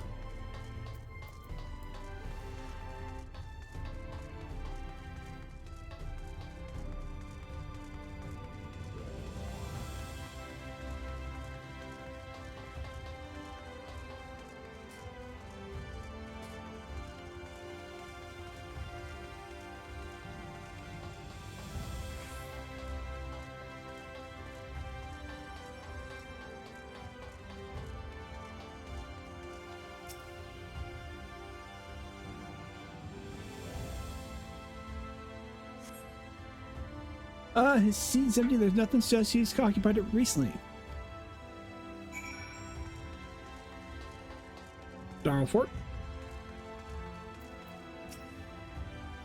Lurik, the Mistling Lordling? If you ain't sat at his usual table, then I have no idea where else to look.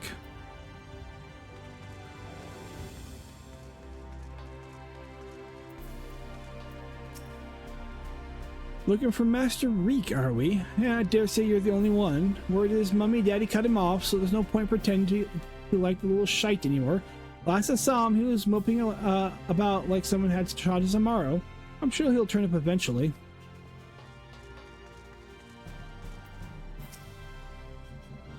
Calusia, right? You're Lou Reek's partner. I was with Lambert, remember? Well, it was, I ought to stress, because after we left, you were headed straight to Rectica. We heard of him after he was there, and Lambert wanted to strike while the iron was hot. By the time we realized we were overmatched, it was too late. I saw Lambert fall, and when the Eater set her sights on the others, I fled. Call me coward if you like, but my cowardice saved my life. Wicked White, I still remember looking back as I ran and seeing Lambert rise to his feet. I told everyone what happened and warned them off the hunt. Some listened, but a few bloody fools took up their weapons and joined the hunt. Glory-hungry imbeciles, and not one of them has returned. Didn't expect Lou Reek to be one of them, neither. I remember thinking odd, especially when I saw him leave Rectica alone. You're meeting him there, I presume? Good luck, friend, and but I have no doubt that you're going to your doom. I take out light wardens. I'm fine. I'm fine. Bum bum bum. Bum bum, excuse me.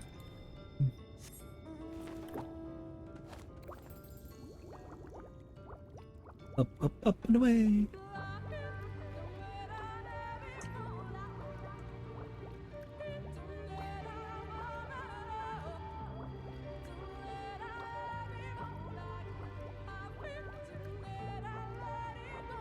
No, I'm not doing that.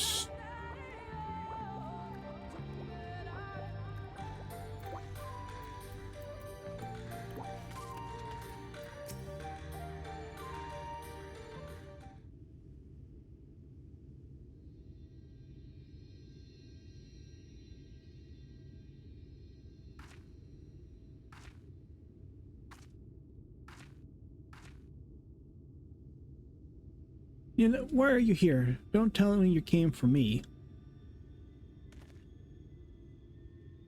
It's terrible. It's horrible. Andrea, she's...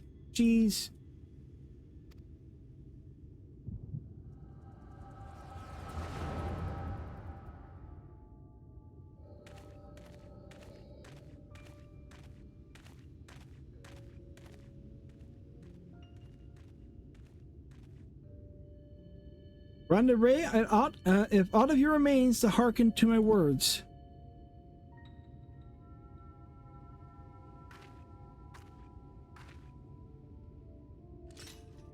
I have come to slay your soul to rest, alone as you yourself faced Balam Quits a century ago on this very ground.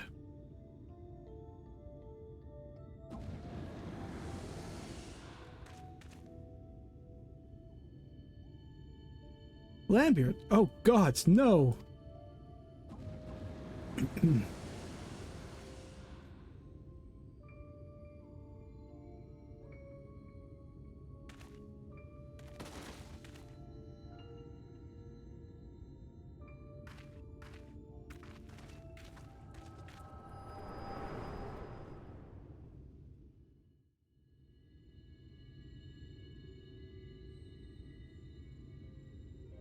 Don't tell me you beheld a vision of my past just now, didn't you? A bit. Just a bit.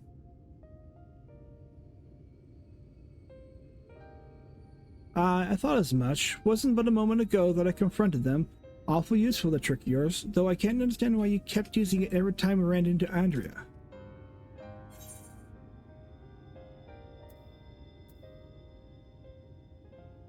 Believe me, I was just as surprised as you were. Huh? So it wasn't something you did deliberately. Good to know. Anyway, unintentional or not, at least I won't have to convince you of what I saw. She turned a Lambert and those other hunters into saint eaters like herself. A Hume axeman, a Galgant swordsman, a dwarven healer, and an elven mage.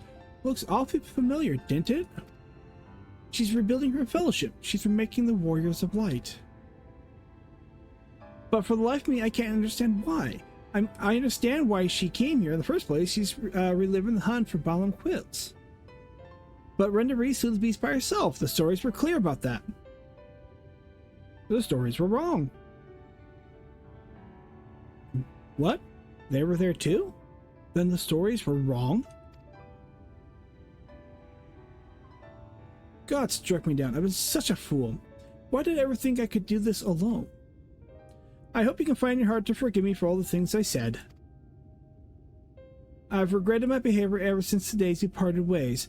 It's stupid and nonsensical and utterly pointless. I'm not sure I could even tell you why I did it, why I did what I did. It's fine, water under the bridge.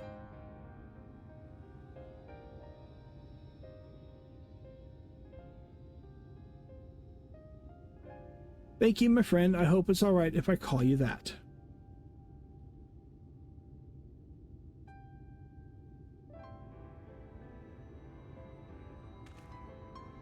Right then, Andrew should be around here somewhere, still in the hunt for Balam Quits. I expect not that she'll ever find it. No doubt Lambert and the others who are with her too. He and I may have had our differences, but I'd not wish that fate on my worst enemy. He deserved to be laid to rest, they all do. Brenda Ray most of all. She is my hero, and I have to kill her to save her soul, then so be it. But this is too much for even the best hunter to handle alone, and I am far from the best. The only way to see this through is together, you and me, my friend. What do you say?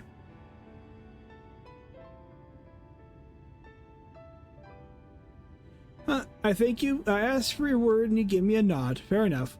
Before we resume the hunt in earnest, though, let's return to Gate Town and Miss Elvira. I know all is well. After all, you wouldn't have come unless she sent you. Back and forth, back and forth, back and forth, back and forth.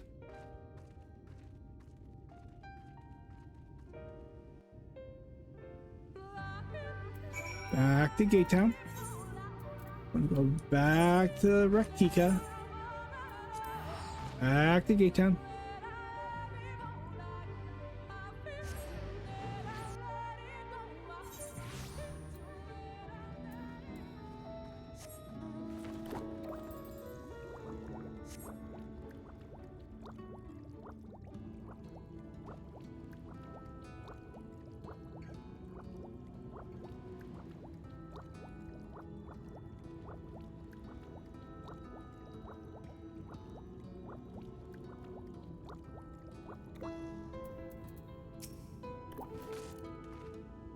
Excuse me. Yeah, no, what a pleasure to see you again, and in the company of little Reek, no less. Am I right in assuming you patched things up? I should like to think so, yes, and it's all thanks to you. I did not implore her to give me another chance. I might as well be sitting alone in the swamps, dwelling on my myriad of failings. And you, my friend, I know not why you sought her out on your own, but I'm glad you did. Miss Elvira is perhaps the only person who truly cares for my well-being, but she is not one to look after her. She has no one to look after her. Don't be silly, Reek. I have you, don't I? And before you start blabbering about how you wish you could properly reward Nida, as I can tell you're about to, know that I prepared a hearty meal just for her. Oh, that's very thoughtful of you. Nevertheless, I shall see you both duly compensated once we have claimed the bounty of Andrea. And claim it we shall, for united, Reek and Nida are unstoppable, is what I would like to say, but I know my own limitations better than anyone.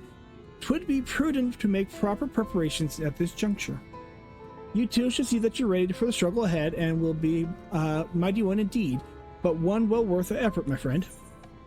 What does she make? Risotto al Nero. Nice. What does that do? That is determination, vitality, and spell speed. Alright, this should be either last one or second to last one.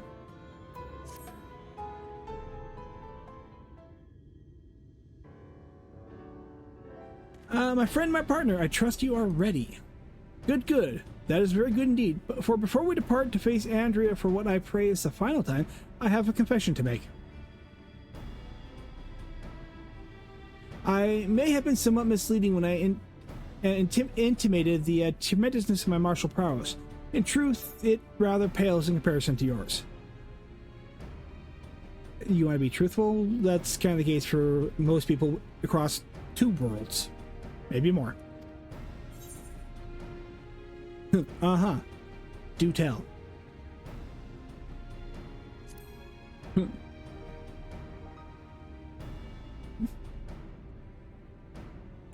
You must be terribly crestfallen, I am sure. It is my deepest regret that I allowed you to labor under the misapprehension that we were equals for so long. Trust me, we knew.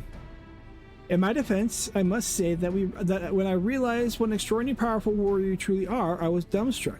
I struggled to conceive of how even to broach the subject. Furthermore, I must admit that great majority, nay, all of our efforts to hone our skills in preparation for the battle to come have been entirely for my benefit, and that the disparity between us might not be so readily apparent. To think that my insecurity drove me to postpone this fateful day for so long.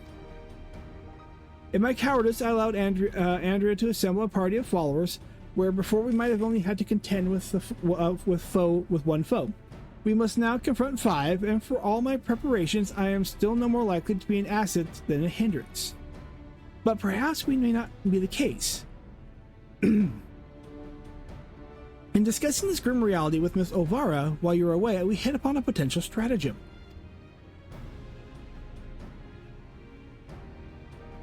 Recall that Renda Ray's greatest strength and weakness, her preternatural hearing. We can reasonably ascertain that Andrea is possessed of it as well. Therefore, if you were to fashion a device that could produce a loud noise at will, you could use it to secure an advantage in your battle.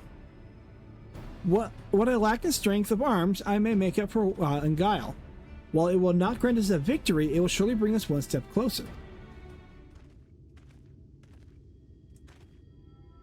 1,000 pardons, Master Reek, but I am come to deliver a message from your Lord Father. Daddy? What does he want with me now? It has come to your Lord Father's attention that you have acquired yourself rather poorly as a bounty hunter and have brought terrible shame upon your family name. He commands you to cease all such activities at once and return to the city forthwith. Should you fail to do so, you will be stripped of your citizenship and family name. No further financial assistance will be provided. Oh dear.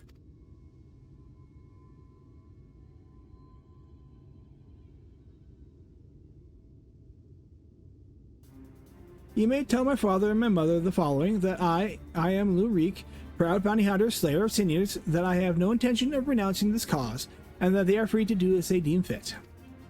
Tell them that if they have no son, then I have no parents, that I have no family save Miss Elvira, who has shown me more love than they have ever had.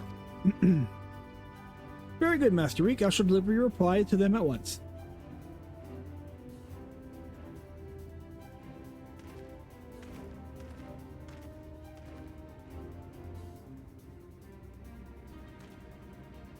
Right, now that's settled, we can get to work crafting the giant noisemaker of ours. Let's consult the craftsman of the crystalline mean at once.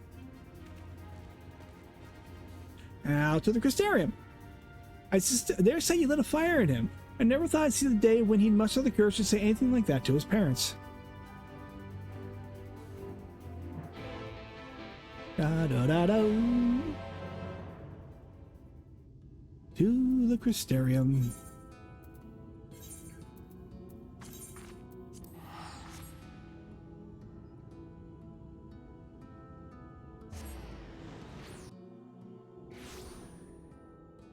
Do the crystalline meat. All right. Way up there.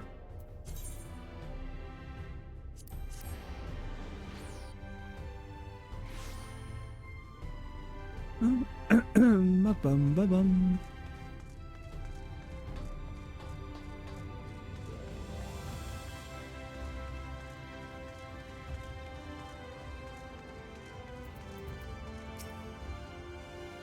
Well, what's all this then? You got something needs making? Indeed I do, good sir. I wish to commission the production of a device that can generate tremendously loud sound. It must be small and light enough to be carried by a single individual as well. Ain't that one of the strangest requests I've heard? Well, if it's just noise you want, then I'd wager we can make to do with a special blend of fire sand. I think I've got just the recipe for he needs. I need some choice ingredients, mind, and you'll need to go fetch them for me. Fetch? What precisely do you require? Well, this one particular beastie named native to Colusio, what's got a better singular diet than leaves and massive dung piles. The fresher the better, if you please. A few varieties of grasses native to Raktika. Oh, and some iron ore from Amarang, I can give you a list if you like. To wit, I need to travel to the far corners of the north and back? Oh dear, this is rather more involved than I... Just give me the list. No more excuses. I will do whatever must needs to be done to see this to the end. Just give me the damn list. My friend, I will not impose these tasks upon you. I insist that you remain here while I go fetch the required materials. Lovely.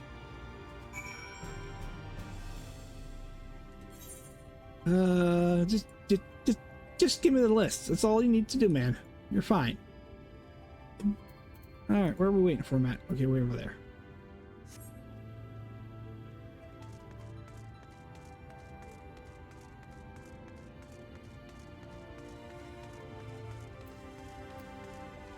Yeah, screw it, we'll just run it. We'll just run it.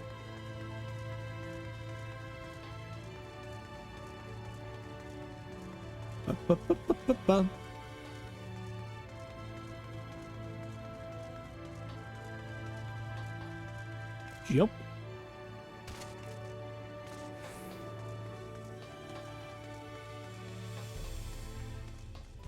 Excuse me. Excuse me again.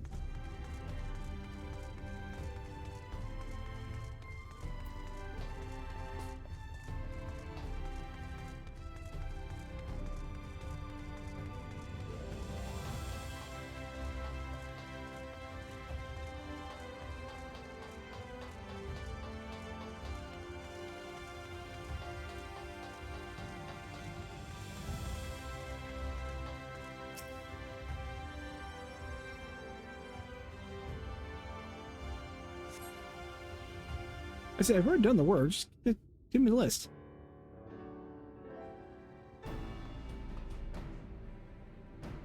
It was a series of surprisingly harrowing experiences. I could have told you that.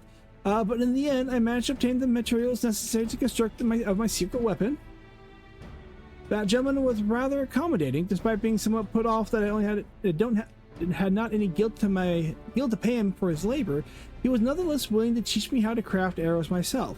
He said he found my industriousness endearing. I confess, despite being utterly exhausted by all the busy work, it has been somewhat refreshing. And now that my noisemaker arrows are ready, I cannot wait to put them to the proof. If all goes to plan, the explosion should be loud enough to incapacitate Andrea for a time. Let's put an end to her tale and my friend, and in doing so, write the opening to ours. That reeking the end of bounty hunters extraordinaire, come, Raktika and glory await. God, you're pushing a lot of Manderville vibes to me right now.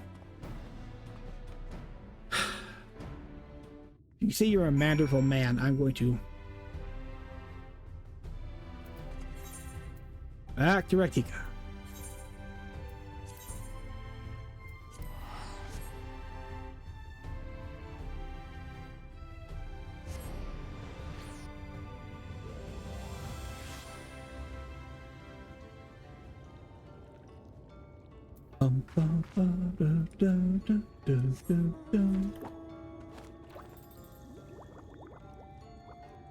Need to get over the cliffs.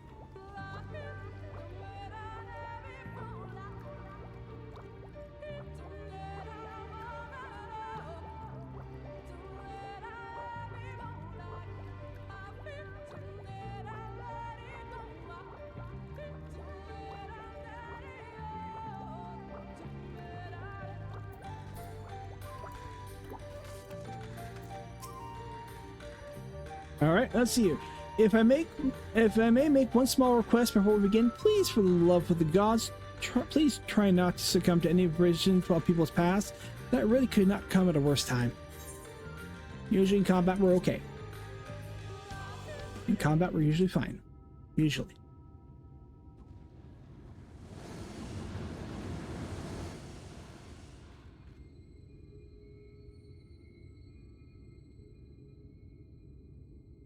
Well, are you still with me in the here and now?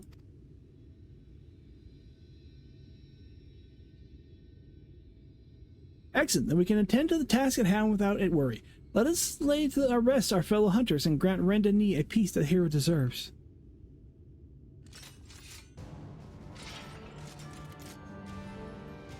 Alright, we have a warrior, a paladin, black mage, priest, and a bard. Who shall be my target first?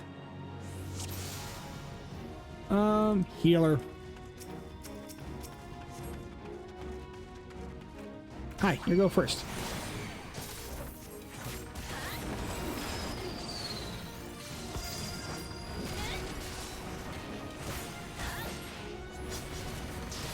Because I don't need you healing.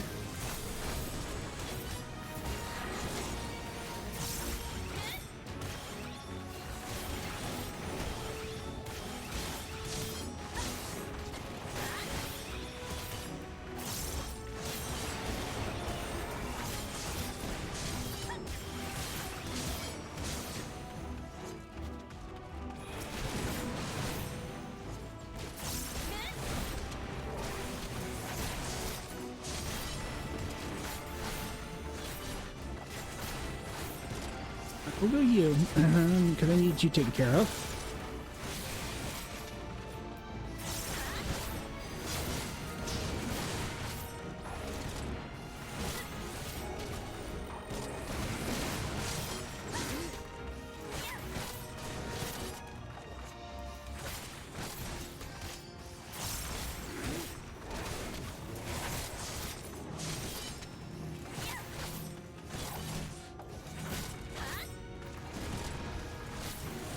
Get back here. Oh, for the love of it, you.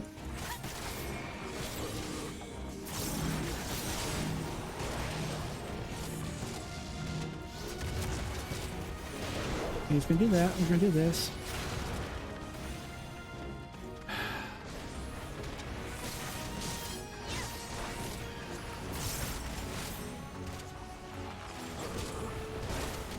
I'm sure there's probably a better way of doing this.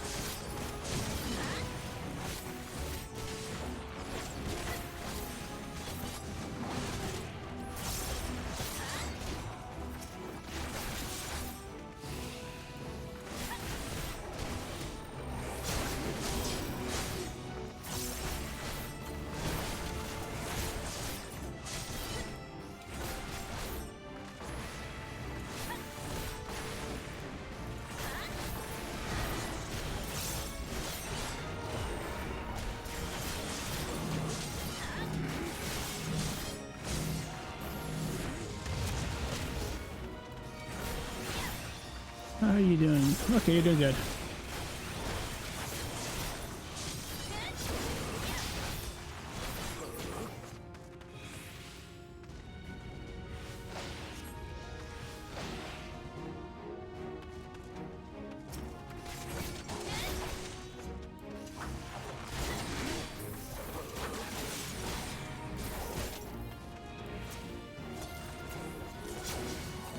I went the wrong direction with that. That's not what I wanted to do, but oh well.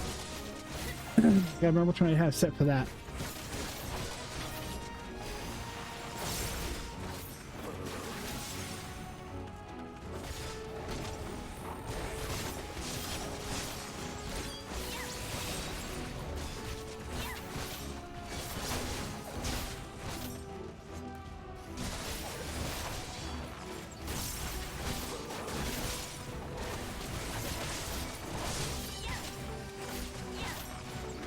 I'm working on it.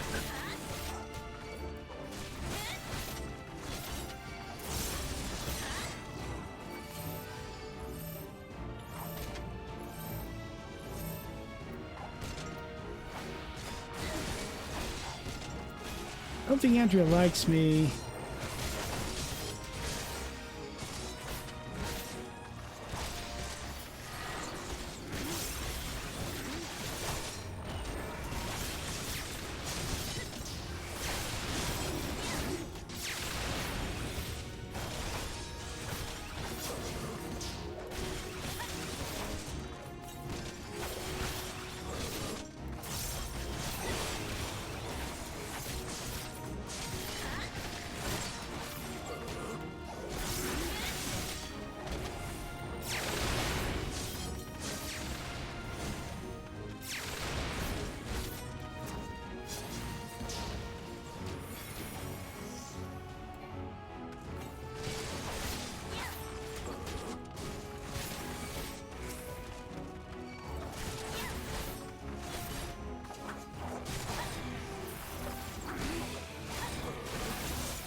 Excuse me.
There we go. We got her.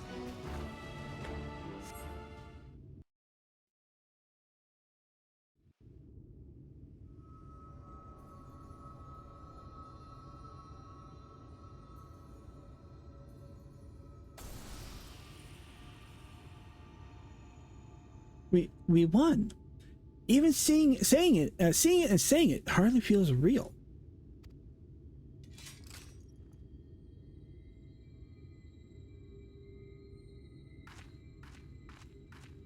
That poor Crystal's so chewed up. Huh? What have you got there?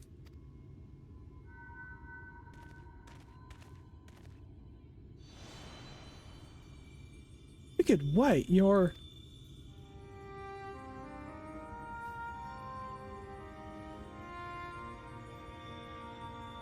Renda Ray, the real Renda Ray.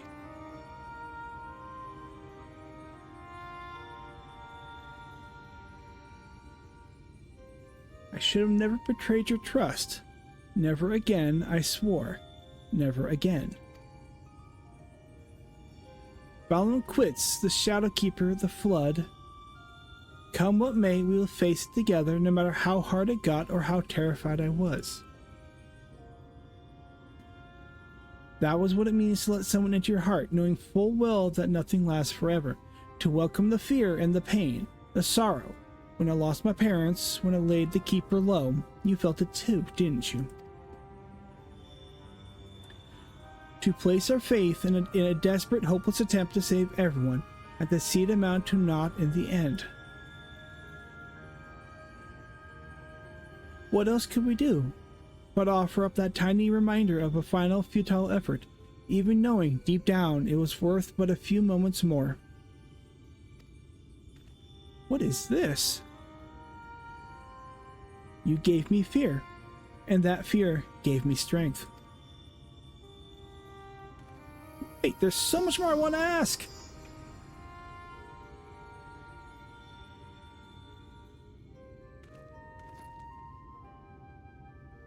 I don't understand. What was she talking about?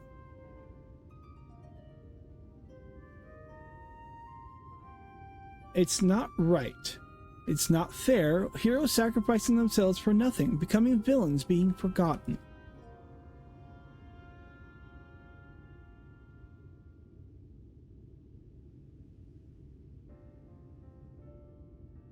Thank you, Nanda. I could never have gotten this far without your help.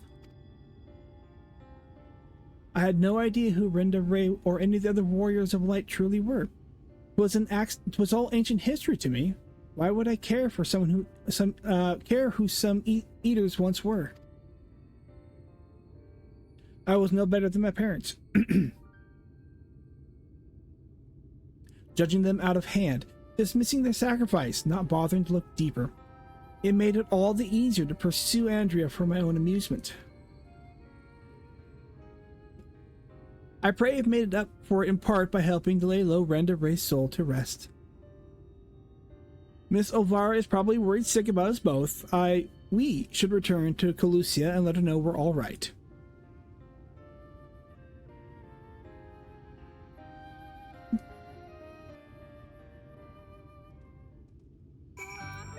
Alright, back we go.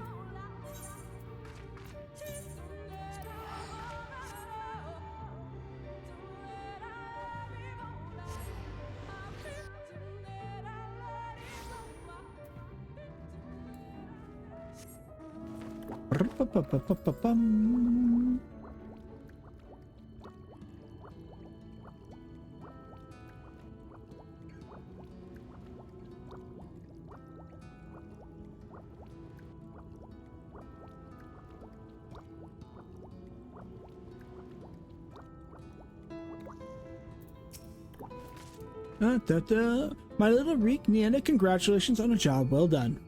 And from one hunt to another, thank you for helping Renda Ray to achieve a measure of peace. She was a hero to me too, and it broke my heart to know what had become of her. To have your legacy tarnished so, to have the world call you a villain, even still. But at least I can take comfort in knowing that she can finally enjoy a long rest. What others may say, we will preserve the truth in story and song. Renda Ray, the bravest hunter there ever was, and more importantly, a true friend to those she held dear. I can only hope to measure up to her example someday. For now, however, I say we return to Crystarium and raise a glass in celebration. Back to the Crystarium.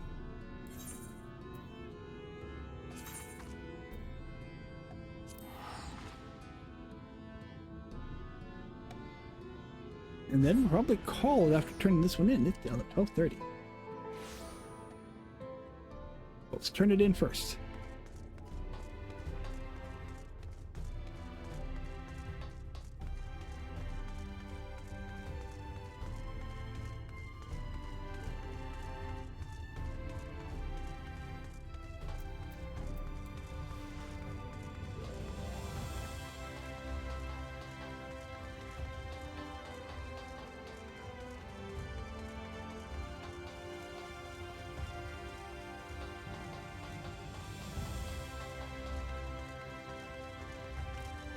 Boing.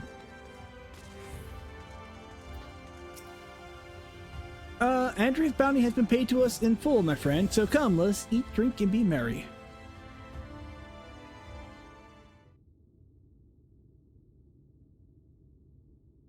I've been meaning to ask, but I have the impression you are rather more acquainted with these warriors of light than you've been letting on.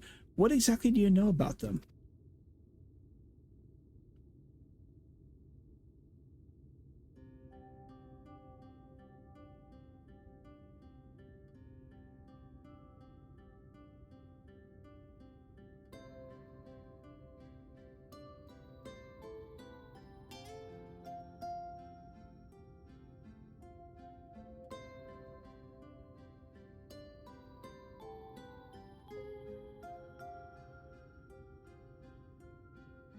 That is so preposterous a tale that I have no choice but to assume it's true.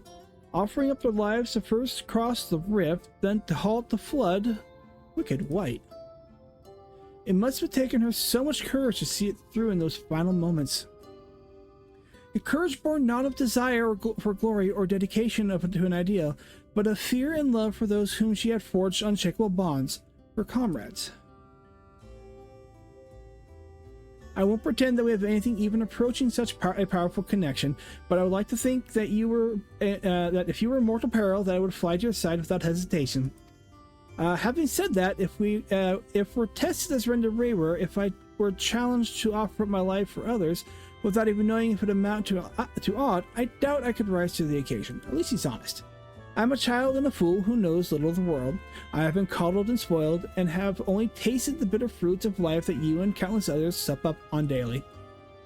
You are made of sterner stuff, far sterner than me, and that is why I know I can never walk your path. And do you wish you could? How could I not? I cannot recall a time I have felt happier and more alive than when I have traveled with you. But you have countless other journeys ahead of you, don't you? For you are destined to greater challenges, where I am suited to rather more pedestrian affairs. Know your limits, as Miss Elvira used to say. Meeting her again after all these years, seeing how much older and more frail she'd become, made me realize how little time together we have left. She shouldn't have to live out her days living alone in squalor. I have decided it will not be so. I shall return to Calusia and attend to her needs, for I would do my utmost to repay the love and kindness that she made me the man I am today.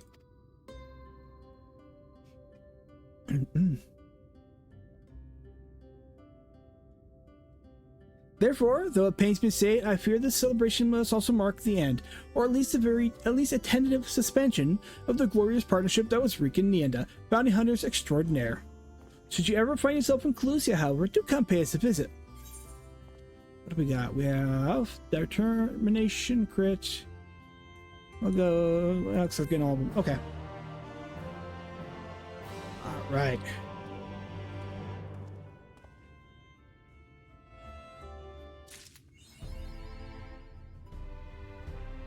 Okay, so that actually opens up for me to continue on with the main quest. But it is 12:30 for me right now, and we've been at this for almost 5 hours, like just 3 minutes shy of 5 hours. So I want to thank everybody who's come and gone, who's watching later. If you're watching on the Twitch and YouTube VOD channels, or VODs, your views are greatly appreciated, especially if you have made it this far into the video. I'm sorry, but kind of how the day's been but I appreciate you guys being here, and I will hopefully I'll see you tomorrow. I don't know if I'm going to stream anything early in the day, but later in the afternoon, about 6 to 7 o'clock p.m. Pacific time, we are going back to Immortals Phoenix Rising.